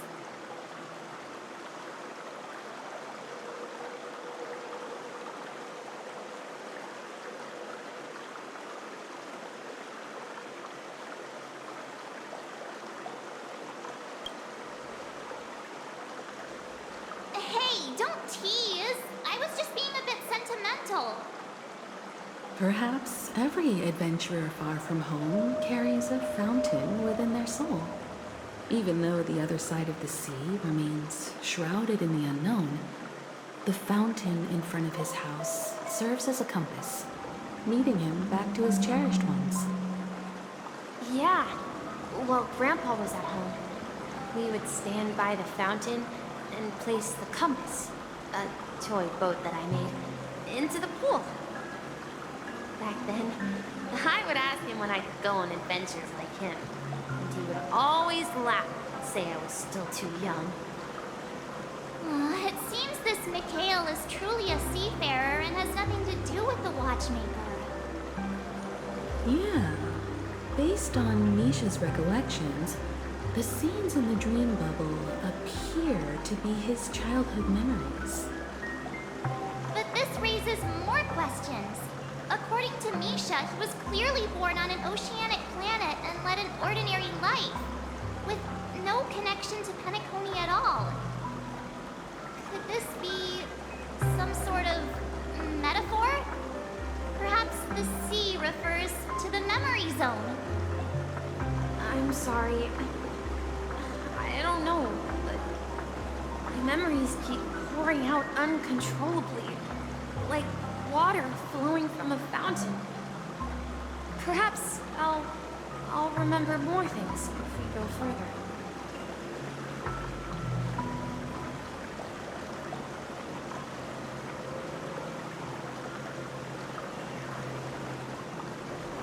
I wish to share your burden. This is something very important. We're going to the opposite side, right? No, we should turn left here. Huh? Something feels different about this place. This is it. I remember this corridor. I want to go too. Up ahead is Grandpa's study. The atmosphere in this room feels totally different. Misha! You finally come! Clocky, you're here! Yeah. This is the room where we first met each other. Are those books on the bookshelf logbooks left behind by that seafarer? Yeah. Whenever he came back, he placed a logbook on the bookshelf in his room. They contain records of his expeditions to every corner of the world. He described our world as a fountain. At some point, the sea started to gradually swallow up the land where people lived. To ensure that everyone had land to settle on, he had to continue exploring the sea in search for the source of the rising seawater. On that day, he called me to his study, telling me that he was embarking on another journey. However, I could sense the gravity in his expression. was the same look I had seen on my father's face before his final voyage. I asked him if I could go with him, but he said that my adventure lay elsewhere and told me to stay home and patiently await a certain sound at the door. What sound? He told me about a vast ocean in the sky. An ocean of stars. He spoke of a train that transports children with a desire to venture far away, traversing the sea of stars without ever stopping. He said that he knew the crew on the train, and that he had asked them to take me along. He said the journey I had always dreamed of would start there. A train? Could it be? It's the Astral Express. I remember now. Grandpa's friends are a group of nameless who came to this world to resolve a disaster caused by a star. Then, he gave his pocket watch to me. It was his cherished treasure, appearing in every one of his adventure tales. He explained that difficult times were ahead, but assured me that the watch would guide me. He said, as long as I kept moving forward, I'd eventually reach my desired destination. And then, it was as if I heard the distant sound of a train whistle echoing throughout the room. Exactly, Misha! And then we followed that whistle, didn't we? Yeah. I think I can still find the way we took back then.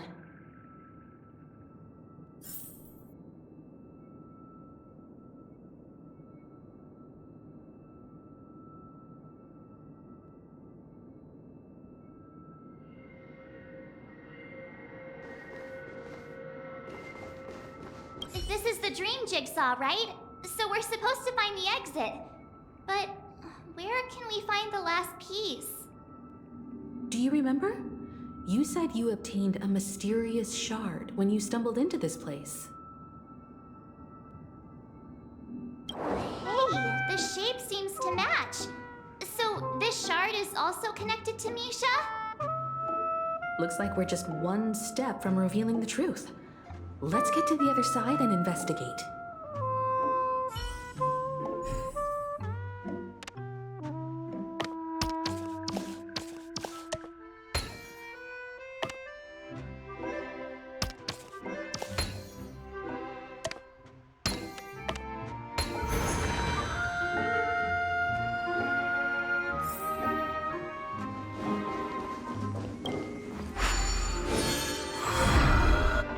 This is it. This is my room of clocks.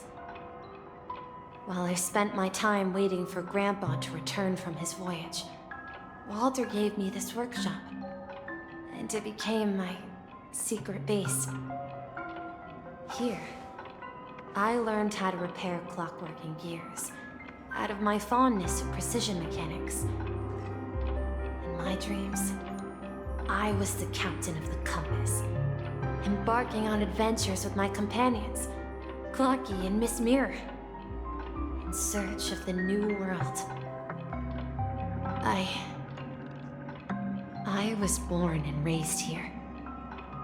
So, this building in the dream bubble is your childhood home? Yes, but not exactly. To be more precise, this dream bubble itself is my home. Looks like you've remembered everything now. Wait. Why does it feel like everyone else knows something I don't?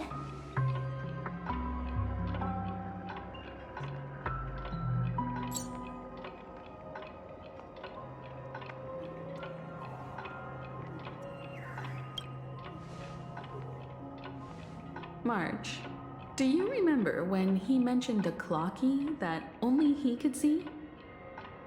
Yeah, the little guy here, right? But we all saw him in Dreamflux Reef, right? And Mr. Yang even greeted him. Looks like everyone on the Astral Express has a childlike spirit. The answer lies in the Astral Express. His experience shows that neither Firefly nor Acheron can see this clocky. And when we were in Dreamflux Reef, you may have noticed that for some reason, nobody outside of the crew had ever talked with Clocky.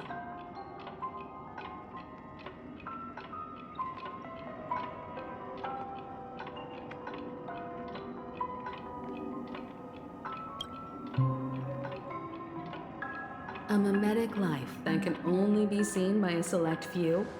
It's just like a hidden message left by someone for the nameless. But Misha can see Clocky too, right? They even grew up together. But Misha hasn't started the way of the Trailblaze yet. That's the key to the mystery, March. Now take a moment to recall. Have you ever seen anyone outside of the crew interact with Misha? Wait. No way! That's the answer, March 7th.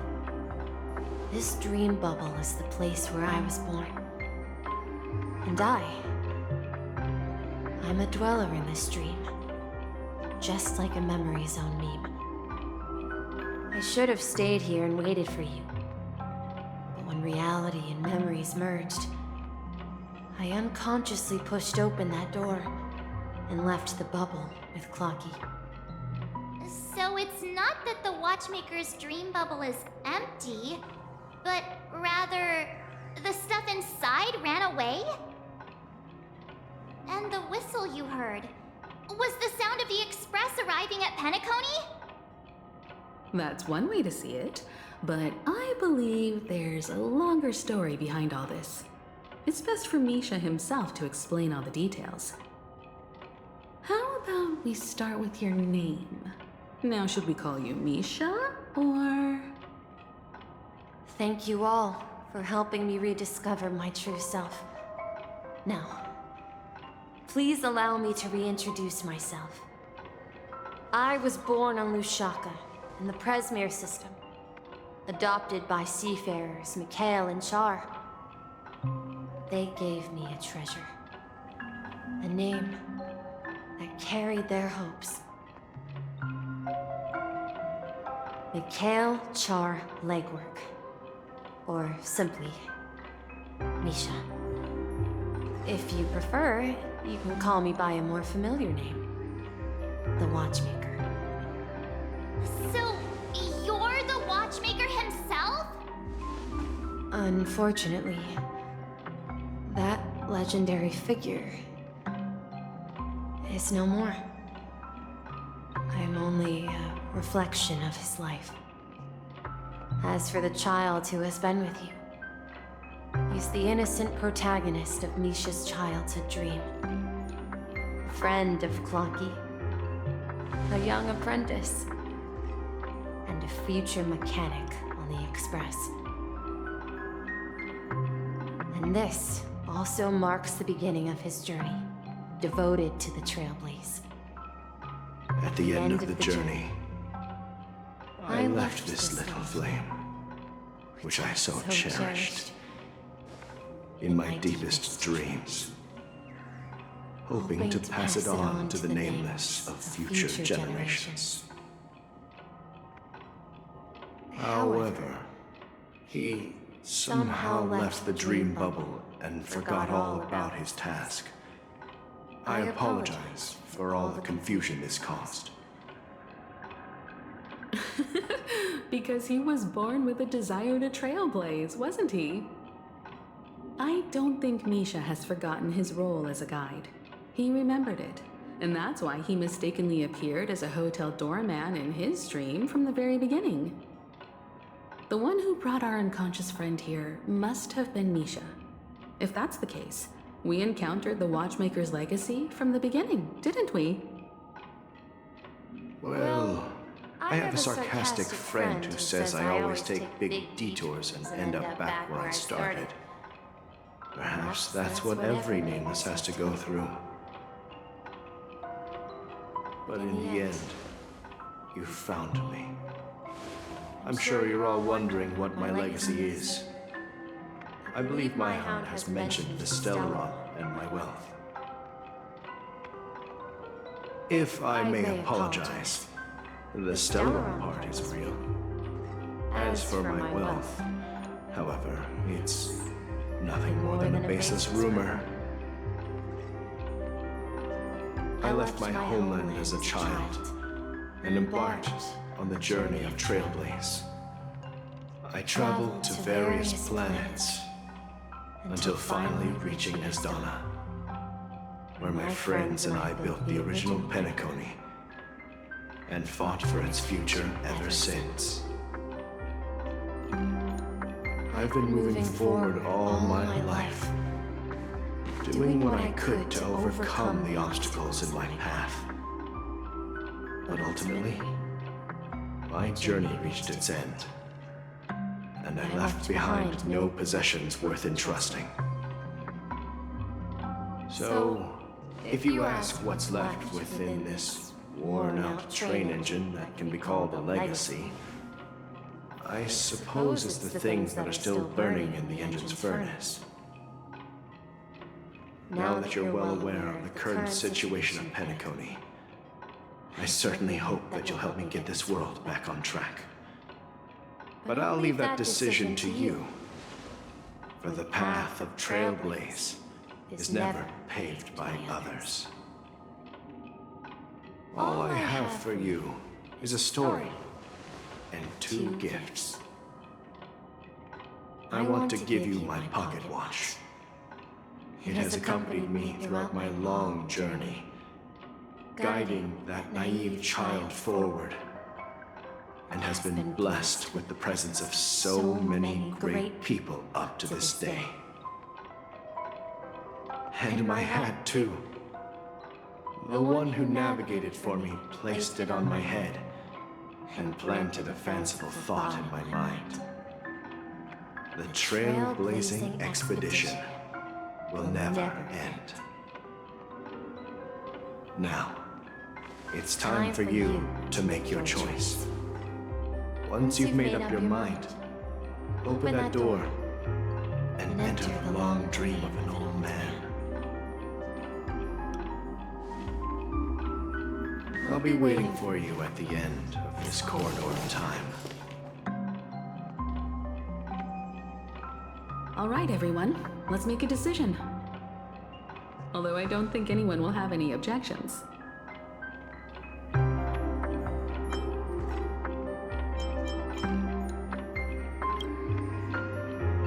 Of course.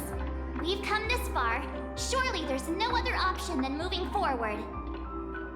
In that case, it's unanimous. Then let's proceed together to the end of this dream and tell Mikhail our decision.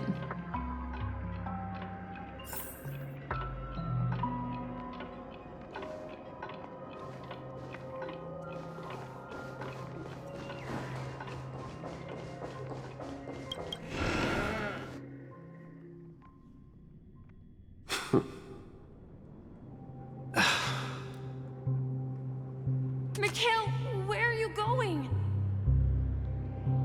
Someone has to step up and save Lushaka. So why can't it be me, Misha? Please don't go. And if you must, please take me with you. Don't leave me alone. Even without me, you know how to proceed forward, brave Captain Misha. The compass is waiting for you. Haven't you always wanted to be a better adventurer than me? Now go, board that train and start your journey. Where are you going, Mikhail? I'm going to clean the floor in the parlor car. I've promised the conductor. Wait, first tell me, did you fix this watch? Yeah? I know what it looked like before. Its chain was broken, the back case torn, and the marks on the dial all worn out. How did you manage to fix it? Well, it's hard to explain, but I knew it could be fixed. It's the hands, Mr. Amundsen. Its hands were intact and pointing in the right direction, so I knew there would be a way to fix the rest.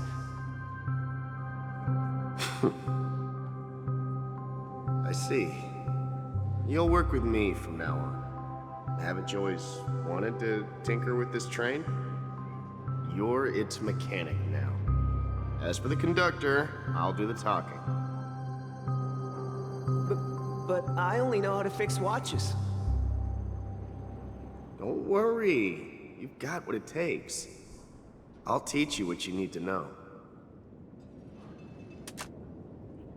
Where are you going, legwork? It's time to head to our next stop.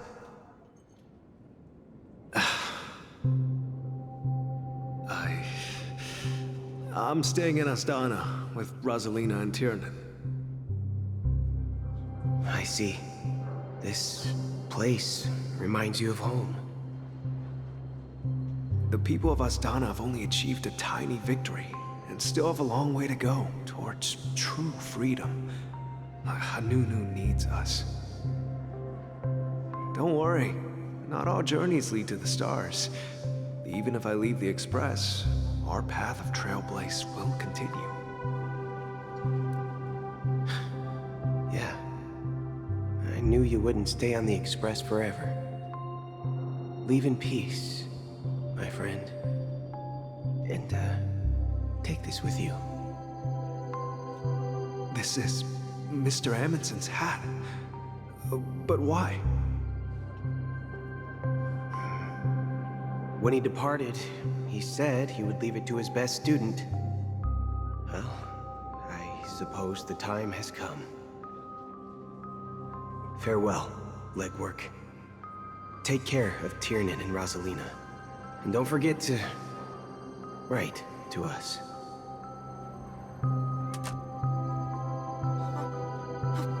Where are you going, Watchmaker?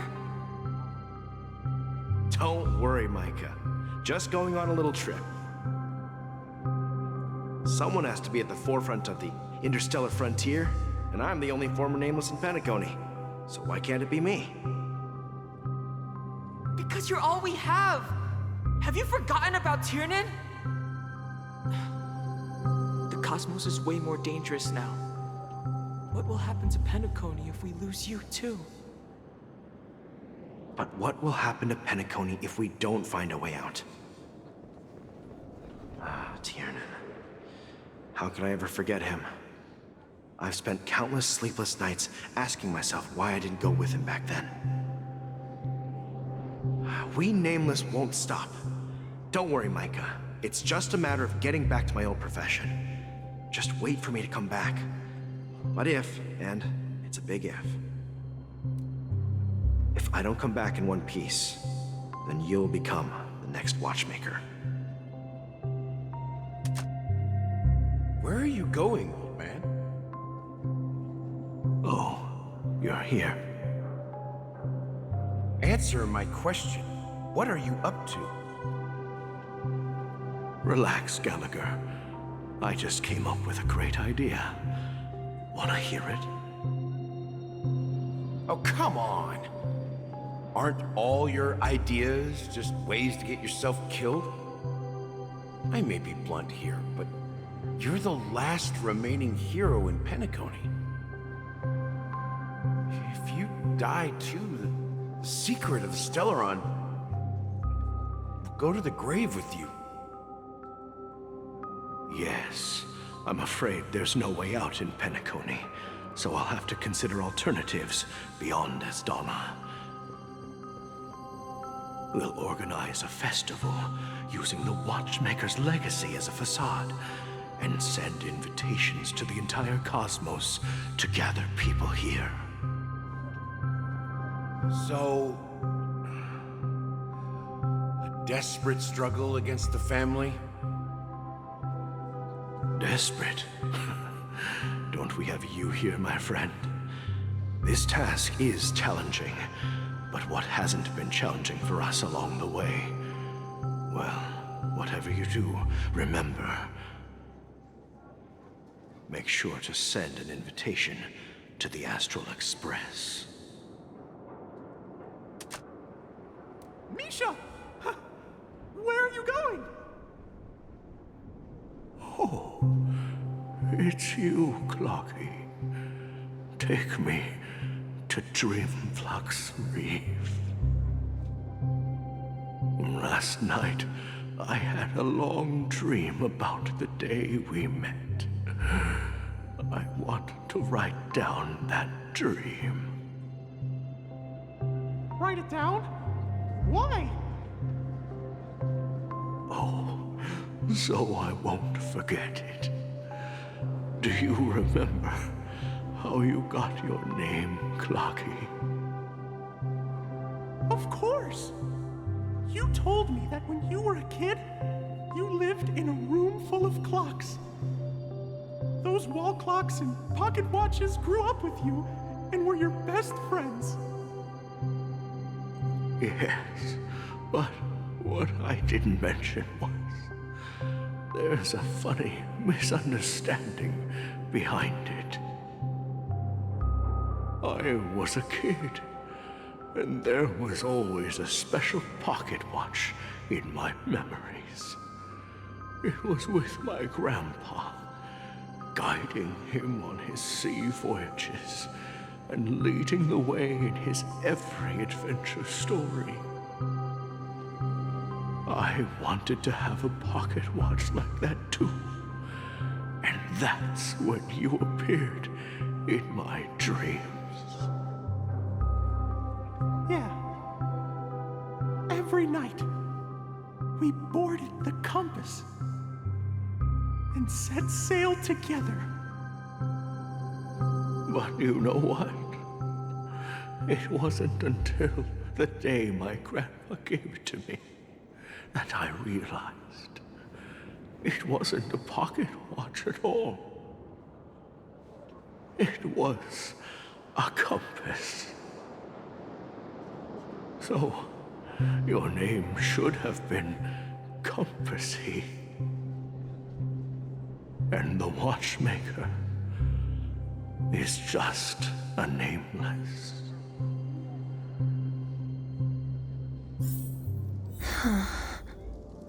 We've arrived at Dreamflux Reef. So, where to next?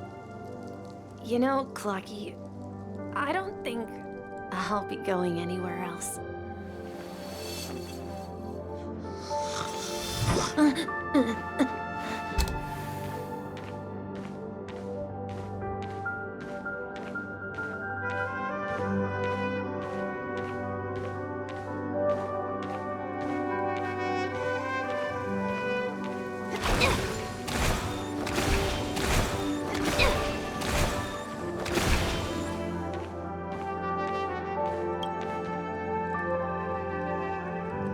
I've traveled far enough.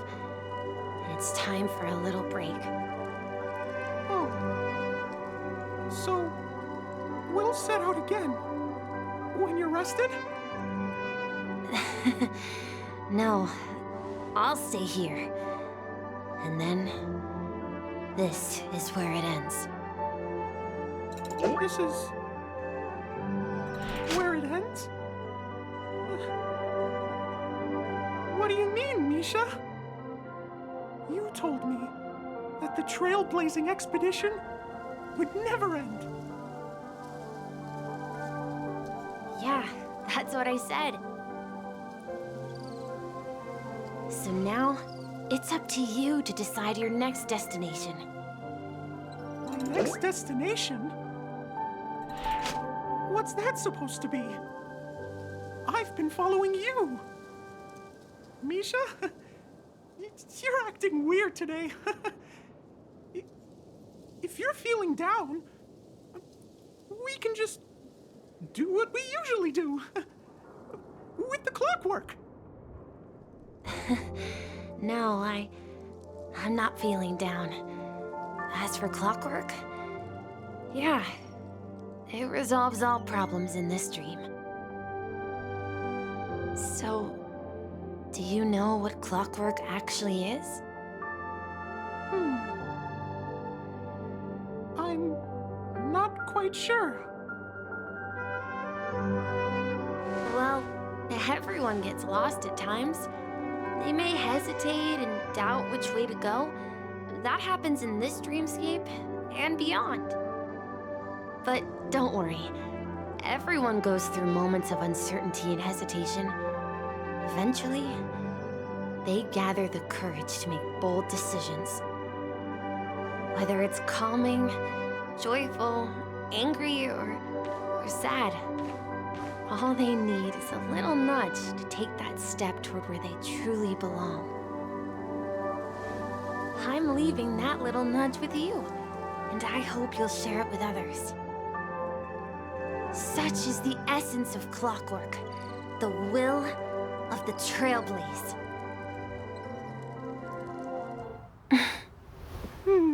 Clocky's hands spin around non-stop, indicating confusion, frustration, and weakness. But ultimately, people still need to move forward. Just like your hands, always pointing ahead. This is where my journey ends. From now on, it is your path to walk. Trailblazing means taking paths your predecessors forswore, and venturing even further. The Penacony in Mikhail's dreams does not belong to order.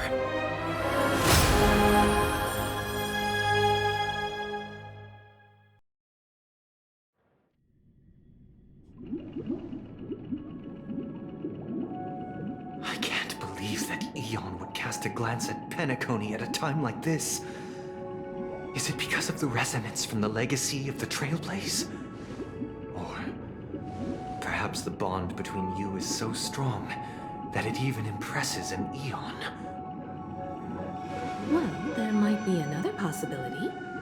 Perhaps they want to witness, on behalf of the fallen Eons, who will hold the future of Penacony. If that's the case, on behalf of the Dream Master of Penacony and the 107,336 members of the Oak family, I'm extending a formal invitation to all of you. I'm cordially inviting you all to the Penacony Grand Theater to participate in the upcoming Charmony Festival. And, of course, you won't be in the audience, but on center stage. Since the future of the Stellaron, Penacony, and even the entire cosmos is at stake, let's draw a conclusion there, in all fairness. If you truly believe in Akavili's path, then show me their courage and determination.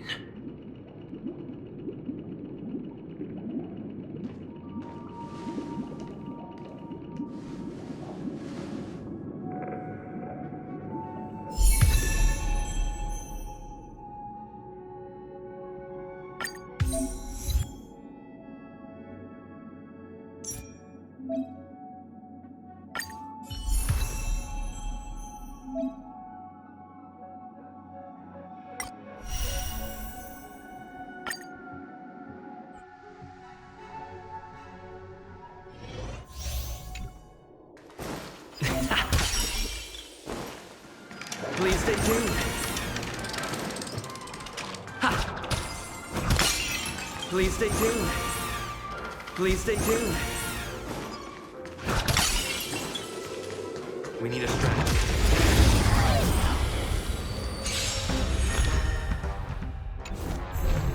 Time to test our rapport. Let's improvise. Ready for another? In the mood for another beating? Not good. Dreams do come true.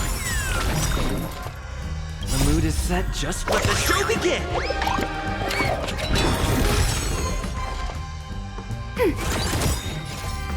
data to Kinet Marker Festival. Time for a good old counterattack.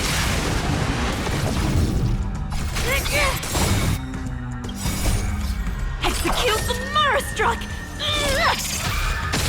That's what you got? Stay in step. Let's improvise. Enemy targets detected. Ready for another? Do you admit this crime?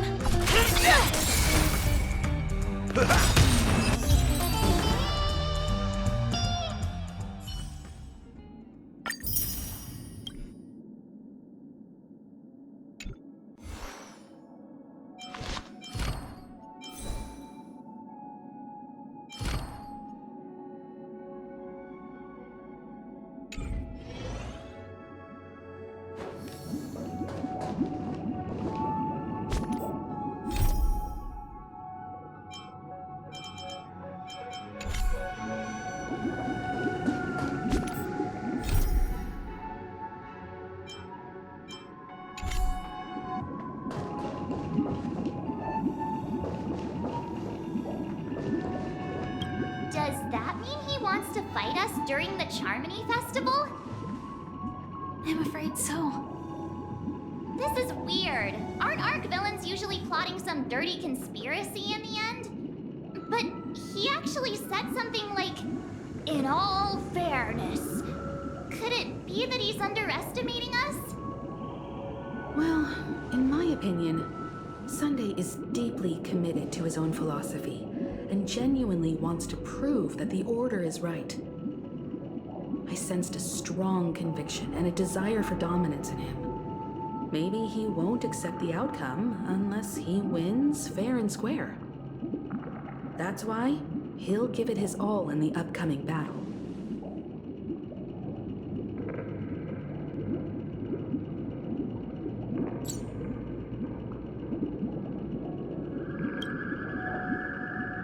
Yeah, you're right.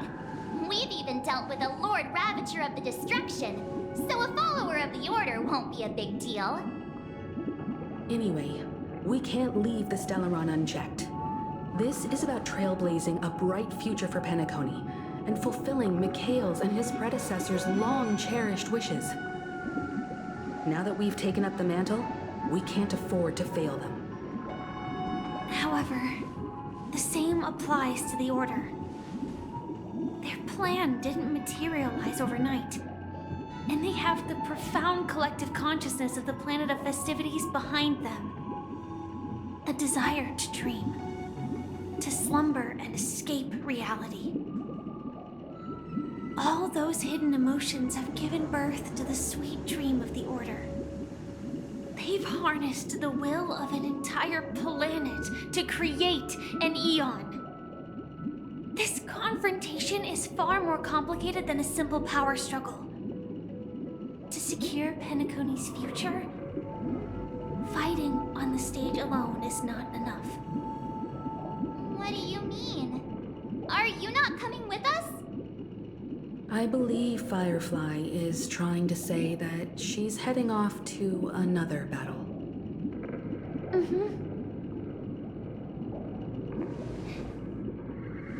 Before I left, the Destiny Slave told me that this journey would bring unforgettable rewards. Even though the script he gave me only had a few lines, I couldn't ignore them. Because one of the lines said, "I'll experience death 3 times in the land of the dreams." 3 times? This can't be serious, right? The first time was a painful death when I was stabbed by the Blade of Dormancy, which led to all subsequent events. The script will always come true, but in a way that will only be revealed when that page is turned. So now I've understood the meaning of my second death. And I am prepared to face it. If all goes well, my efforts will provide crucial support for you. Only by achieving victory in this battle can we secure a future for Penacony. and only then, my third and final death won't come true in the most terrible form. The most terrible form? Does that mean... The true death. Where everyone in Penacony loses themselves completely in the eternal sweet dream of the Order. We must do everything we can to prevent that. Have you made up your mind, Firefly? Yes. Otherwise, I wouldn't be here. Thank you again for your assistance for the Astral Express. May we meet again, in reality. Yeah. Farewell, everyone. May your trailblazing expedition never end.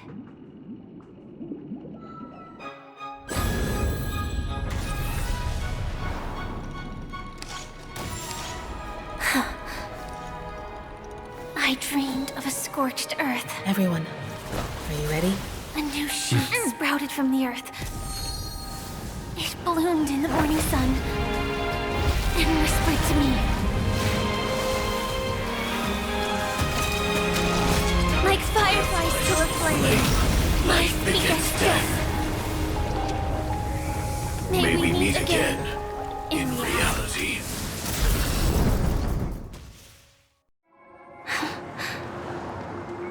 After today, Japella's name will disappear from cosmic history, and the Everflame Mansion will take its place. In the not-too-distant future, you'll receive an invitation. That's your next stop. Land of the dreams. Penacony.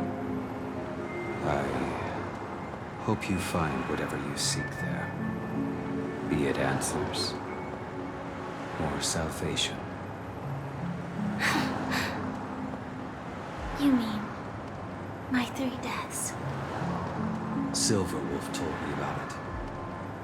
It's such a shame that it's not part of my script. Well, I want to live. I'm never afraid of death. The opposite of death is eternal life, and that's something I'll never desire. People die, and I am no exception.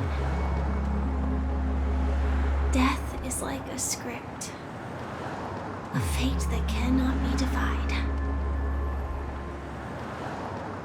But that's exactly why we have to choose where we want to rest forever.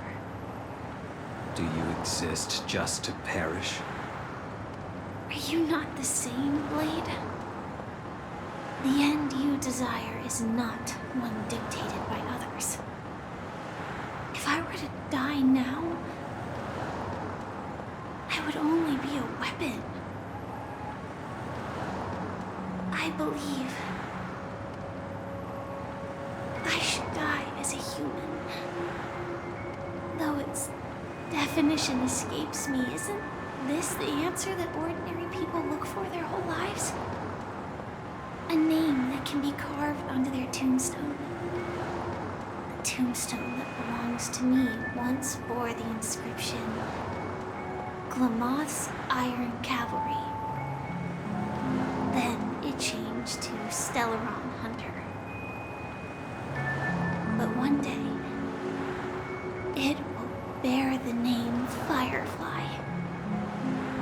And all the brilliance she showed at the end of her life.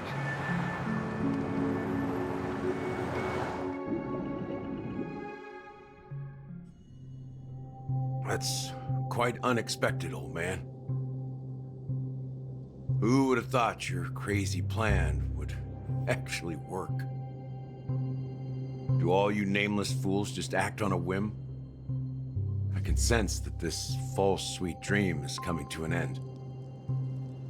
The Nameless may be young, but they had the ability to achieve this goal. Just like you did in your time. It's a shame you won't be able to see it firsthand. Maybe I won't either. Once something fictional is seen through, it ceases to exist. Yeah, not just those nameless. Even Mr. Wings is just like you. Stubborn, won't listen or give up, no matter what.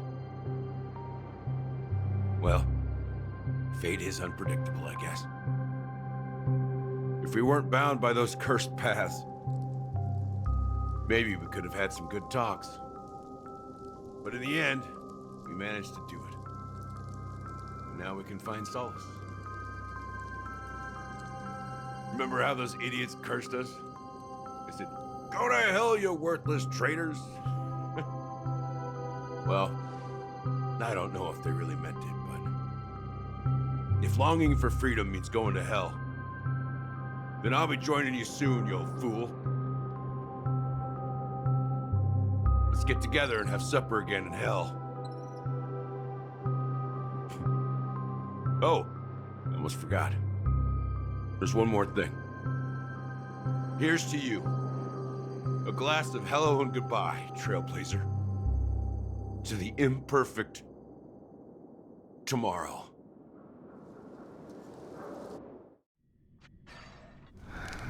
It's warm here, isn't it?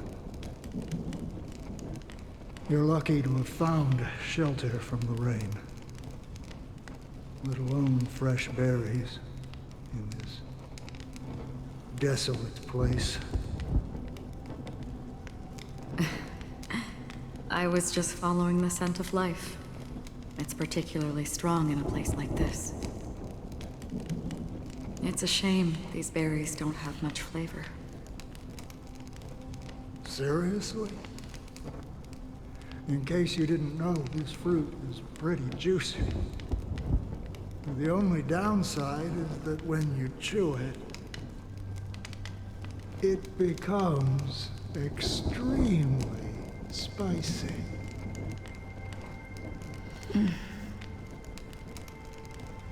Have you lost your sense of taste? I can still taste certain things, like a faint sweetness. Before coming here, I stopped by a place called Orkron. It had barren cliffs and nights lit by bonfires. Burgundy snow would fall from the sky, and when it landed on my tongue, it tasted like raspberries. The flavor wasn't exactly sweet, but it left a lasting impression. When I think back on my past, I realize that what's tying everything together isn't the big events, but rather these small yet unforgettable moments. Don't worry about it. Losing oneself is a reality that every self-annihilator must face. At least I haven't completely lost my senses and memories yet. Well, congratulations on adding another footnote to your journey. By the way, are you always alone? No, I had a companion in Orkron. She's a short, nameless girl who aspired to explore IX. She always said she'd walk a path deeper and farther than Akavilis. Quite an ambition for such a small girl. So, what happened? She became stagnant water. Well, my condolences. Condolences. I don't need them. The girl left with a smile. She never regretted her choice and most definitely wanted me to say goodbye with a smile. So, that's what I did. That's proof that you're grieving for her. Or perhaps I'm just afraid. Afraid? I rarely sense that emotion from you. What do you fear? I'm afraid I'll forget the 30 days I spent with her. Just like all the other days in my life. Most of them have already washed away with the rain, disappearing into an unseen realm. I fear that those vivid red memories will fade away too. There isn't much color left. And besides this faint, warm red, there's almost nothing. Hard to imagine. A ranger accustomed to bloodshed, destruction, and chaos finding warmth in the red color. Because I have experienced this warmth many times. Long ago, I promised someone that I'd bring it to more people. And that for every remaining moment of my life, I'd strive for a better ending for all. As long as this red color still lingers, I have a chance to fulfill that promise. It represents a burning fire, a blooming flower, the berries in this cave, and life itself, fleeting yet still dazzling. In the end, it will lead me beyond the horizon of existence. And on the other side, I will cut off nihility. The one blessed by the sleeping and shapeless is considering how to kill them. That's truly pure nihility. But you're right about one thing. After spending so much time near this stagnant water, only when I look at this vibrant red fire do I realize that I'm still alive. When will this rain ever stop? Perhaps when the sorrows of the departed have finally quieted down, the sky will clear up.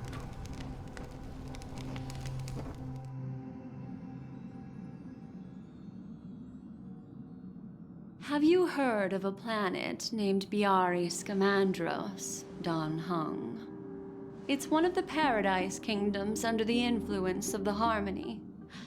A sought-after wonderland for the inhabitants of the Dardanu major and minor systems. Half an Amber era ago, the family held an unprecedented festival there. And after that, everyone on the planet became part of the family.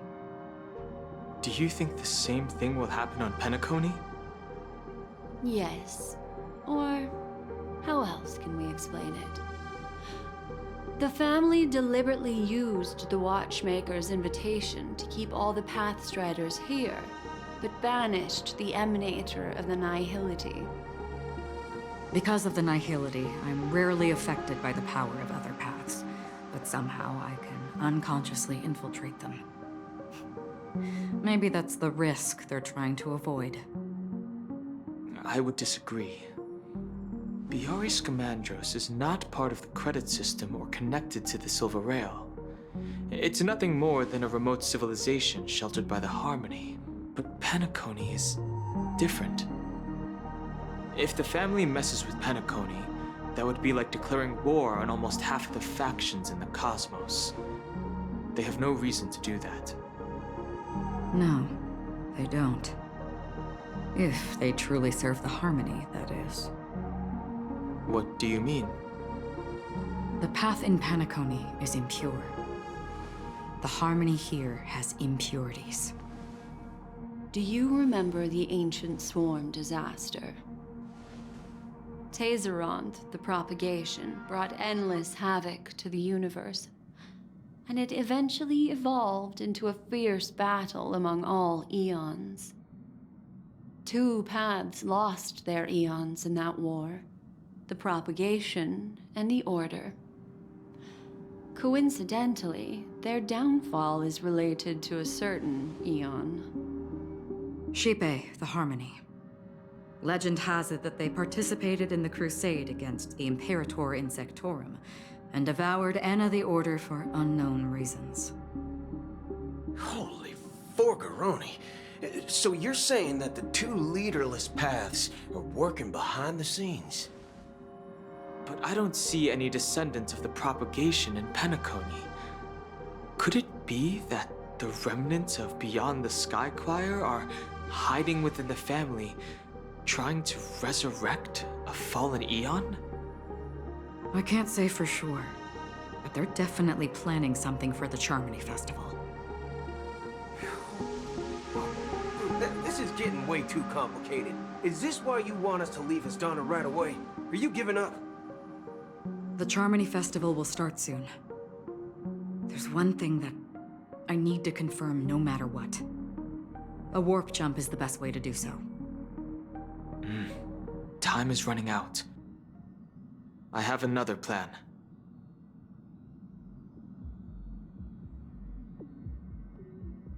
Hold on. Are you thinking of using the Jade Abacus of Allying Oath? Exactly. The assistance from the Lawful Cloud Knights would be enough.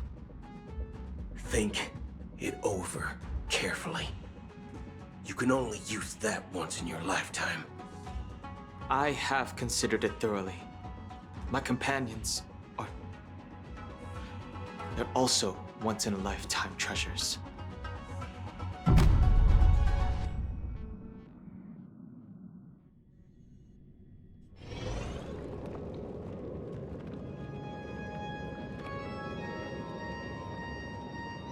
Are you the only one here, my child? The Nameless is quite the diplomat. Our secrets have spread like wildfire within the family. And IPC starships are gathering towards Astana. This is a crucial moment for us.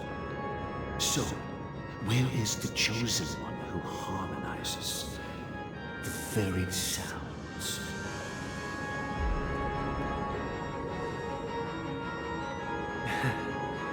What do you mean, Master?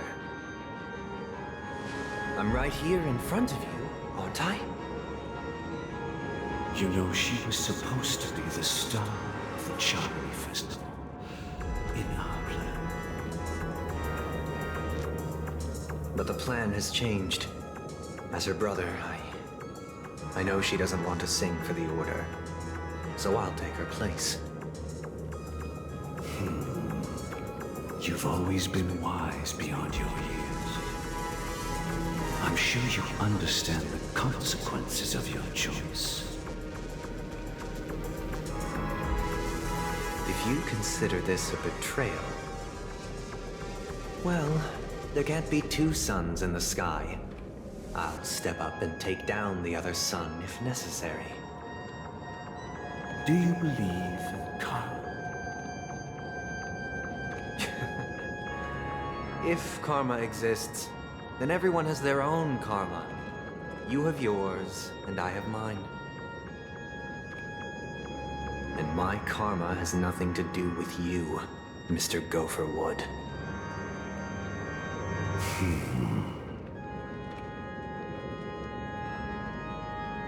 All right.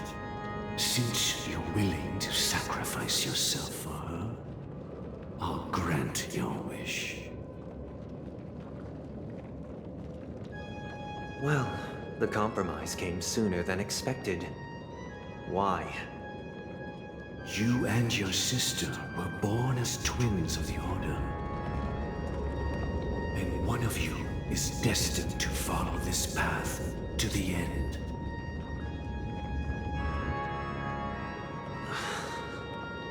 Is this part of your plan?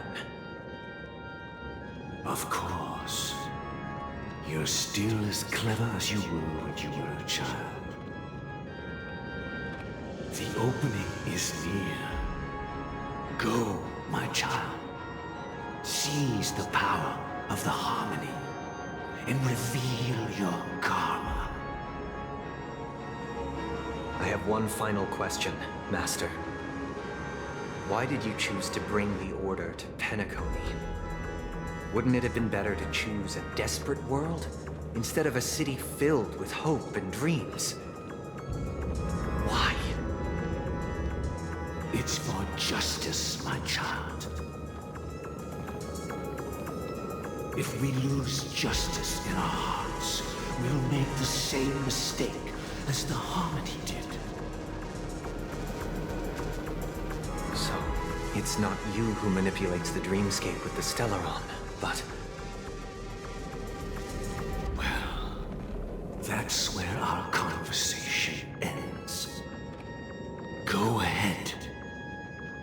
The 107,336 souls of the Oak family have dreamed of this moment too many times.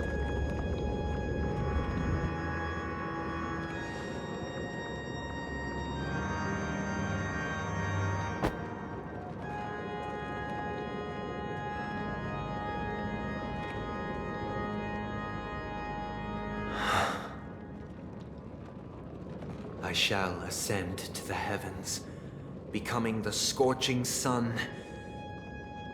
Bathed in my light, my people shall flourish, while all evil shall be eradicated.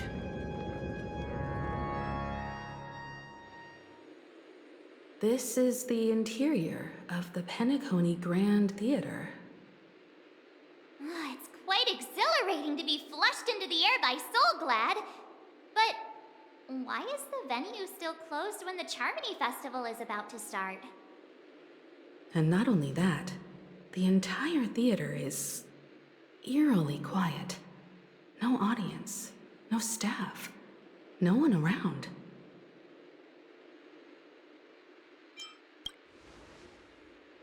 Yeah, I wonder how many tickets... Hey, that's not what we should be concerned about! Let's explore around. Be careful, everyone.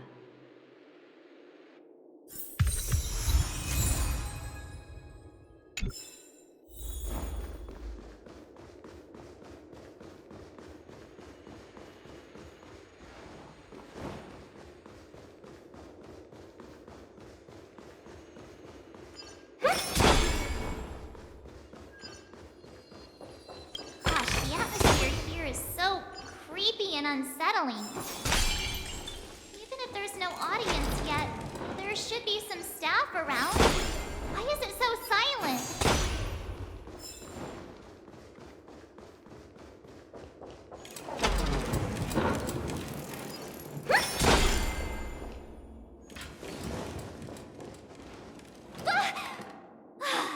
Yikes, they scared the life out of me.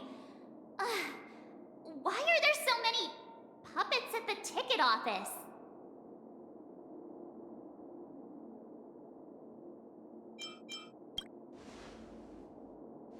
What? You're so annoying. Stop scaring me. Are these puppets part of the stage setup? Even so, it's so eerie that the entire front hall is empty.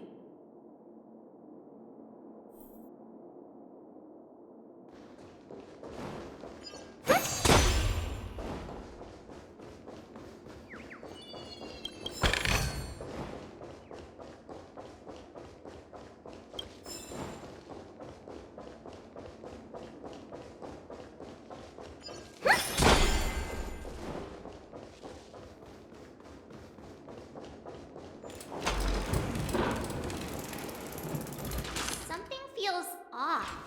We're in the right place, right? There's no other grand theater in the dreamscape. So Sunday's messing with us? He said we'd have a final showdown on the stage, but why is there no one here? My apologies for the delay, March 7th.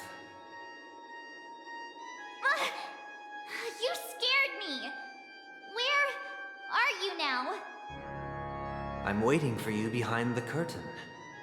Following the Asdana tradition, I invite you to enjoy a stage play in 3 acts before the festival begins. History is a mirror reflecting the universe's true essence. Let's use this opportunity to delve into the rich history of Penacony and the eons. Within it, Naturally, the future takes shape. Let us commence with the dawning of the world. After the Dusk Wars, darkness veiled the sky, and chaos consumed the earth. Enna the Order emerged, destined to restore all existence. That marked the first day.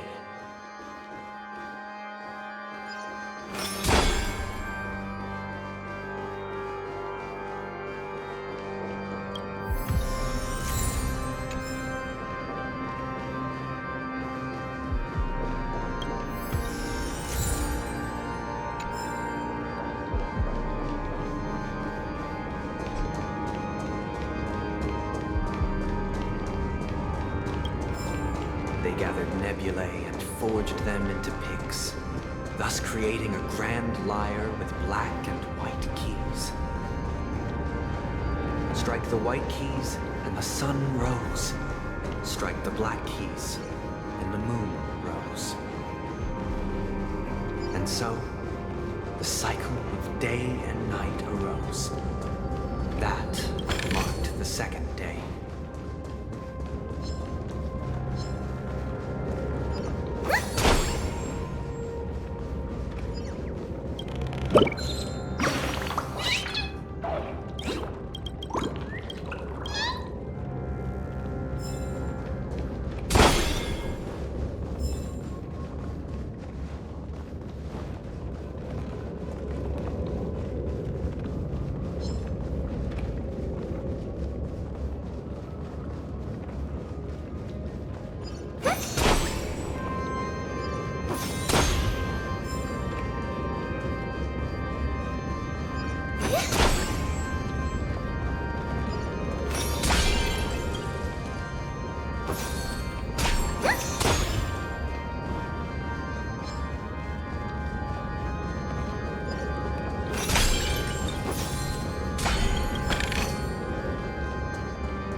The atmosphere here looks similar to Sunday's inner world.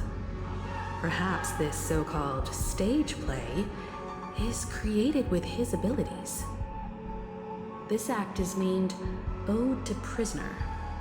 Given the atmosphere here, I believe it's about Penacony's past. I thought things were finally looking up as I managed to dodge prison during my recent trailblazing expeditions. But now it looks like I'll be back behind bars again. I genuinely wish to avoid a violent clash with my esteemed guests from afar. Therefore, I've arranged 3 acts before the situation becomes irreparable. Where shall we start our narrative?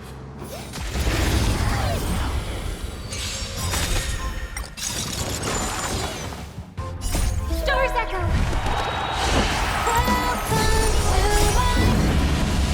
Show no mercy. Bust? Or maybe I'll take it off!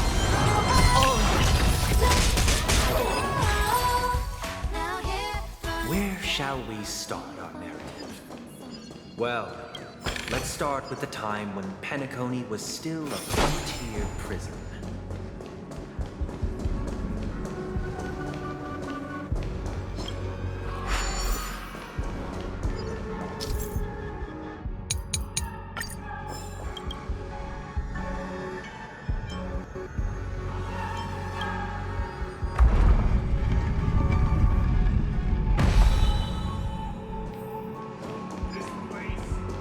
In 2147 AE, a prisoner named Hanunu ignited a struggle for liberty and emerged triumphant.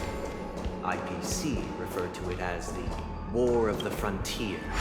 while the Asdanians dubbed it the War of Independence.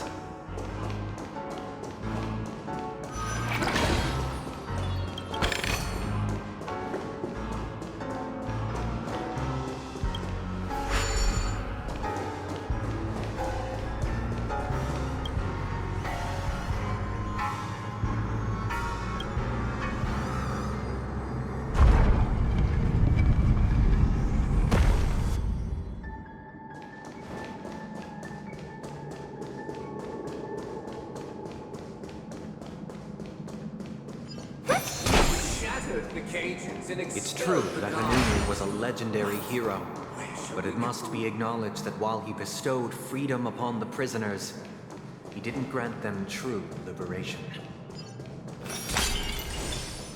Thank you for staying here, honorable travelers. The three remained stayed on the planet, endeavoring to spread the tenets of Trailblaze throughout the frontier prison. Alas, their efforts proved futile.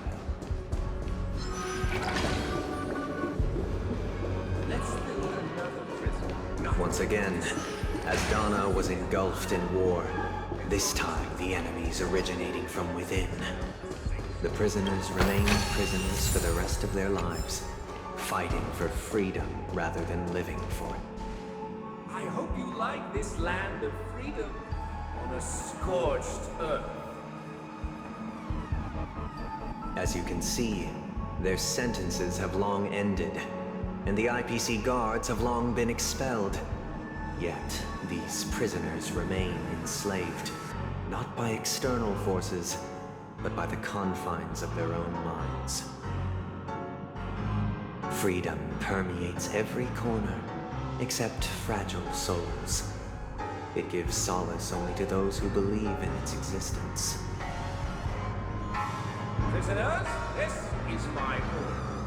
Learn the essence of freedom and teach your fellow prisoners to fight for their lives.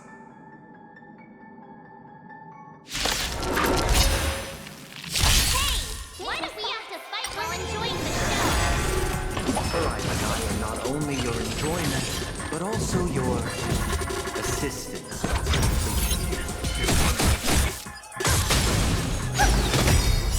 Stars Echo!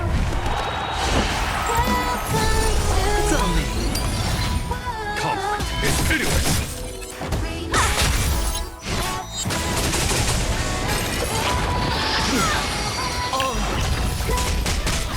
Bust. Or maybe I'll take it off! You won't get away. Watch your head! Here is thunder! Show no mercy! Humanity never conceals its desire to control the heavens, and I'm no exception.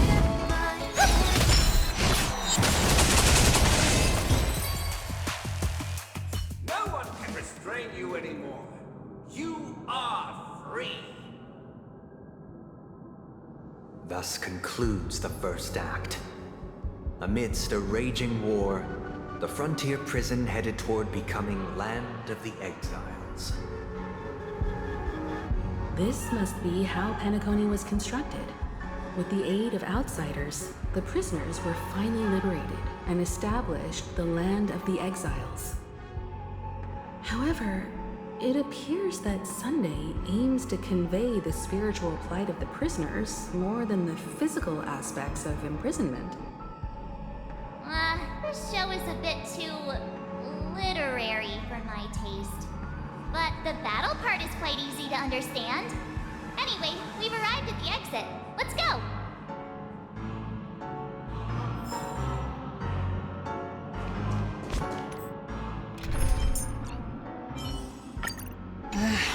These puppets.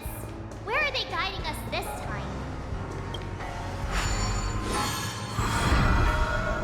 They transmuted streams of stars into inked nibs, creating symbols to be pronounced and counted.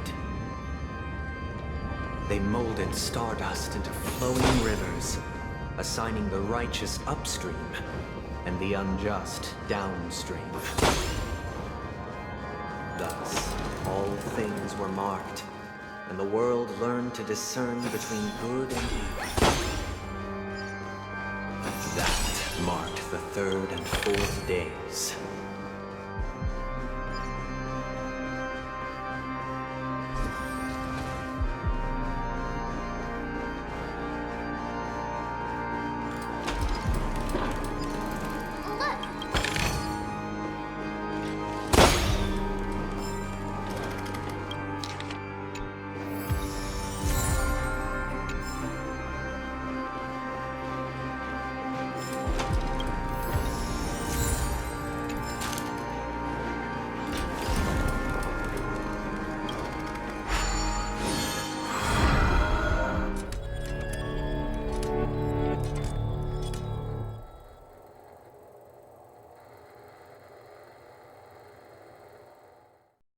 Ode to Fool. This must be the second act. The surroundings are different from before. The stage decorations look a bit tidier now. Behold, the ensuing to peace never truly graced land of the exiles. The history in this era is rich and intricate, so please allow me to present it in allegorical form.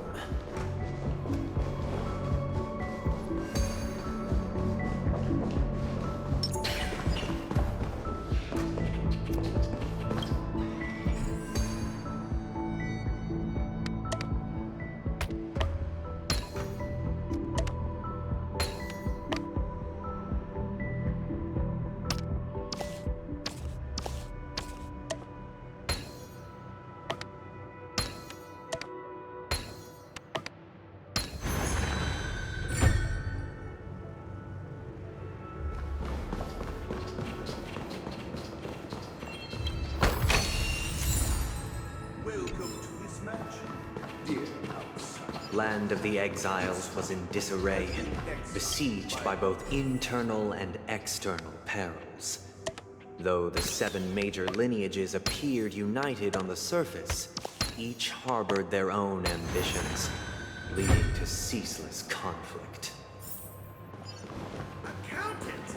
We are the pillars of this... The Black Plum family was the first to fall. They withered away in the White Desert event, orchestrated by the Alfalfa. The leader of the Alfalfa family sought to defect to the IPC, trading freedom for survival. However, his eldest son slew him in the name of righteousness, and ascended as the new family head.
Only when Gopher Wood led the family to land of the exiles and earned recognition from all 5 major lineages did penance earn its name.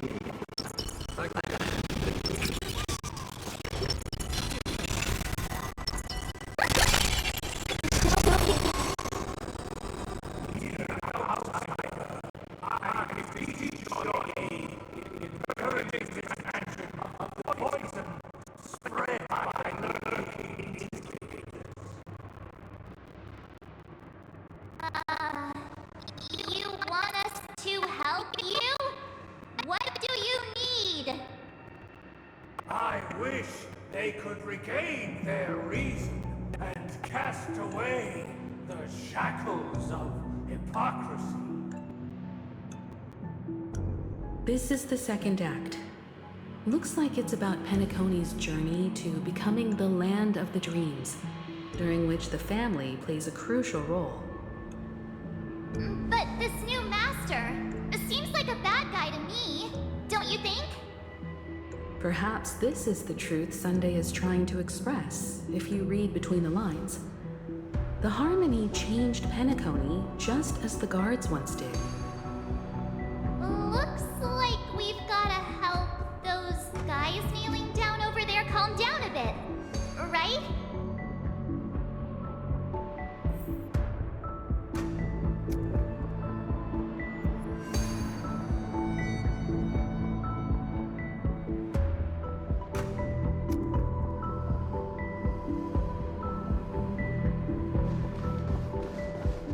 Either I shall be my own master, or I shall return to my former master. I shall not submit to a new master under any circumstances.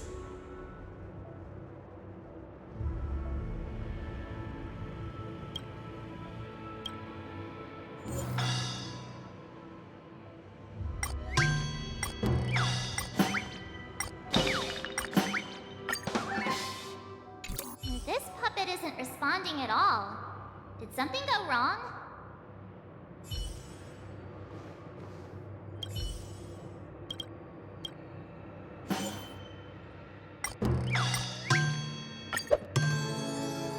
Without a master, who can grant me true freedom? Master is no longer here. I thought I'd be free, but I'm not. Now, without my master's command, I'll have to seek guidance from the blind.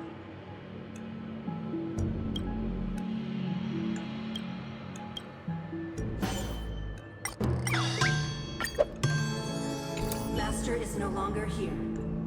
I must seek a new master and serve them faithfully. Once, I stood as the most loyal guard among all the servants. Now, with my master banished, it's my right to assume control of his dominion.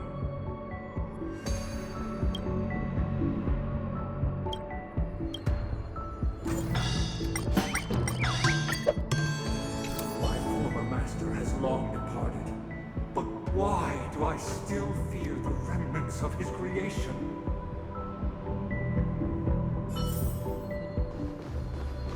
Master!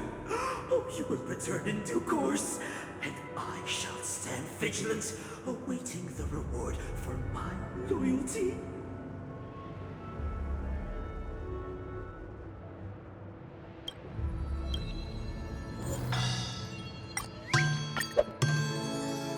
Master, now that you have gone, I shall wait no longer for my reward. I shall seize what is rightfully mine.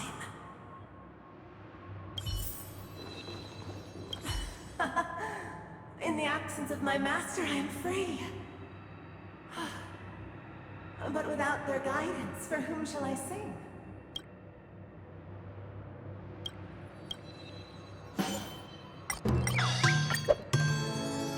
I shall sing for my new master, just as their noble voice once resonated throughout the cosmos.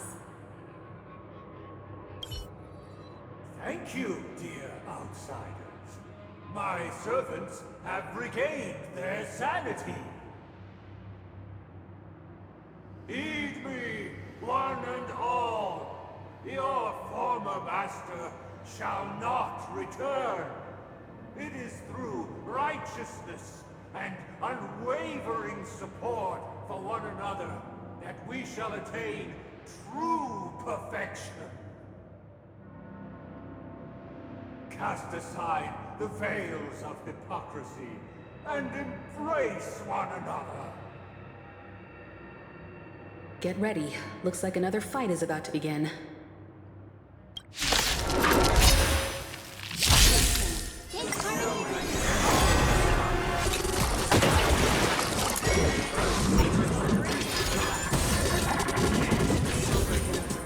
First blood.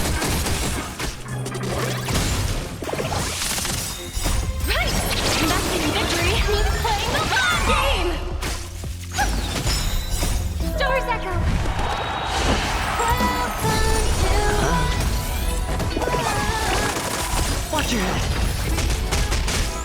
Here is thunder! Ravager!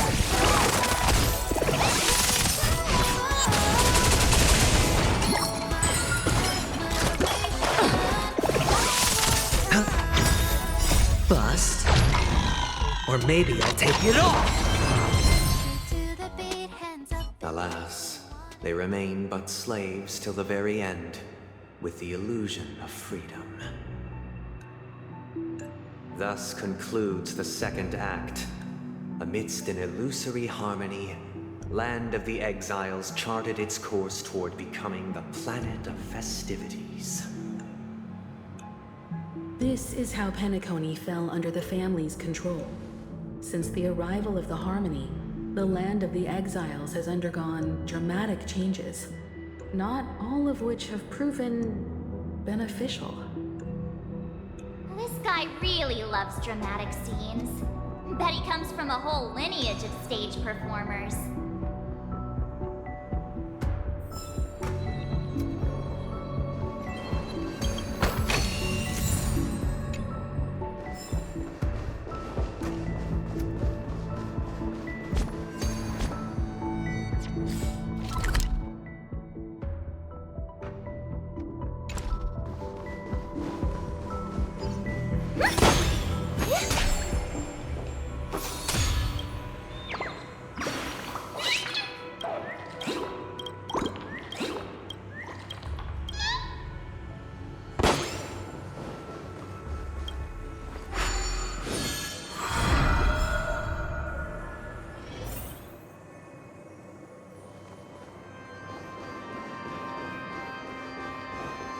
They used the planetary rings to establish the law, forging a code of conduct among the masses.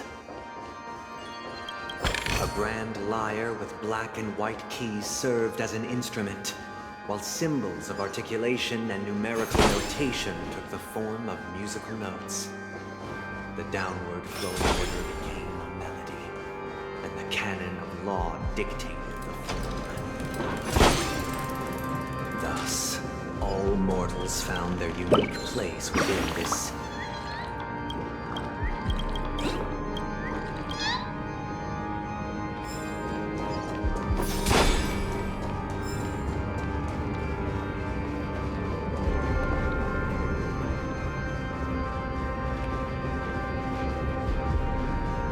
This guy is really into these puppets.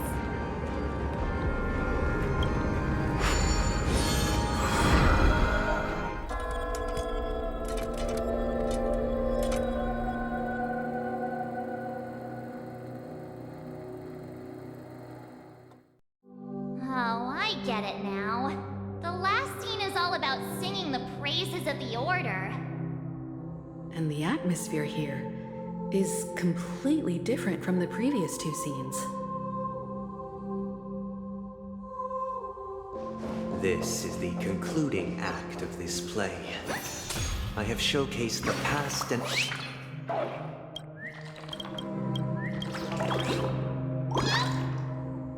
This is the concluding act of this play. I have showcased the past and present of Penacony, hoping that my desire for change resonates within you. And now, I shall reveal its future to you.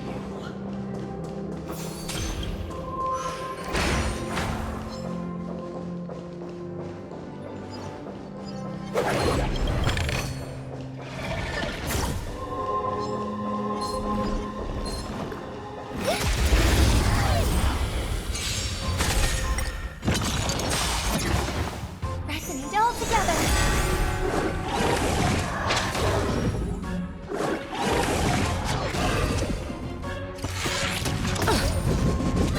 No dirty tricks, huh? Conflict is pitiless! Show no mercy! Liquidation!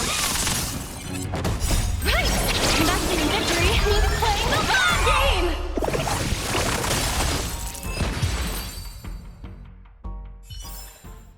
May you find peace and some.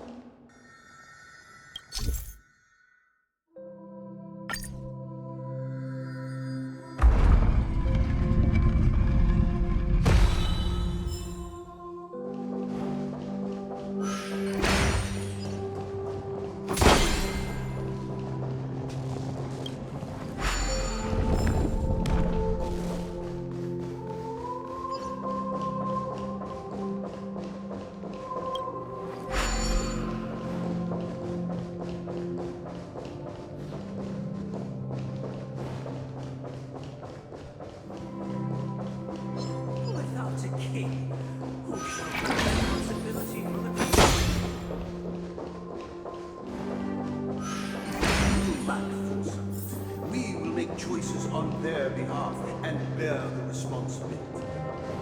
Without a king, protect the weak and stand against we shall support one another, protecting the weak and standing against the mighty.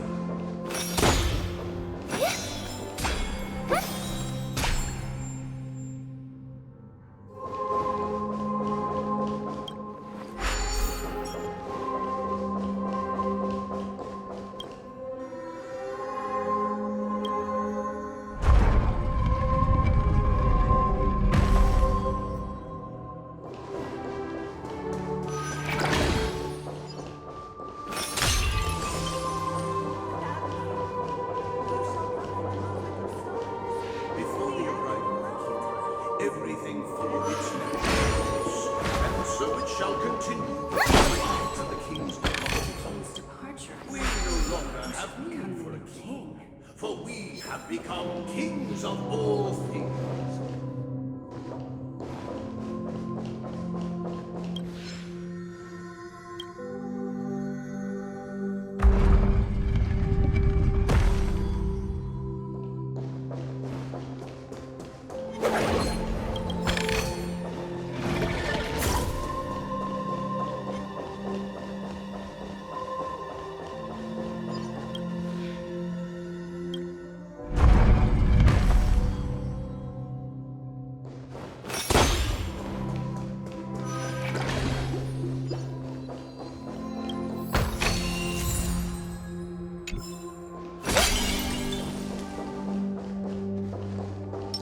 I commend. Feeling lucky. Show begin. Hey, aren't we supposed to kick off a short story and have a fight here just like we did in the previous acts? Why aren't any of these puppets saying anything? Perhaps we'll need to complete the story ourselves, just like we did before. So, do you think their mind needs tinkering or something?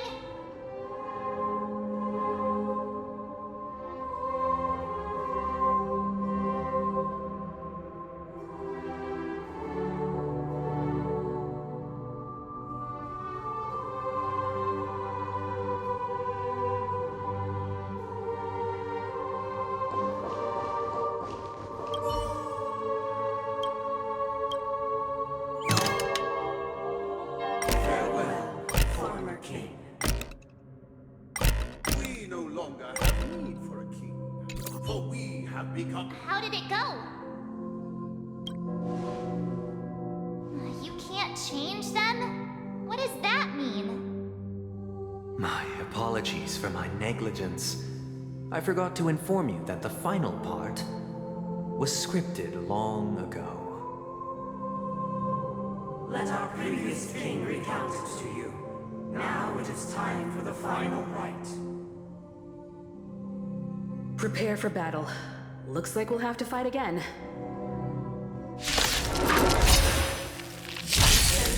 Infinite spiral staircase.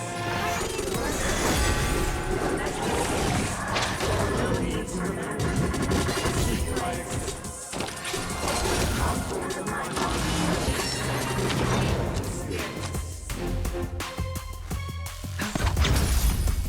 Easy, Numby. Liquidation! The market is unpredictable. Right! Investing in victory means playing the long game!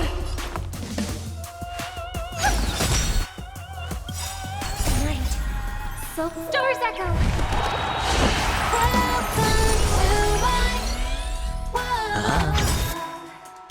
The dice have been bust. Or maybe I'll take it all.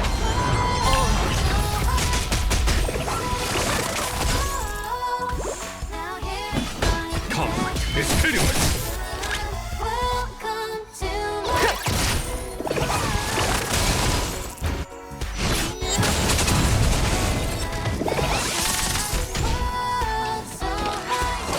No dirty. Watch your head.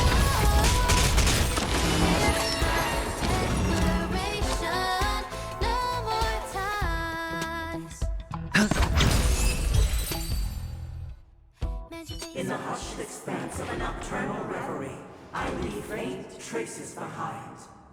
No need to remember me, or to recall the essence of dreams. What is mine shall wane, while you shall transcend its delicate nature.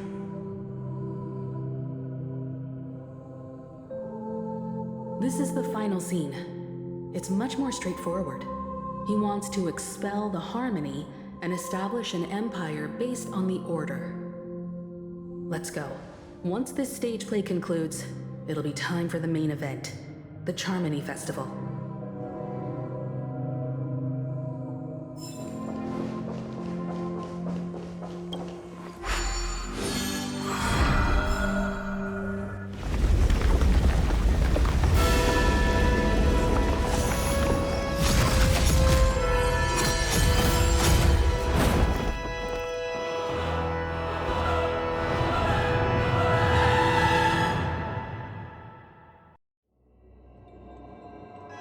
They imbued the world with meaning, perfecting all things in the heavens and on earth.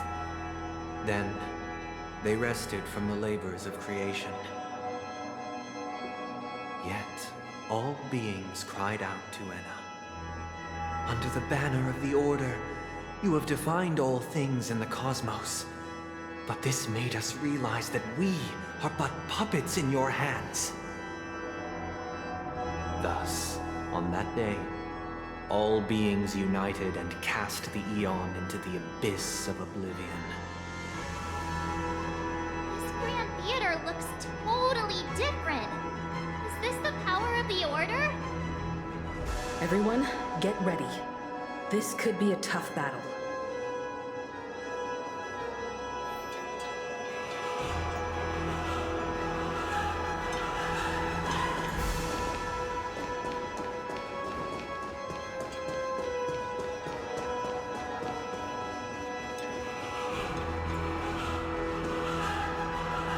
That marked the seventh day. Cheers and chants reverberated in the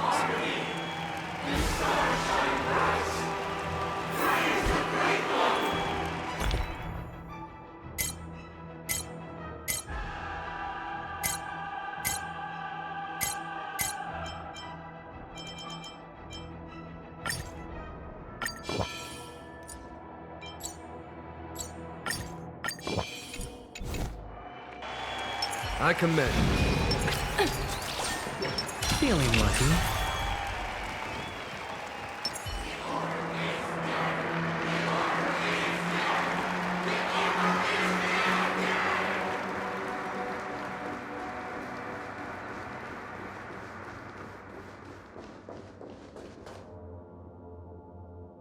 Look, there he is!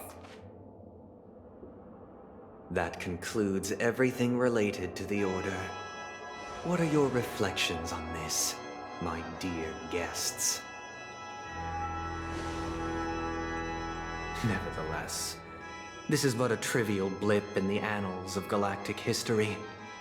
What truly matters is the course this river shall take in the days to come. You've arrived at the perfect moment. The Charmony Festival is about to commence, and it would be a shame if you were absent for the Harmony's prologue. Allow me to extend my warmest welcome once more. Welcome to Penacony Theater, the very core of the Sweet Dream, the abode of the Stellaron, the grand stage of the Charmony Festival, and the very place where the future of Penacony shall be determined through conflict.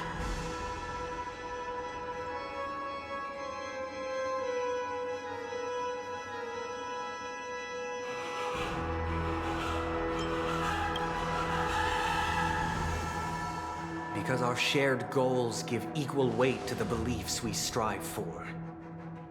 True goodness can only be achieved through faith. Allow me to point out that falling into a permanent slumber is not happiness, especially when those people are driven by someone else's will in their sleep. Do you still believe that the Order only seeks to control the universe as their puppet, Himiko? No matter how perfect your vision of paradise may be, a cage remains a cage. People will never achieve true happiness in a world like that.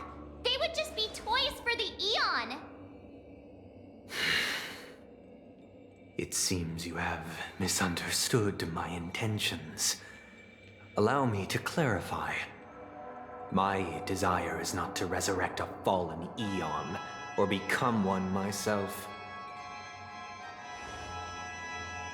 My sole objective is to create a paradise free from Eons, where the Order ensures the dignity and happiness of all humanity. A paradise exclusive to us human beings. That's not the case. If people are to live with dignity, there must be nothing and no one above them. In your so-called paradise, you would be the one reigning supreme. Looks like we won't be able to convince each other. Now that our conflict has been destined, let's unveil our paths and reveal to the universe the true path. However, before the prelude to the future begins, please take a moment to ponder the questions I've posed. Is darkness equal to daylight? Are sinners equal to the righteous? If you are born weak, which god should you turn to for solace?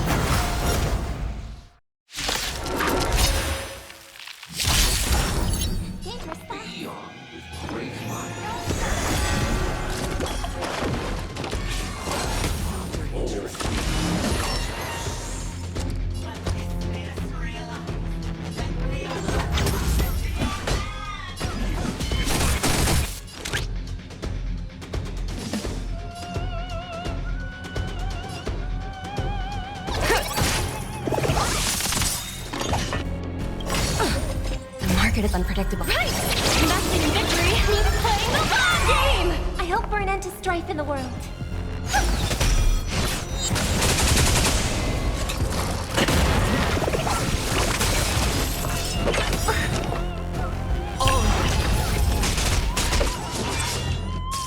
I hit the mark. Follow my charge. The dice have been cast. Bust. Or maybe I'll take it off! Conflict is show no mercy.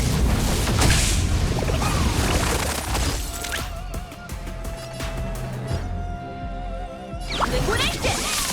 May song bring us victory.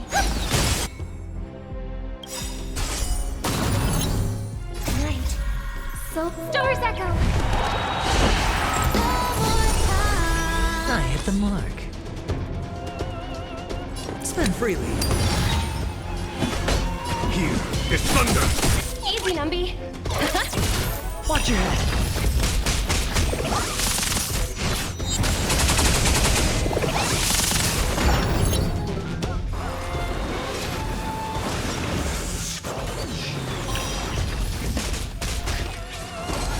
Was that it? Sure, I'll play along. There's no time to lose. Conflict is pitiless! Let the valuation... The market is unpredictable. Right! Investing in victory means playing the long game!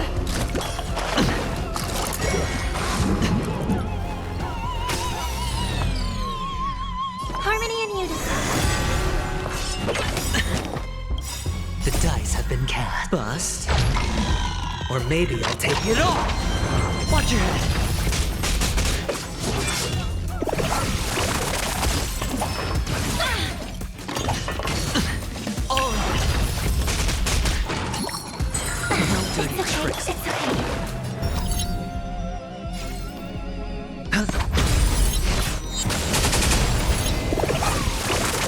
A foregone conclusion. Here is thunder! Show no mercy.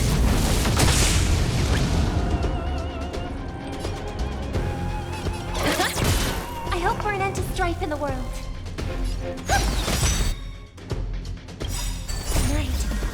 Stars Echo!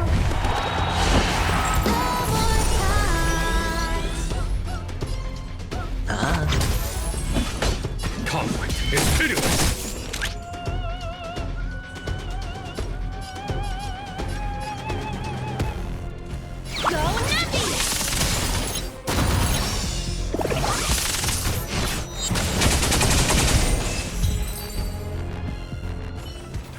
I already know your decision. I now permit you to gaze into the sun. On these 107,336 stones, the almighty and powerful strings of harmony are at my disposal! The supreme tuner, harmonious choir, Dominicus!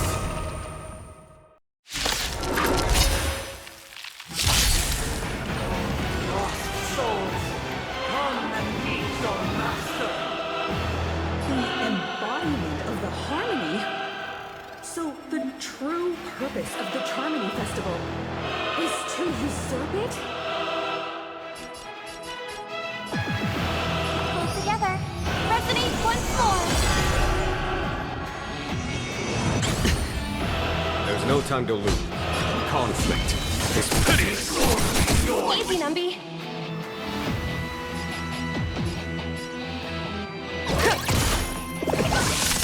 Sure, I'll play along. The dice have been cast. Bust. Or maybe I'll take it all!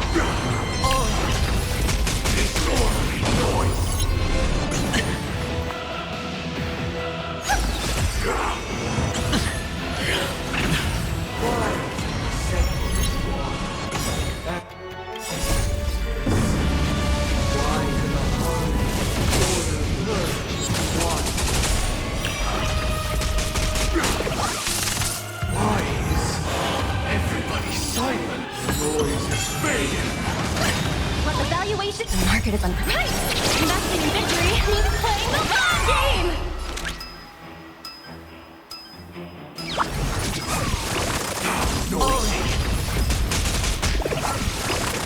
Noisy. May song bring us victory. Noisy. Here is thunder. Huh? Disorderly noise. Stars Echo!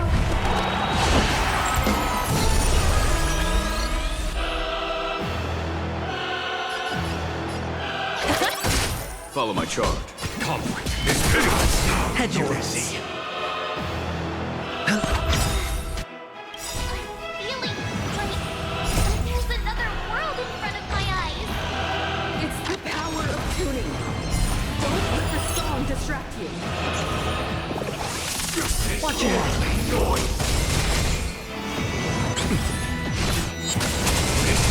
They'll risk high reward. Liquidation! There's no time to lose. Here is thunder! Sure, I'll play along. Show no mercy! The time has come. Creation will be reborn from the remains of the gods. Dan Heng?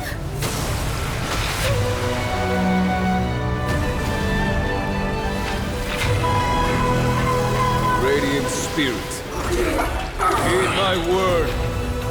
Show no mercy!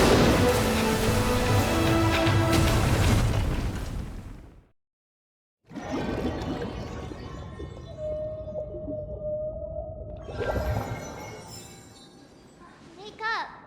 Wake up! Hey, wake up! The sun's frying your butt! Are you alright? Can you hear me? Do you remember your name?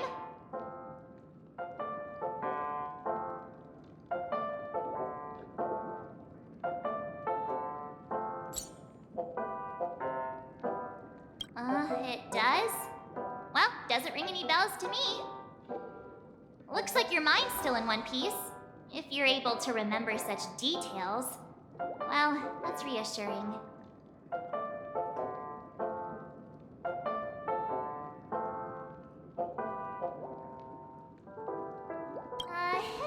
long story.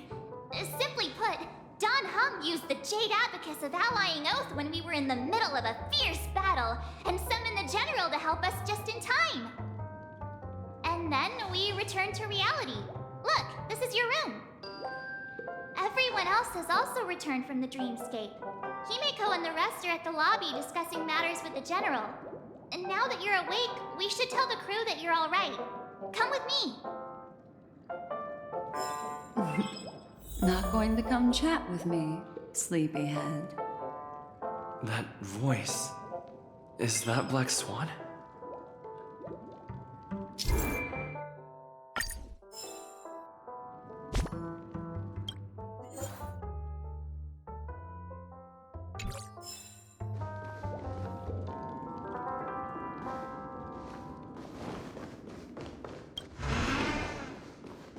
Hey, where are you going?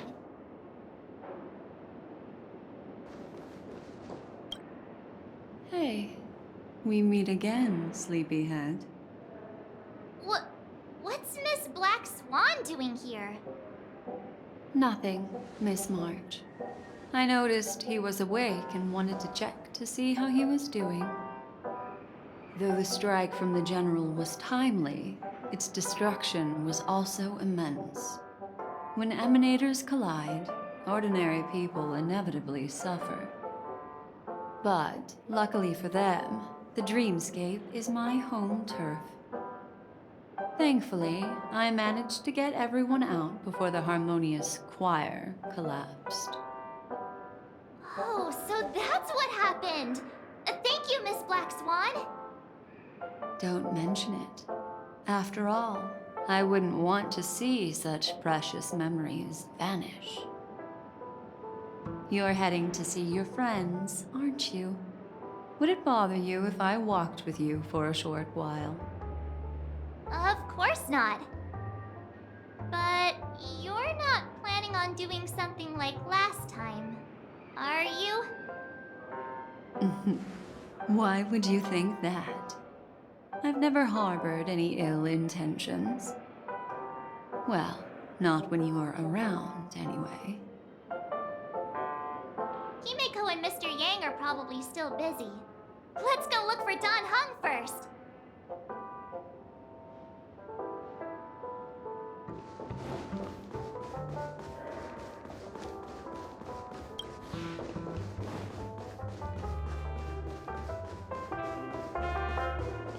Look, he's still talking to that cowboy.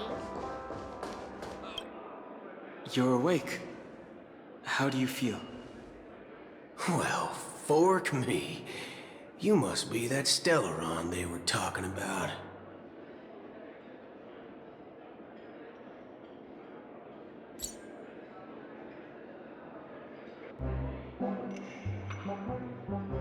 Allow me to introduce him to you. This is Boot Hill, a Galaxy Ranger. During our pursuit of a certain person, we crossed paths and just so happened to uncover a shocking plot being concocted by Mr. Sunday. Which is why we sought you out, to help the Astral Express save the world together. No need for thanks. The Galaxy Ranger's principle is correct every injustice one sees. That's how you lot in the Xianzhou put it, Brad. More or less.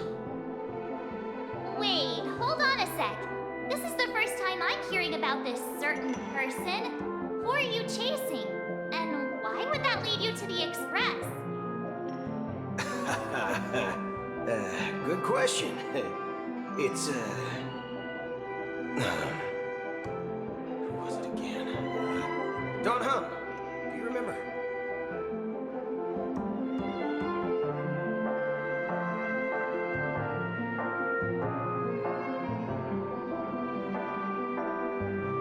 No, that ain't it. I just can't seem to recall. Weird. My neurochip hasn't registered any malfunctions. I can't seem to remember either. hang on. Heck, forget about it. If it slipped all our minds, reckon that person was just a minor scoundrel. Unimportant. Ain't gonna stop us from piecing together the story anyhow. Yes. When the dust settles, I'll just think of a way to recall it in the memory zone. Everyone, let's hurry up and look for Miss Himiko, shall we? He's now a minor star on Penacony, and the entire hotel's concerned about his well-being. You're right. Let's head to the lobby then.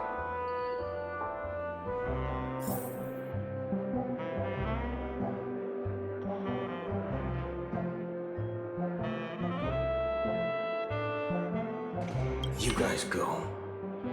I'm an outsider, after all. I'd rather not disrupt the long-awaited reunion.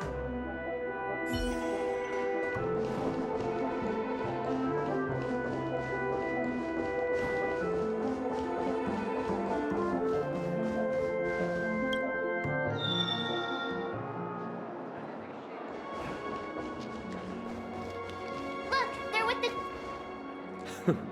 That's all right. In these times of conflict for the sake of utmost safety, it is only right that the Alliance steps forward to mediate on behalf of the Astral Express. We must not allow you to take unnecessary risks.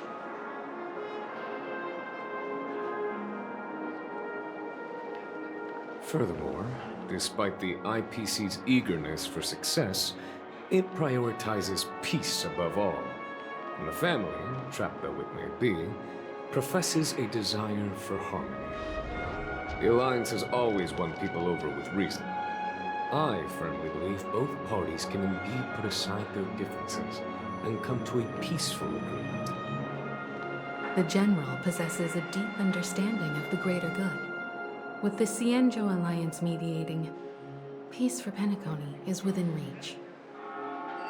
You flatter me. But ultimately, it's been all down to the Express. Without your efforts, this sweet dream paradise would have been claimed by the last remnants of order before there was even a shot at peace. Well, would you look at that? Here comes the big hero.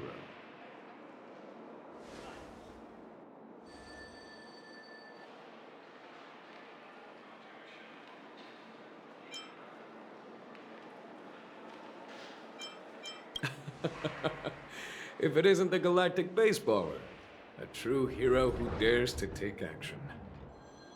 Are you okay? I heard you couldn't wake up. Are you feeling unwell? Don't worry, Mr. Yang. There is nothing wrong with him. He practically burned through a lifetime's worth of jokes on the way here. What about you, Mr. Yang? I heard that even Miss Robin wasn't spared. And that guy locked you both up. It's a long story.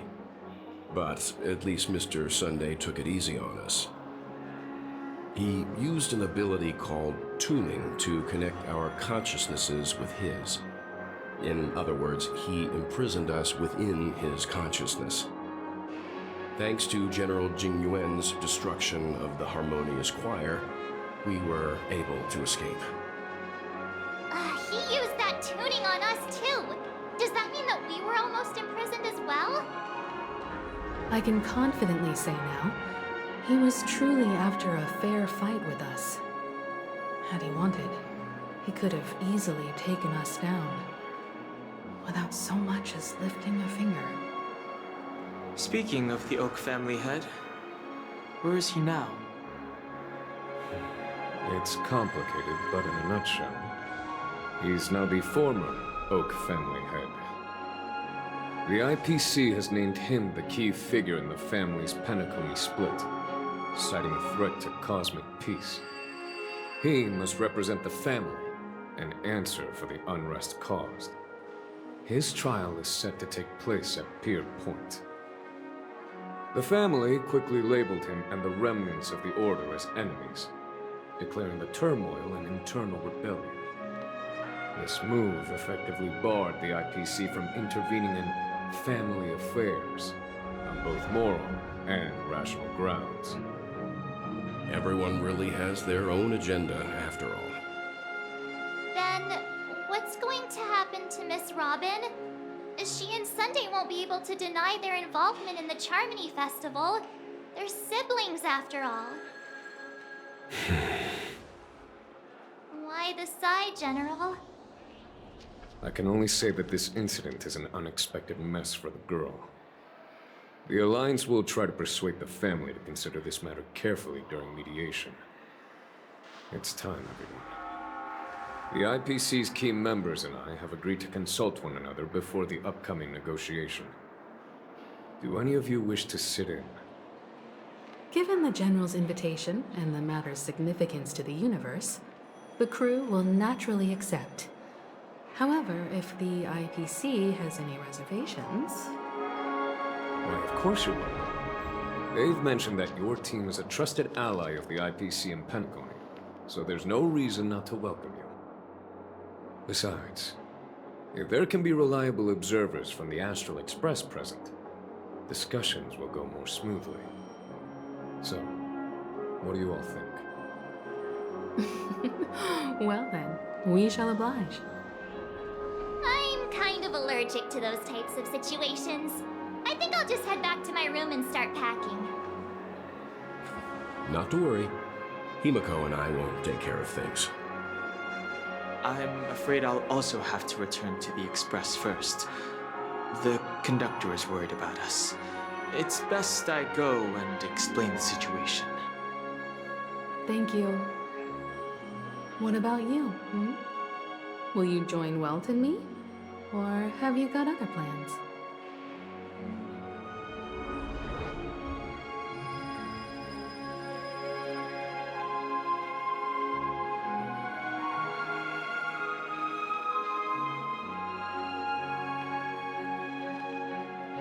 What? I can pack it myself, you know.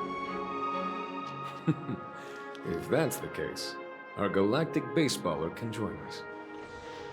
Although I'm not too sure of the reason. The representatives from the IPC have insisted on his presence. Allow me to lead the way. Follow me, please. The negotiation will commence at the hotel lobby. Everyone, please follow me.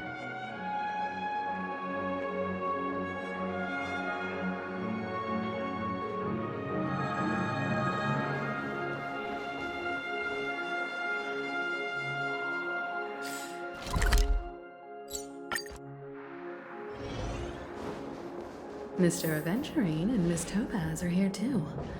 Oh, and who is that over there? The Intelligentsia Guild's Dr. Ratio. This assembly is quite something.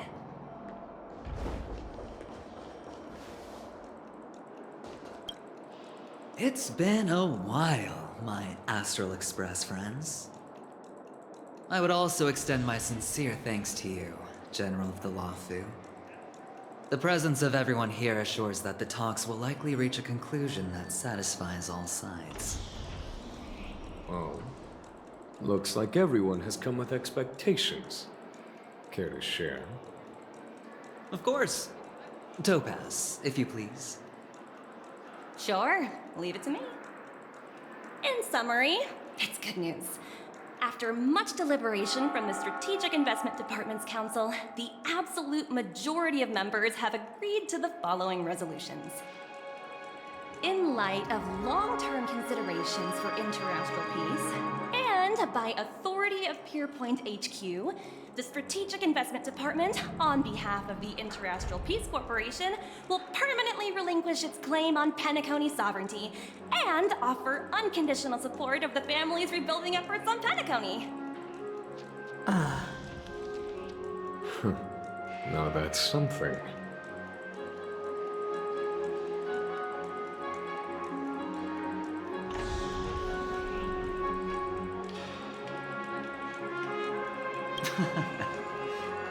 Well, if that's what it takes to bring peace to the entire universe, it's a price I'll gladly pay.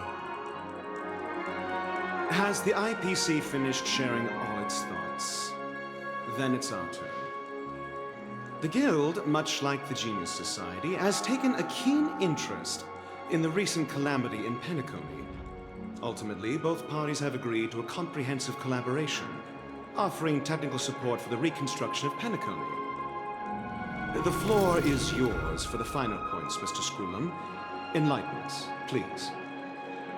Organic life's unrelenting surge to understand the realm of inner spirituality is something I both admire and envy. Inorganic life has no mechanism to evoke dreams. But when my mechanical impulses are activated, my inspiration circuits will start to operate, and I will enter a state defined as imagination. Every time, within the realm of imagination, there emerges a fire from the shadows. It is warm, bright. I frequently ponder this flame might represent the essence of intelligence. A cluster of inspiration ignited by high temperatures. The future direction of the universe may well lie within it. Alas, they are nothing but projections of my thought system to me. Desired, but unattainable. But after learning of Penacony's accomplishments, I have come to realize that the flame is not beyond my grasp. After deliberations with my partners, we have decided to defer the progress of the Simulated Universe project, and instead assist the Intelligentsia Guild as technological consultants in the research of the Dreamscape and Memory Zone, so that these assets may be better used to serve humanity. Not only that, we've also established contact with the Garden of Recollection through the IPC, and they've pledged their support for our research endeavors. I'm truly happy for the Dream Chasers on Penacony. The cosmos' brightest and, let's admit, dimmer intellects are now at their service.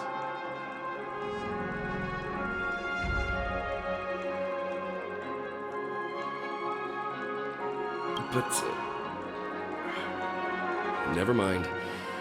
At the end of the day, this is a positive outcome.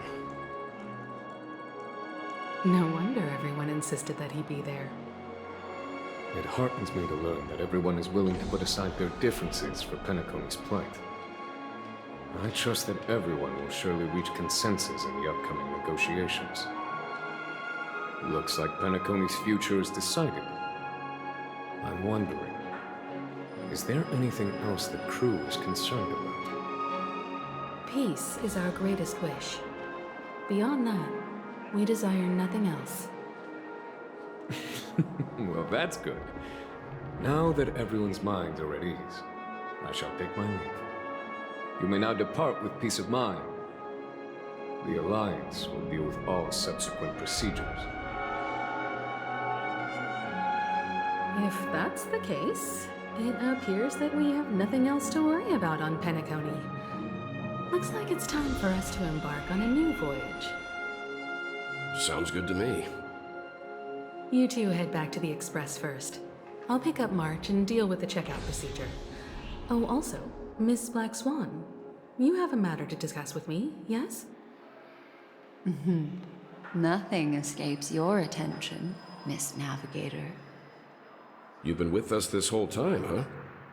In any case, he and I will be waiting for you in March on the Express. Let's go. Our time on Penacony has come to a fruitful end. Penacony's journey ends here. I guess it was pretty fruitful.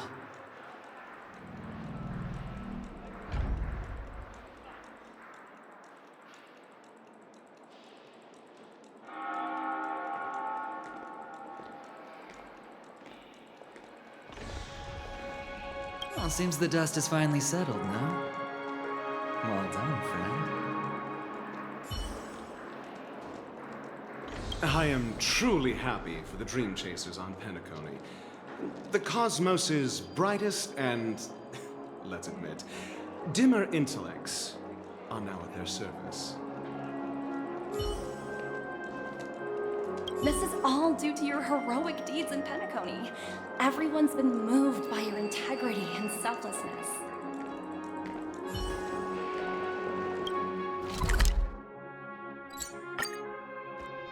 The navigation meeting is about to start.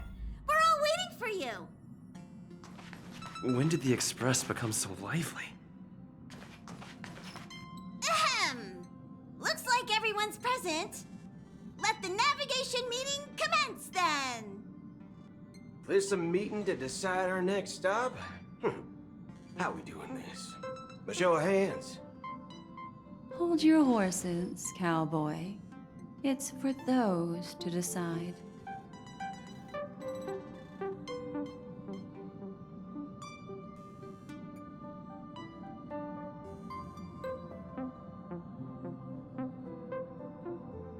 Allow me to explain. Mr. Boothill and Miss Black Swan submitted a request to temporarily travel with the Express for their own personal reasons. As you all may know, the Astral Express never declines any passenger whose heart yearns for the distant stars. Therefore, they will be traveling with us for a while until they reach their destinations. Whoa, the Express is going to be much livelier now. But, Miss Black Swan, you better not use your memo keeper abilities to pull any pranks. Understood, Miss March. I promise you, you'll never see me in your room while you're taking a break. Don't! You're freaking me out. All right. Now that everyone's met everyone, we can continue our navigation meeting. Firstly, Pom-Pom wishes to thank everyone. If it weren't for you all unearthing the truth about Penacony, Pom-Pom would have never known where Mikhail and the rest had gone. What they had to go through was regrettable, but I reckon they all fulfilled their wishes. And it was thanks to all of you. Thank you, everyone. Now then, we come to the crux of this navigation meeting. We must decide on the Express's next stop. Let me introduce our current options. The first choice is from Himiko, the oceanic planet of Lushaka, a planet composed entirely of water. Many aquatic races reside there. Of course, it's also the home planet of the venerable, nameless Mikhail. The second choice is the agate world Melustanen, suggested by Welt. It's famed as one of the initial sites of the Stellaron disaster, and the place where the beauty Idrilla ascended. Today, it's celebrated as a planet of undying allure. The third choice is Edostar, a planet nestled within a vast ion storm region, currently under assault by the Antimatter Legion. However, the distress signals from there have recently ceased, prompting the IPC's wish for us to check in on the situation. The last choice, courtesy of Black Swan, is the glass belt Petravia, a massive belt of asteroids that was turned to glass by the Lord Ravager Zephyro. These days, it's apparently known to house one of the branches of the Morning Actors Troupe. Ooh, so many options. I'm seeing stars already. Next up, everyone will select the destination that they wish to visit, and then we'll put it to a vote.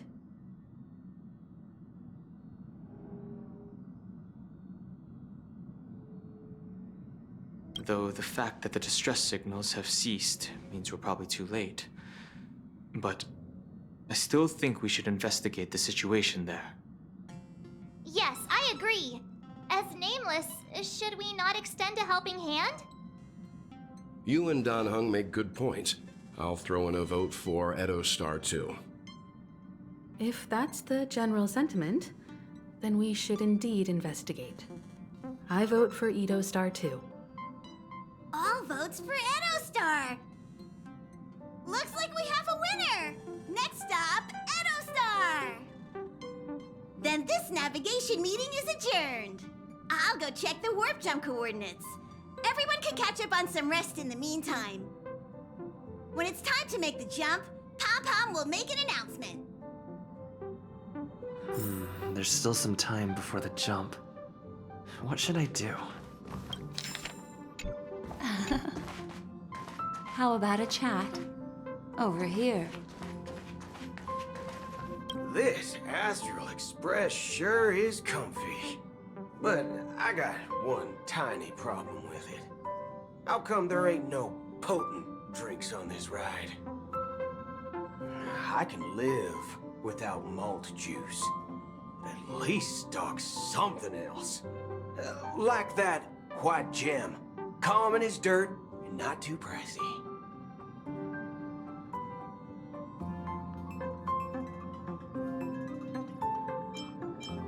Ah, thanks, brother. Any low-cost swill will do.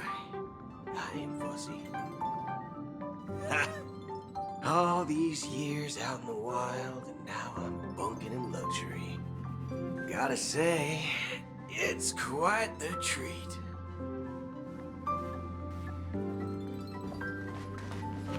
Huh. For some reason, I'm suddenly stricken by the feeling that we haven't crossed paths in quite some time. I should have known better than to expect anything serious from you. Got it.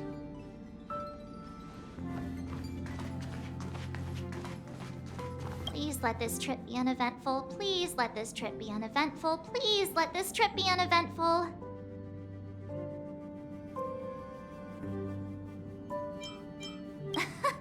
What's with you and always copying the way I talk?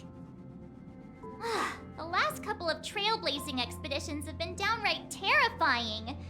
It's about time we had some fun, cozy, and cute adventures for a change. Come on, start praying with me. Please let this trip be uneventful. Please let this trip be uneventful. Please let this trip be uneventful.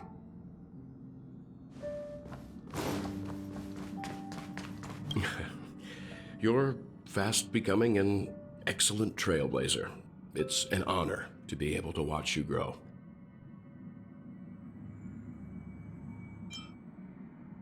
Yes, you are. I've known many warriors in my time, and only a few achieve the kind of growth you have. Back home, where I'm from, you'd be rated at least an S tier. It's not been easy for you these past few days. You've earned some downtime. I'm looking forward to seeing how you'll perform on our next journey. Come to think of it, this trip to Penacony was the first time we trailblazed together, wasn't it?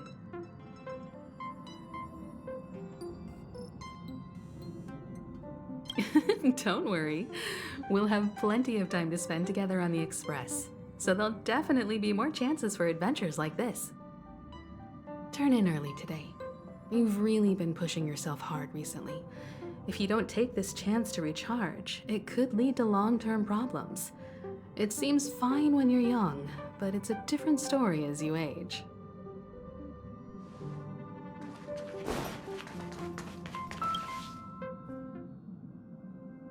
Oh, you're here. Seeing your reflection among the stars in the porthole really does seem somewhat surreal. How about it? This journey of beautiful dreams. Was it to your liking?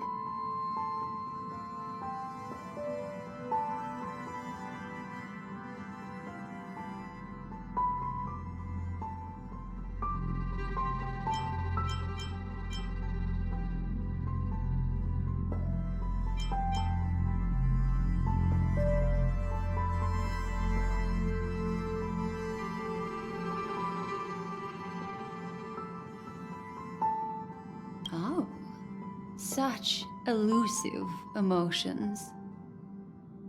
I've never encountered memories quite like this before.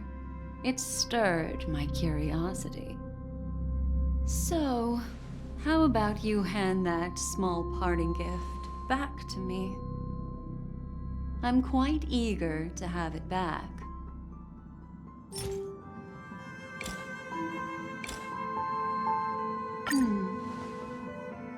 Oh?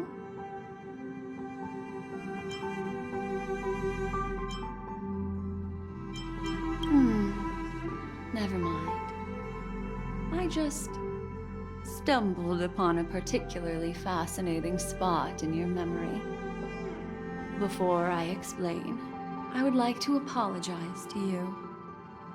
This farewell gift I gave you isn't really a compass from the memory zone, but merely an empty light cone. Remember when we entered the hotel in the dreamscape for the first time, and I procured a few trinkets from your companions? Their functions are similar. This way, I can always be attuned to your location, ready to assist immediately if you encounter any threats.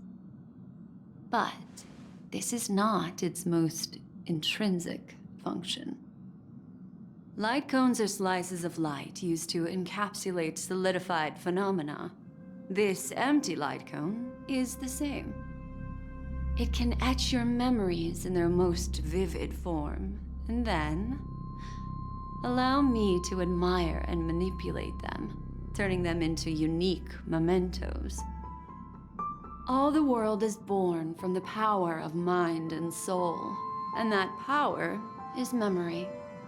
To prevent ourselves from being forgotten by the world, we must make the world remember us, or use our memories to recreate it.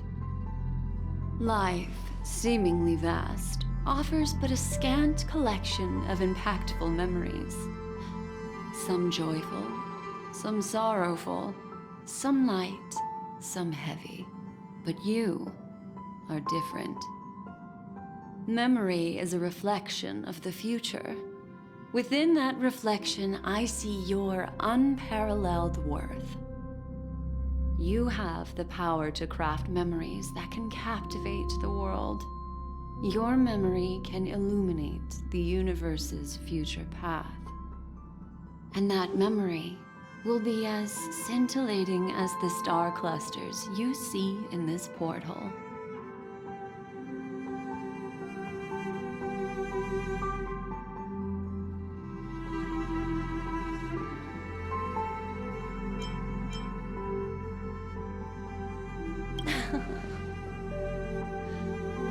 The memories I have of you are not enough for me to predict a future that lies too far ahead. But I can tell you one thing. My favor towards you stems from a more profound reason. The reason is simple. In this grandiose and ostentatious dream of the families, only you personally experienced the entire course. Patience, my friend. I will reveal the answer to you, but that time is not now. Turn around and take a look at your friends. Every one of them is reveling at the arrival of their next destination, all filled with hopes and expectations of their own present and future. Revealing everything at this moment would be a bit of a buzzkill, wouldn't it? I'm looking for an opportune time, a time when you're totally at ease. Perhaps when the night grows hazy and you're about to drift off would be the most opportune. How about one fine night? I will prepare the candles, aromatics, and even a cushy couch to create a cozy dreamland for you. And then I will tell you the answer in the form of a little bedtime story to lull you to sleep. Hi! Hello! Attention all passengers! The express is about to make the jump. Please be seated and hold on! It looks like we're finally about to set off. There are countless gleaming memories out there waiting for us. Why don't we just leave it at that for now? That's right. As a small token of compensation for playing that little trick on you with the empty light cone, I will gift you with some words. They hold great significance to me. Life is akin to a winding labyrinth where memories serve as our sole companions. You'll remember these words dearly, won't you? In the year 2158 of the Amber Era, the first year of the new epoch, the universe resumed its intended trajectory. The kindling of conspiracy smoldered in Penacony, the land of the dreams.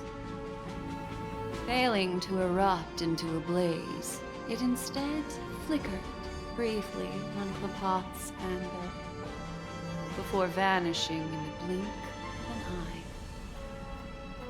The dead, and those fated to die, remain in their eternal slumber, while the living find solace in deep sleep. All clamored in a cacophony of silence, and then went about their own ways. The cosmos emanated a vitality characteristic of a new era, all for the modest price of a brother and sister's mild grief. Babies are born as stars extinguish. The silver rail unfolds. The story of the Astral Express comes to a close, yet it also embarks anew. Time marches forward, heralding the arrival of a new chapter in the history of trailblazing expeditions.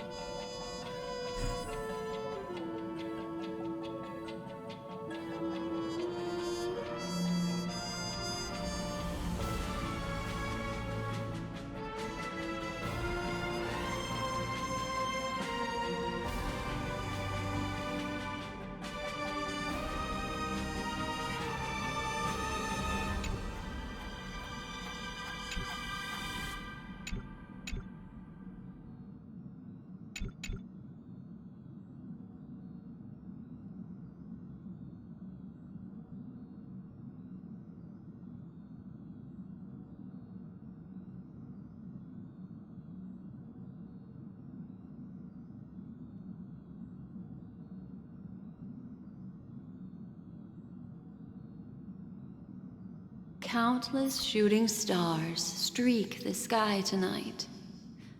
If you can pick the right one, it will carry your wish to thousands of distant worlds. You're feeling very relaxed now, aren't you? So, then, it's time to tell you a little bedtime story. Well, let's start with a conclusion. The crew was defeated in the battle against Sunday. Everyone in Penacony failed, and no one survived. But don't panic. The truth, as horrifying as it may be, is not yet irreversible. There's still a glimmer of hope, and that's why I'm here. Next, I'll use this empty light cone that carries all your memories to relive everything that happened before. And when this story reaches its end, I'm sure someone as clever as you will notice that. There's a major flaw in the story you have experienced, yet within that flaw lies a glimmer of hope. Are you ready for it? Do you remember everything? When the clock turned back, the Express started a warp jump, sending you to a strange dream. You were bewildered back then, and then a Galaxy Ranger named Acheron showed you a way out. When you arrived at the Reverie Hotel, you met the doorman Misha and had a confrontation with Aventurine, an IPC representative. Thankfully, Acheron appeared again and helped you. After that, you saved Firefly and explored Penacony together. During the tour, you ran into Sparkle disguised as Sampo and accidentally entered a child's dream. There, I rescued both of you from death, but Firefly didn't return to reality. She realized the truth and tried to involve you in her plan, but that resulted in an accidental death. Even more unsettling, you soon encountered another murder. The 2 cases of death prompted you to investigate the truth behind the sweet dream.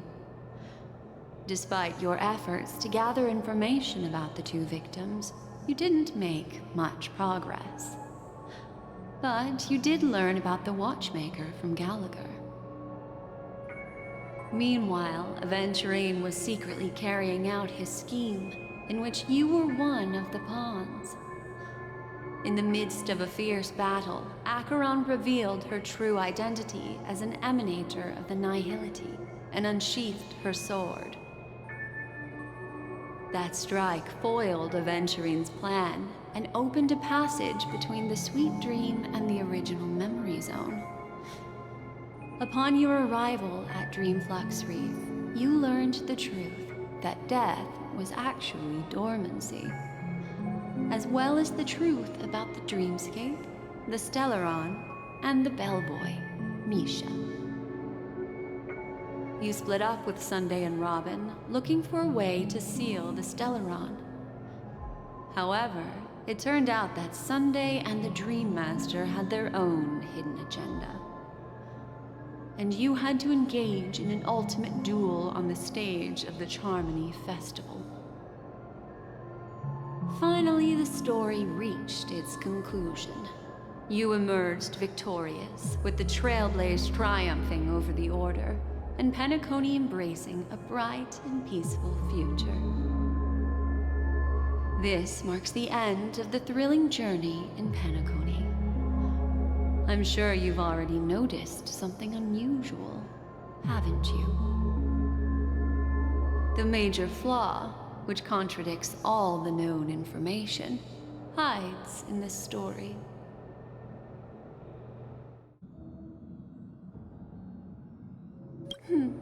Little Misha. Or should I call him the Watchmaker?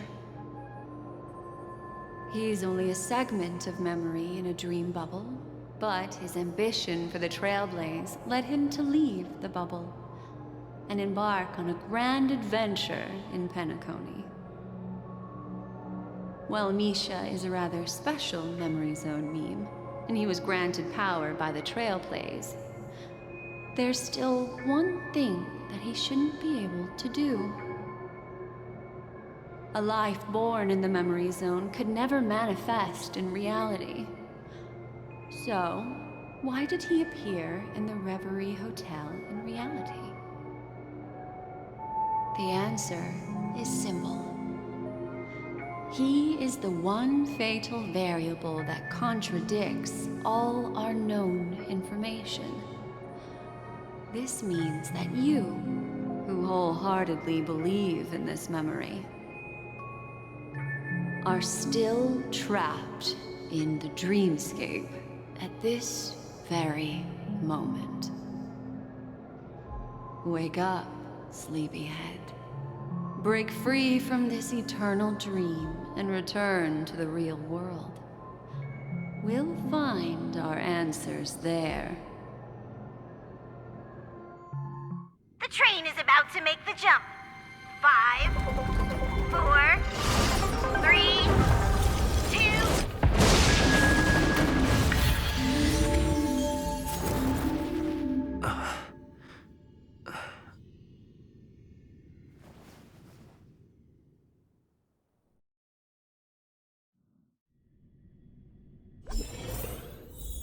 This way, darling.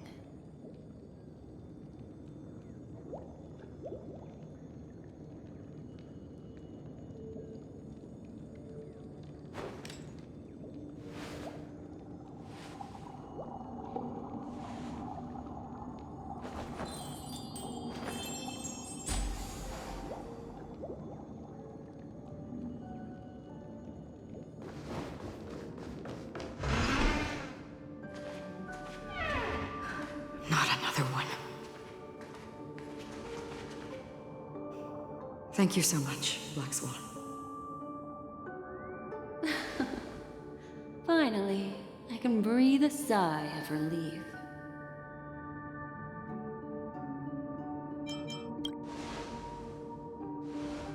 I understand you must be confused, and we'll do our best to shed light on the situation. However, before that, it's essential to know that this place is the rift between dream and reality. A place reserved only for those who have awakened from Enna's dream. Do you remember Sunday's ambitious plan? He intended to harness the power of the Stellaron, the collective will of over 100,000 Oak family members, and the desires of everyone in Penacony to usurp the harmony and restore the order. Unfortunately, it didn't stop there. From the early days of our journey into Asdana, we were already affected by the Stellaron. That strange dreamscape where we met. Maybe it was a sign that your thoughts were beginning to drift away.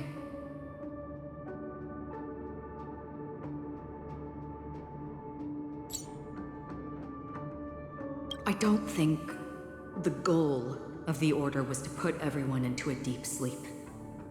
Quite the contrary. They used the Stellaron to catalyze the leakage of Asdana's Memoria into the material world, allowing the dreamscape to blend with reality. And that included a lot of Memoria from the Beyond the Skychoir. As time came and went, the dreams eventually became indistinguishable from reality, and reality became an illusion. People think they are awake, but their spirits have long since stepped into the Temple of Order. This is what makes Enna's dream so powerful. In this paradise governed by the Order, everyone indulges in their delightful dreams and lives happily ever after. I believe what you experienced in the sweet dream, except for that flaw, was real.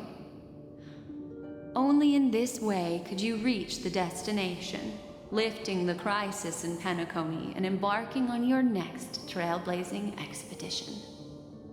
If it wasn't for Acheron's plan, we might have been trapped in this dream forever. Fortunately, while the path of the Order governs all things, it can't affect the Nihility. I came to realize this when the Dream Master tried to expel me at any cost.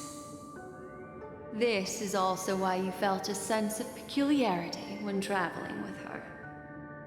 Well, I'm not as fortunate as she is. Even if I'm a memo keeper, I was still influenced by the power of the Order and fell into hallucinations. However, thanks to your memories, now we still have a chance to turn the tide.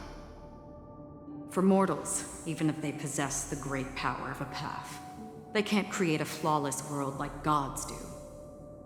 That's why there was a flaw in your dream. In other words, once you have realized the world is not real, you'll have a chance to break free from the dream. The flaw in your dream lies within Misha, who could have never appeared in reality. When I turned the pages of your memories, I realized that I was in an illusion too. Now Sunday has usurped the power of the Harmonious Choir through the Charmony Festival. Asdana has thus fallen into Enna's dream, transforming everyone equally into the notes of the Aeon. Failure doesn't mean weakness. Only the strong can gather the will to resist the Order and try to break free. We still have a chance, though. To make it happen, please, Black Swan, guide us to those with a strong will. All right, please come with me. These people are... They're the ones who accept Enna's dream and indulge in happy illusions. We have no means to wake them up now. Not even your clockwork will do the trick. However, there are still other things we can do. Let's keep going.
Robin.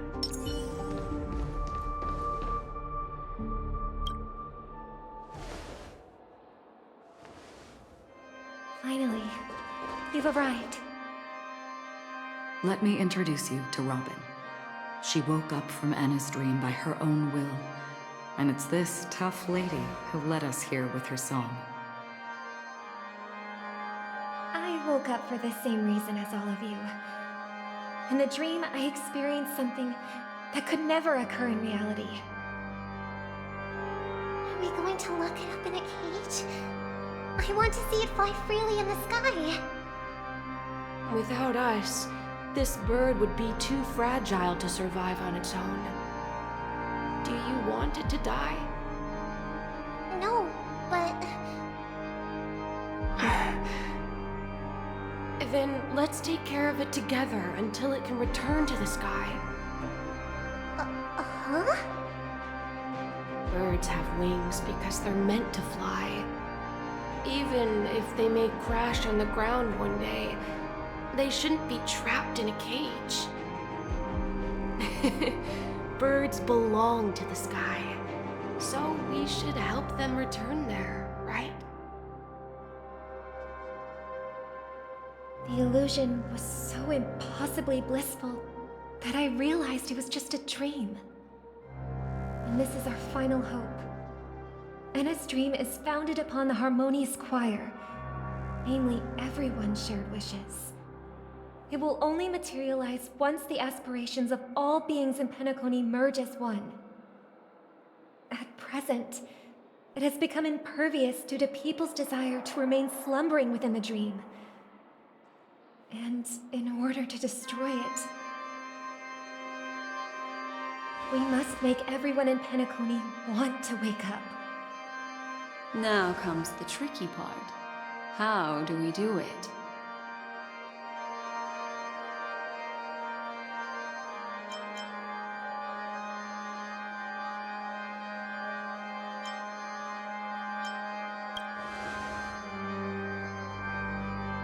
Humans yearning for sweet illusions borders on obsession, leading them to subconsciously resist the harsh reality.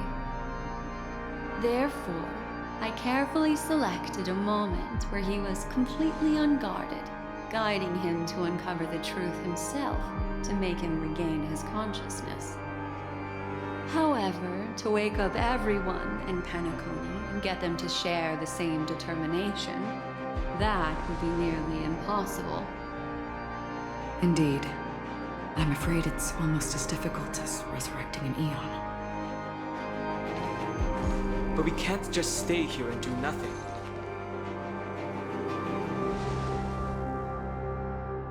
This is a critical moment for the whole universe. Who cares about some dumb number?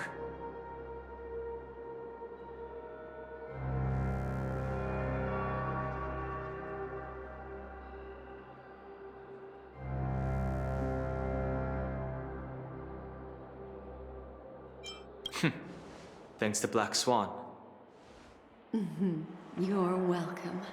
And thanks to the Memo Keepers in Penacony, too.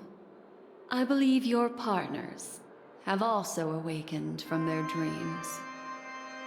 This is the first step of our plan. With the assistance from the Garden of Recollection, those who possess a strong will, like you, will gradually awaken from the dream. These free wills are the discord that will sway Anna's dream. However, awakening a mere handful of individuals is insignificant compared to the vast number of people immersed in the dream. We must find other ways to awaken the free will of millions of people within a short period of time. If breaking through from the inside proves challenging, we can seek assistance from the outside. We've long been aware of a potential solution. Asdana is a galaxy known for its abundant memoria and the remarkable phenomenon known as synesthesia dreamscape. When people first enter this place, they often find themselves and others sharing a collective dream. At this very moment, there is only one dream encompassing the entire Asdana system. So, you mean If we can attract a large number of outsiders to this system, their free will would intertwine with this dream and shake it to its core. However, those outsiders might also succumb to the dream and become the foundation of the Order instead. The real challenge is, how can we gather a huge number of people as determined as you within a short period of time? Looks like the Jade Abacus of Allying Oath will be the only solution.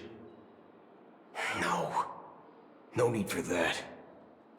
Keep your once-in-a-lifetime treasure. We don't need to bother the Cienjo Alliance for such a tiny request. You want thousands of people with unwavering free will? That's easy.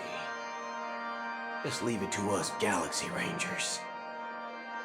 You can gather Galaxy Rangers? Outsiders may see Galaxy Rangers as elusive and disconnected individuals, and actually, they're right. And that's why we have a tacit understanding among us. Do you know what it is, Acheron? It's the relic I returned to you. Exactly. Its owner must have told you that it's meaningless to anyone other than a Galaxy Ranger. That it can only fulfill its purpose when returned to its rightful owner. Because it's a burial artifact. Worthy only of a hero who has served the Galaxy Rangers with honor. When its light illuminates the universe, it means the fall of a hero. And in the direction it falls, countless meteors will streak across the sky. Those meteors are Galaxy Rangers, coming from all corners of the cosmos, driven by a shared purpose, without questioning the cause or counting the cost, because we abide by a common principle. The shooting stars of the hunt only descend on the longest night, and with them comes the dawn. We've stayed silent for far too long. Now, it's time to remind all the cowards, oppressors, and villains of the universe of our presence. I'll be the one to ignite the first spark.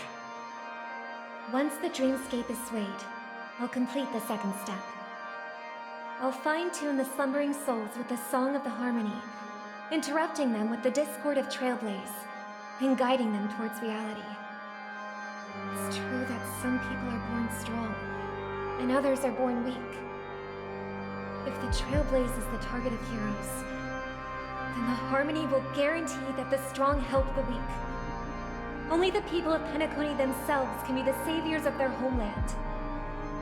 Their path of happiness should be forged by themselves. While I may not be a nameless, I'm willing to instill courage in all those who need it. This includes my brother as well.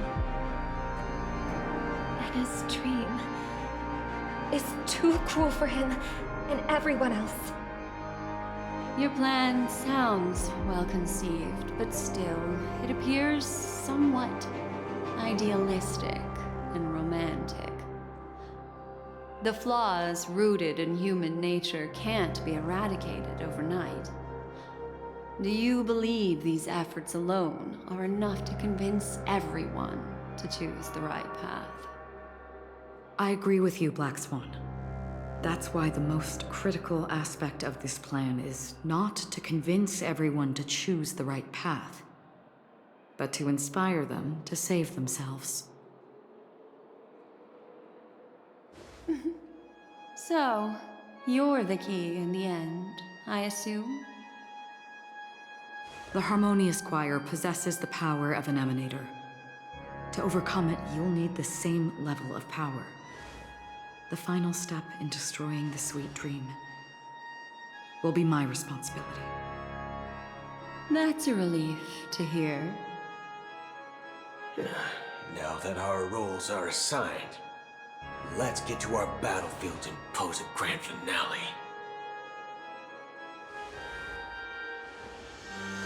May I have a moment alone with you? There's one more thing I need to explain to you. This grand festival is drawing to its close. This is the starting point for the ultimate stage of our journey. Just as it marked the beginning of all the stories in Penacony.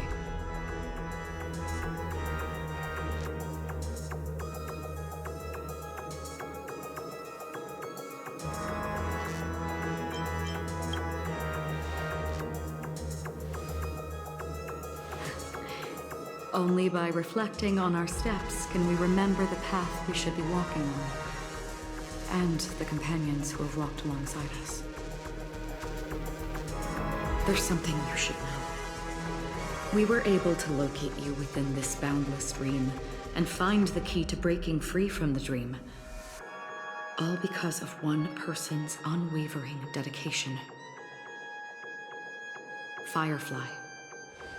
She awakened from the dream ahead of others, discovered the Express amidst the stars, and brought us valuable information about the remnants of the Order. She may have been aided by the script, and it came at a cost. As you know, Firefly is a stowaway who entered the dreamscape in a different way from ours. Without the dream pool in the hotel or assistance from the family, she can only awaken from this dream in one way. A real death. We mustn't fail her determination. I'm not implying that we must win this fight no matter what, but our resolve should match that of that courageous lady. Are you ready?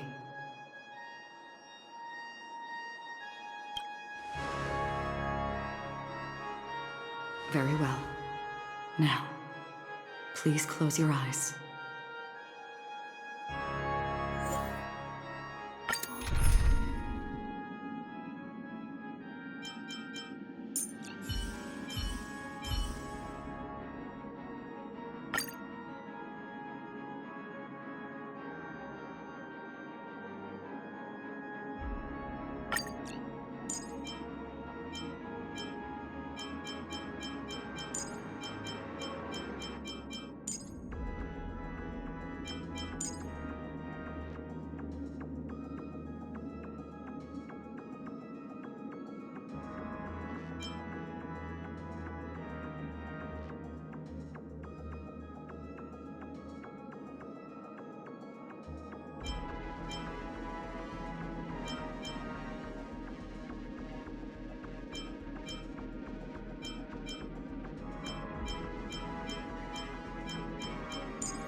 How long has this reign been on, though?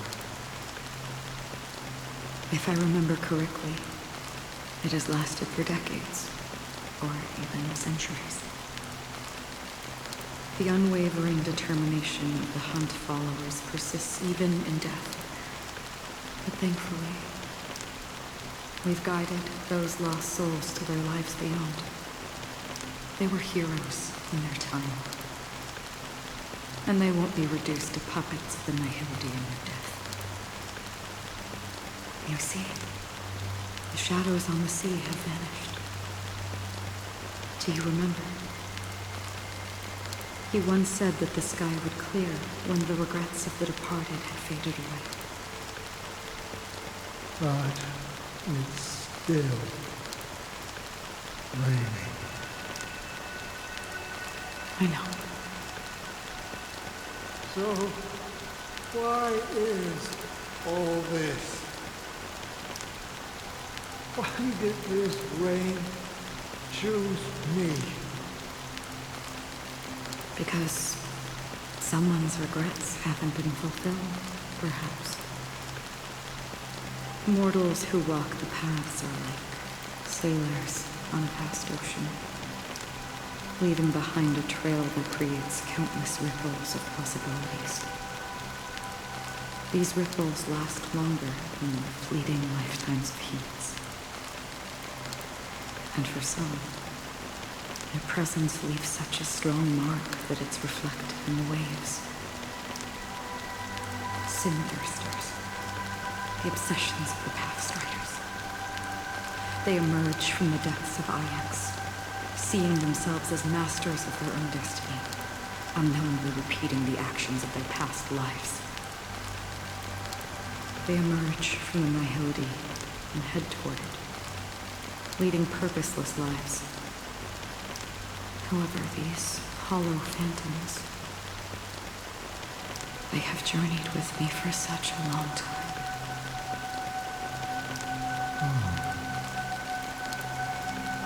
And this is how it is.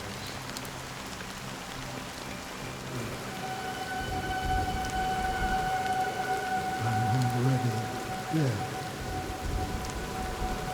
Yes. You watching over me? This is my duty as Acheron the Watcher.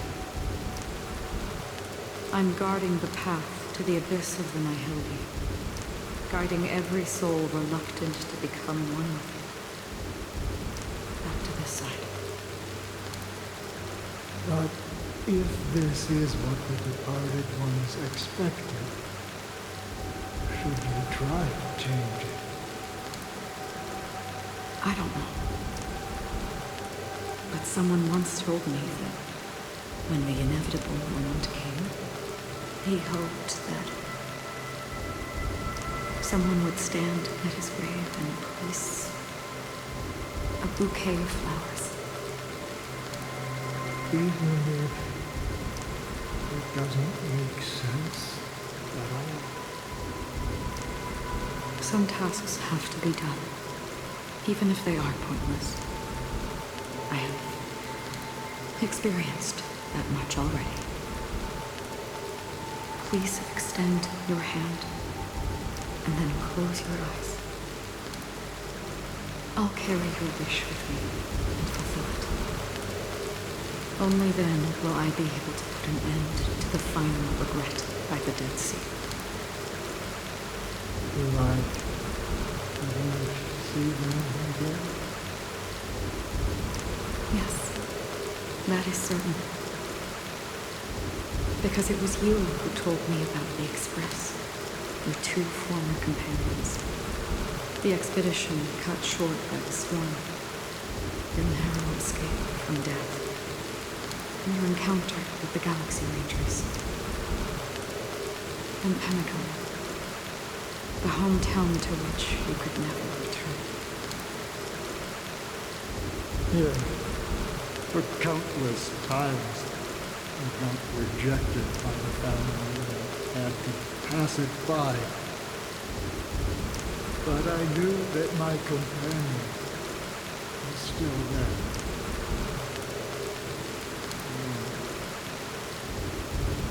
Claire, are you still there?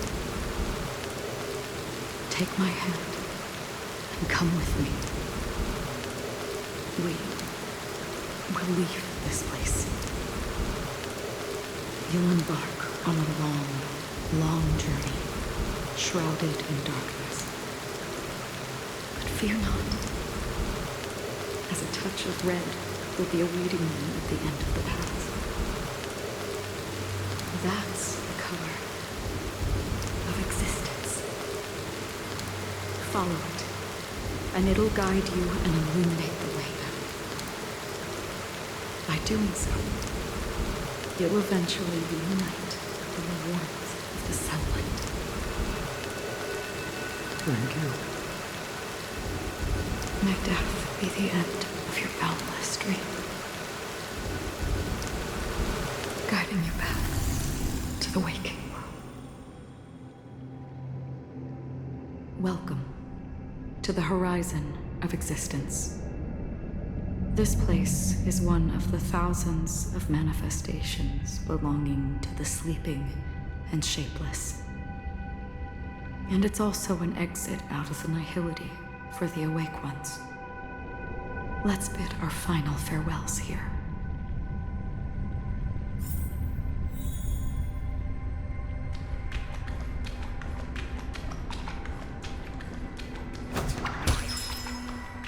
Always distinguish between reality and imagination. All right, Gren. Life is akin to a winding labyrinth where memories serve as... May your schemes be forever concealed. Anna's dream is too cruel for him and everyone else. To the imperfect tomorrow. I still remember the question on the invitation letter. Why does life slumber? Why does life slumber? We don't know the answer yet, but we're about to awaken from this dream.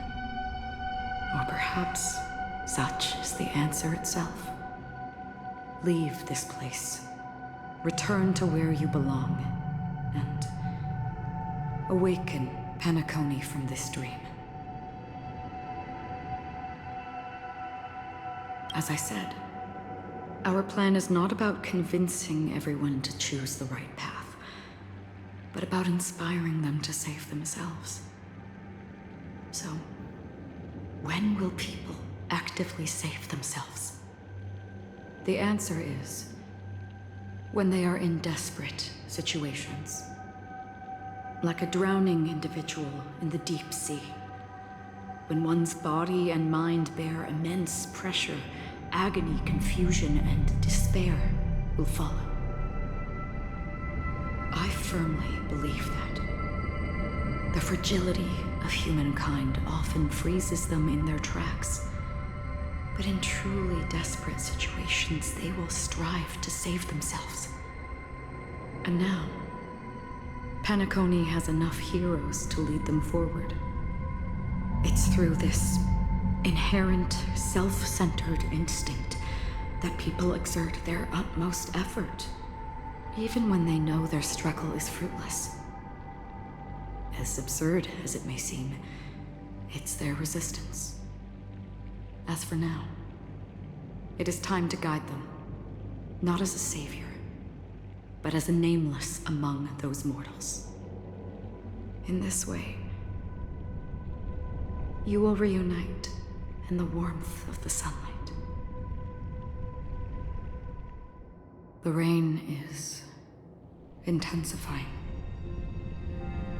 Before we part ways, please allow me to ask a few final questions. So far, you have forged unbreakable bonds with numerous individuals and entities in the Sweet Dream. Might I ask if you fear severing these bonds with your own hands?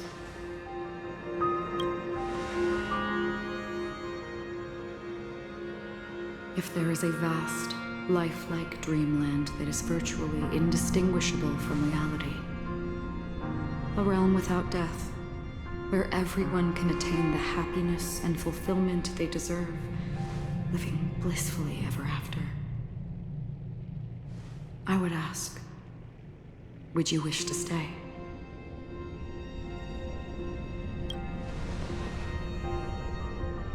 Imagine if this splendid dream were fated to fall apart. Friends, family, strangers, followed by the gentle breeze, soaring birds, the stars, and ultimately yourself. Everyone, and every face they remember. The joy and the heartaches, the vows sealed and those left hanging. All will inevitably march towards a predetermined ending. If you had grasped the journey's finale right from its inception, I would ask, would you still embark on this journey?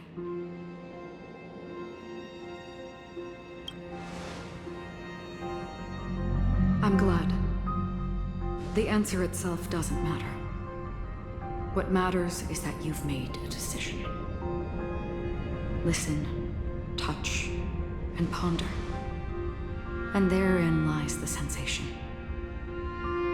Cherish it, because that's what makes us exist.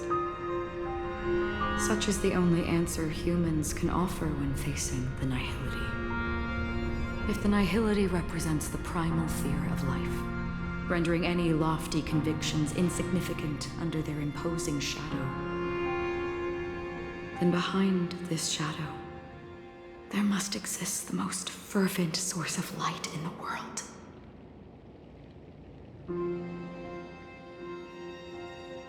Just as every life that edges closer to death fervently approaches the end of the nihility, we must pursue that primordial light. Exist in the nihility. Did you watch over others to depart it? Such a task is absurd and meaningless. Nevertheless, someone had to do it. As for the meaning you mentioned, even if it's a meaningless task, I've come this far, haven't I? Even if the future of Forge may not belong to you. It may not belong to me, but it definitely belongs to someone.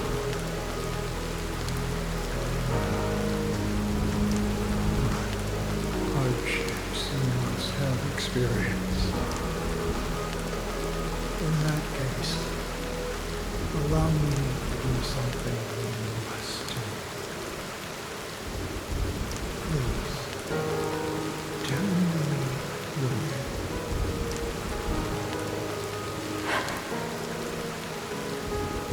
Perhaps my existence will vanish in the next moment. Nobody will remember this conversation or your answer.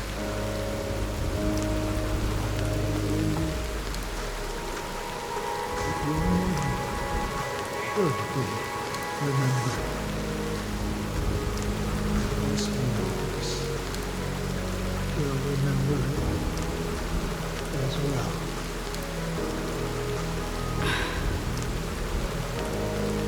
For me, some things are difficult to recall.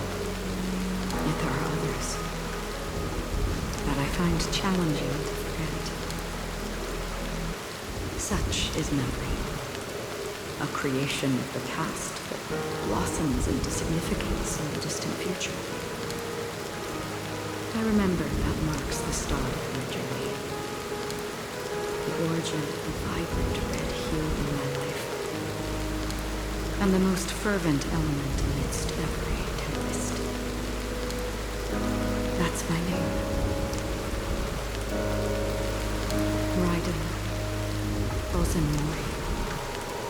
May.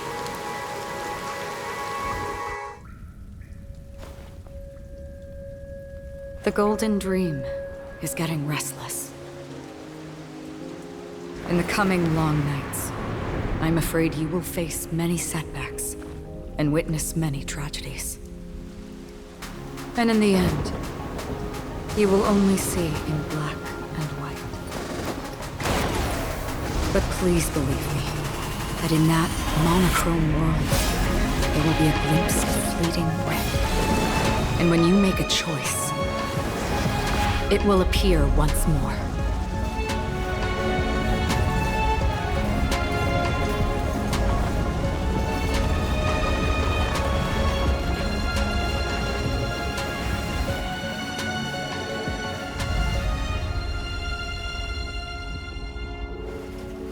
What you must do is ponder its significance, then return to the waking world.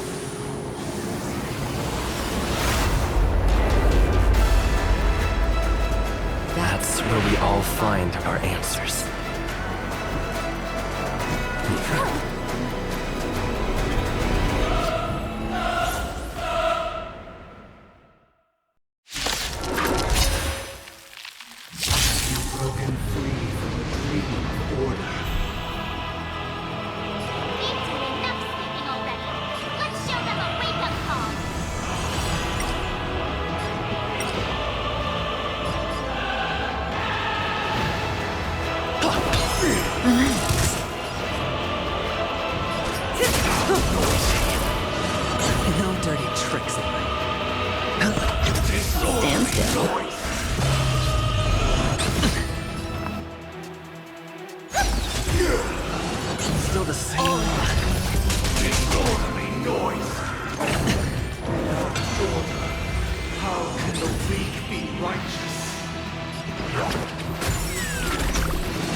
Good times. Time to say bye.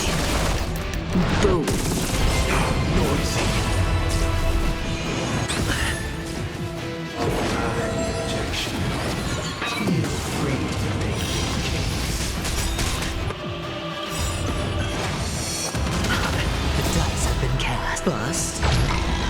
Or maybe I'll take it all. Disorderly noise.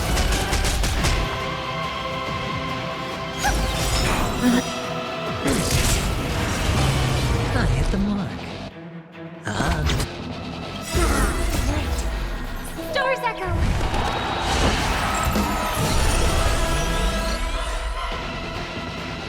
Wake up!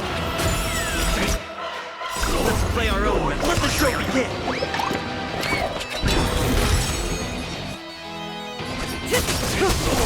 Noise. Stand still. Disorderly noise. Watch your head. Disorderly noise. Listen up! Stay by breathing. Noise.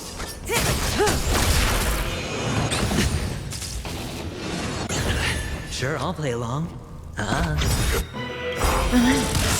dice have been bust. Or maybe I'll take it all. Disorderly noise. Still together. Enjoy eternal peace. No dirt. Watch your head.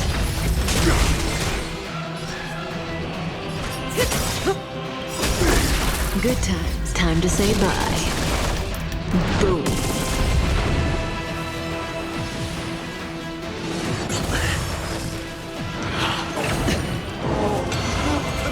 I hope we're an end to strife in the world. Stand still. Disorderly noise. Noisy.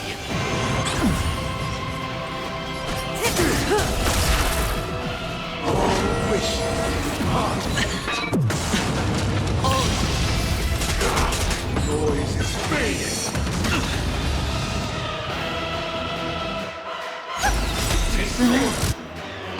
Noise. Stars echo! Hedge your bets.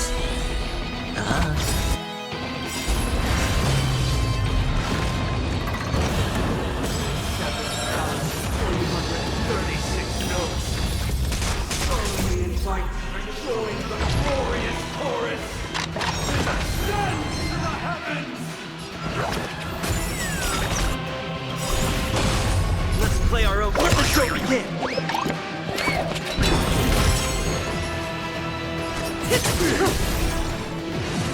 Still the same one. No dirty tricks. Uphold the truth and truth.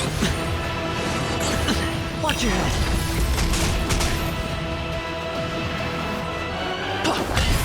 Stand still. Good times. Time to say bye. Boom. Noisy.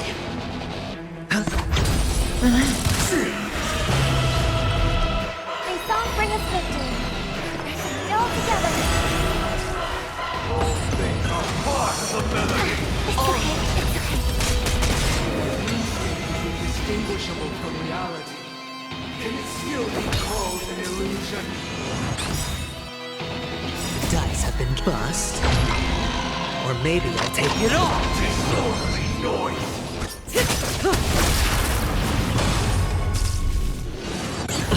Listen to the final song of life.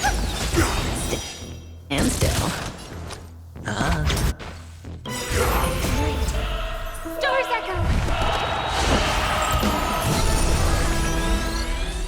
Listen up! Let's play our own. Let the show begin!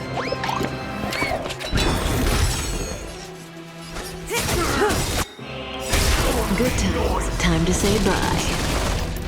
Boom. Watch your head.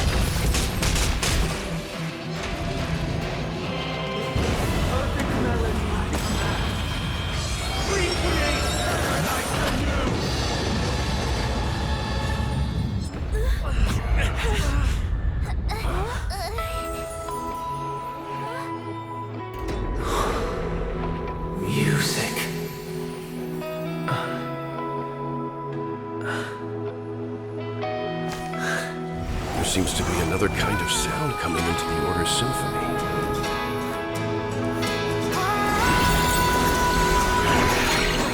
Penacony's first and last disharmony.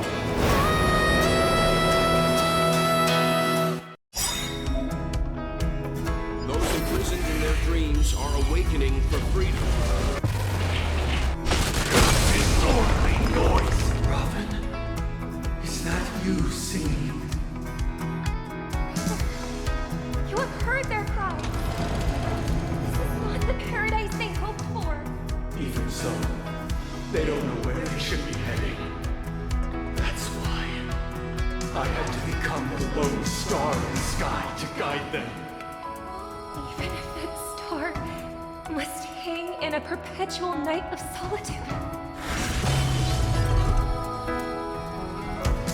Let's play our own. Let the show begin! The dice have been cast. Bust. Or maybe I'll take it off! Good times. Time to say bye. Boom.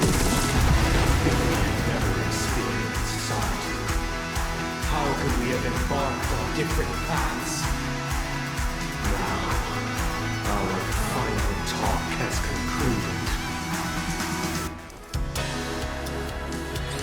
All the work of creation has been completed. The inevitable day has arrived.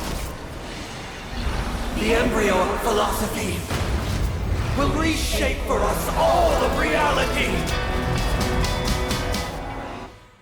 If your paradise can save more people, sever my path with your hands.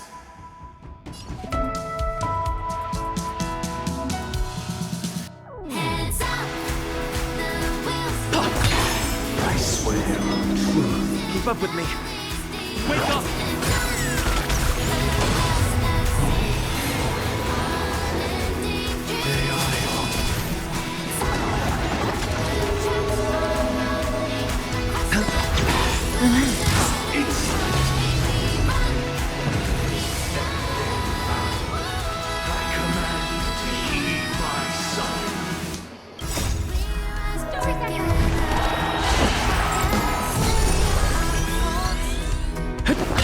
May as well kill them all.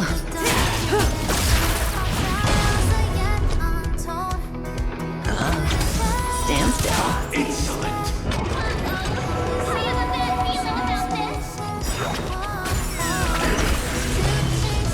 Even if the future is full of pain, we won't escape from it. It was not you who created all things. It was humanity that created you.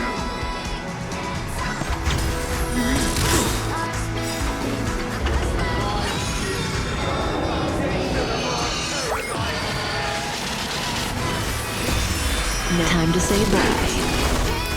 Boom. Harmony and unity. Keep up with me. Let's play our own. Let the show begin! My solemn desire for order. You want to achieve the order is not the only choice. The meaning of life lie in defying annihility. Have a noble soul! Don't be shackled by the past! Blasphemous! hands up! I hope for an end to strife in the world. Keep up with me. Wake up! Blasphemous! Stars echo. Say bye, breathing. I'll take the lead. Stand still. Time to say bye. Boom. Blasphemous!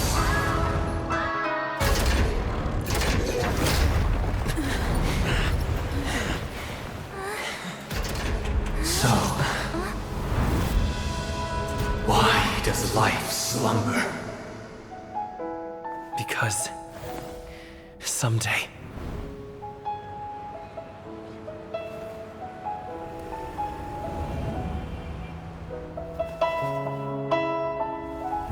we will wake from our dreams.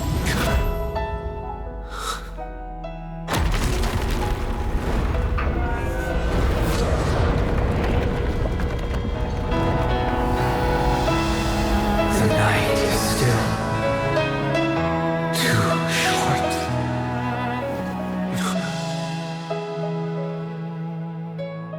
Brother, the dream is over.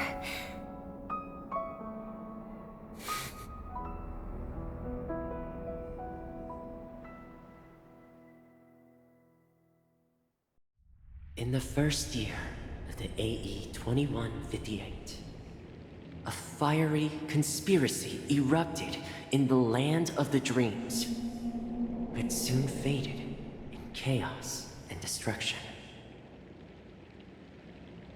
Whispers carried the tale of those fateful 48 system hours, when a sun teetered on the precipice of collapse.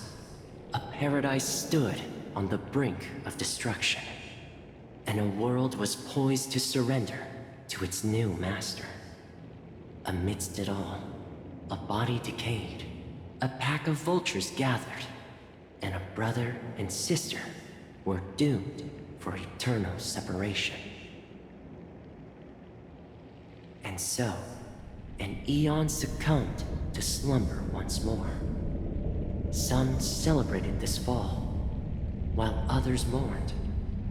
Among the insignificant witnesses, mere specks in the vast tapestry of the universe, it was said that this time, the Eon met their demise with dignity. As the cosmos bathed in the radiance of a pure dawn, a tempestuous storm brewed on the horizon. The chant of everything for the Amber Lord grew ever louder. Yet, no matter how one contemplated, time inexorably swings Klapot's colossal hammer in eternal cycles. The tale of the Astral Express reaches both its conclusion and a new beginning. Time marches forward, heralding the arrival of a new chapter in the history of trailblazing expeditions. Brother, do you think the stars will fade away? Where did that come all of a sudden?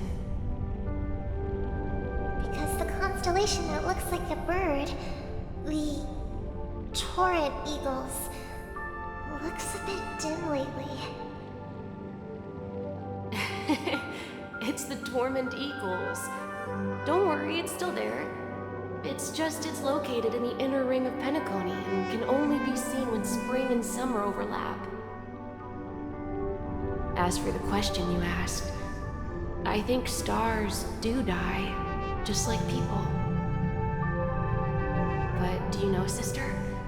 No star actually belongs to the present. The light we see from them is from a long time ago.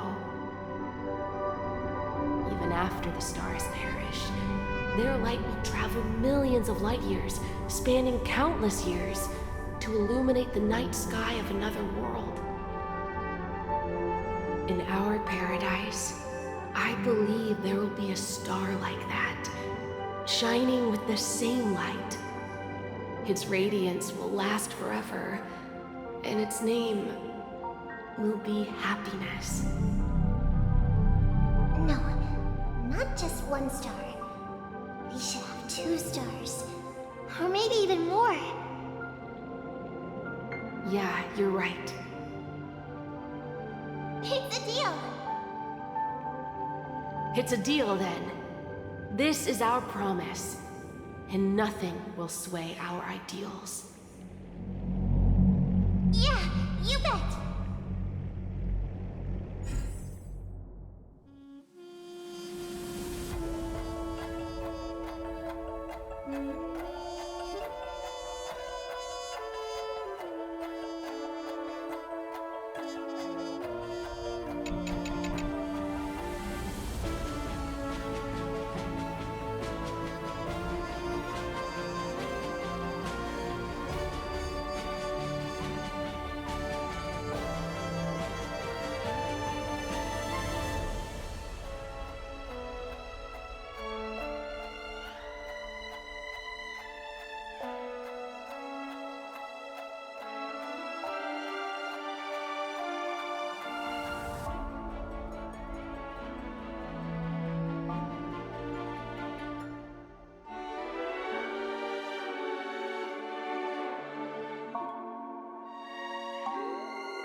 It's a pleasure to hear your voice again.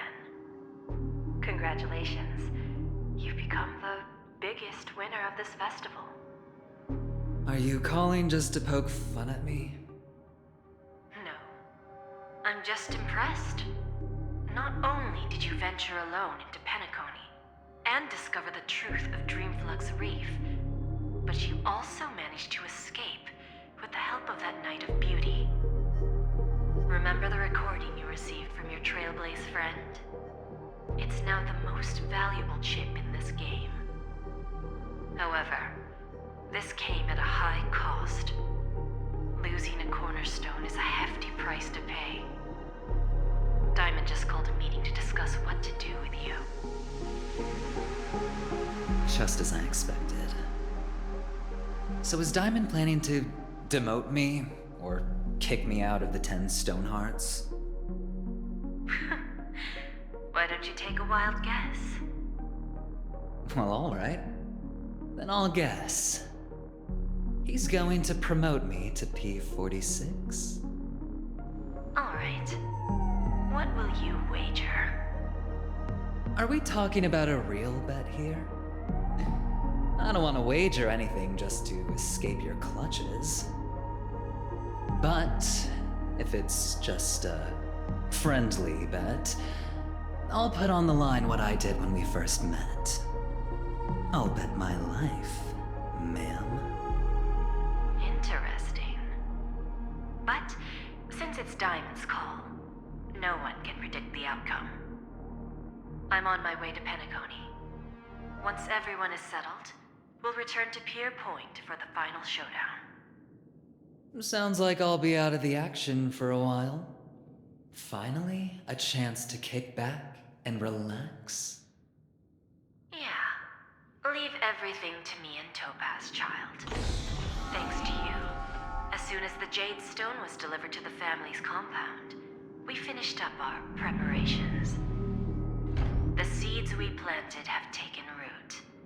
Soon, it'll be time to reap the rewards. Huh?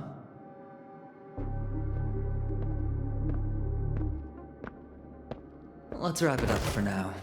Looks like I've got a visitor here.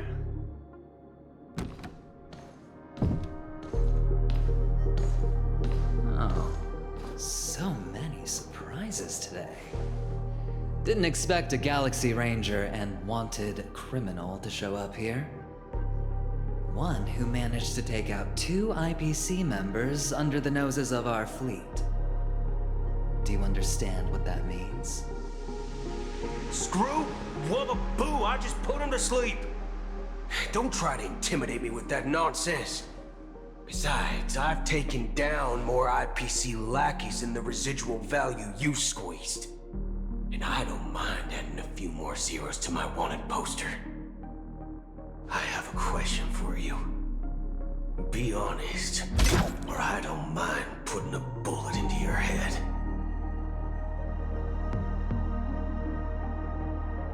Tell me, where is Oswaldo Snyder?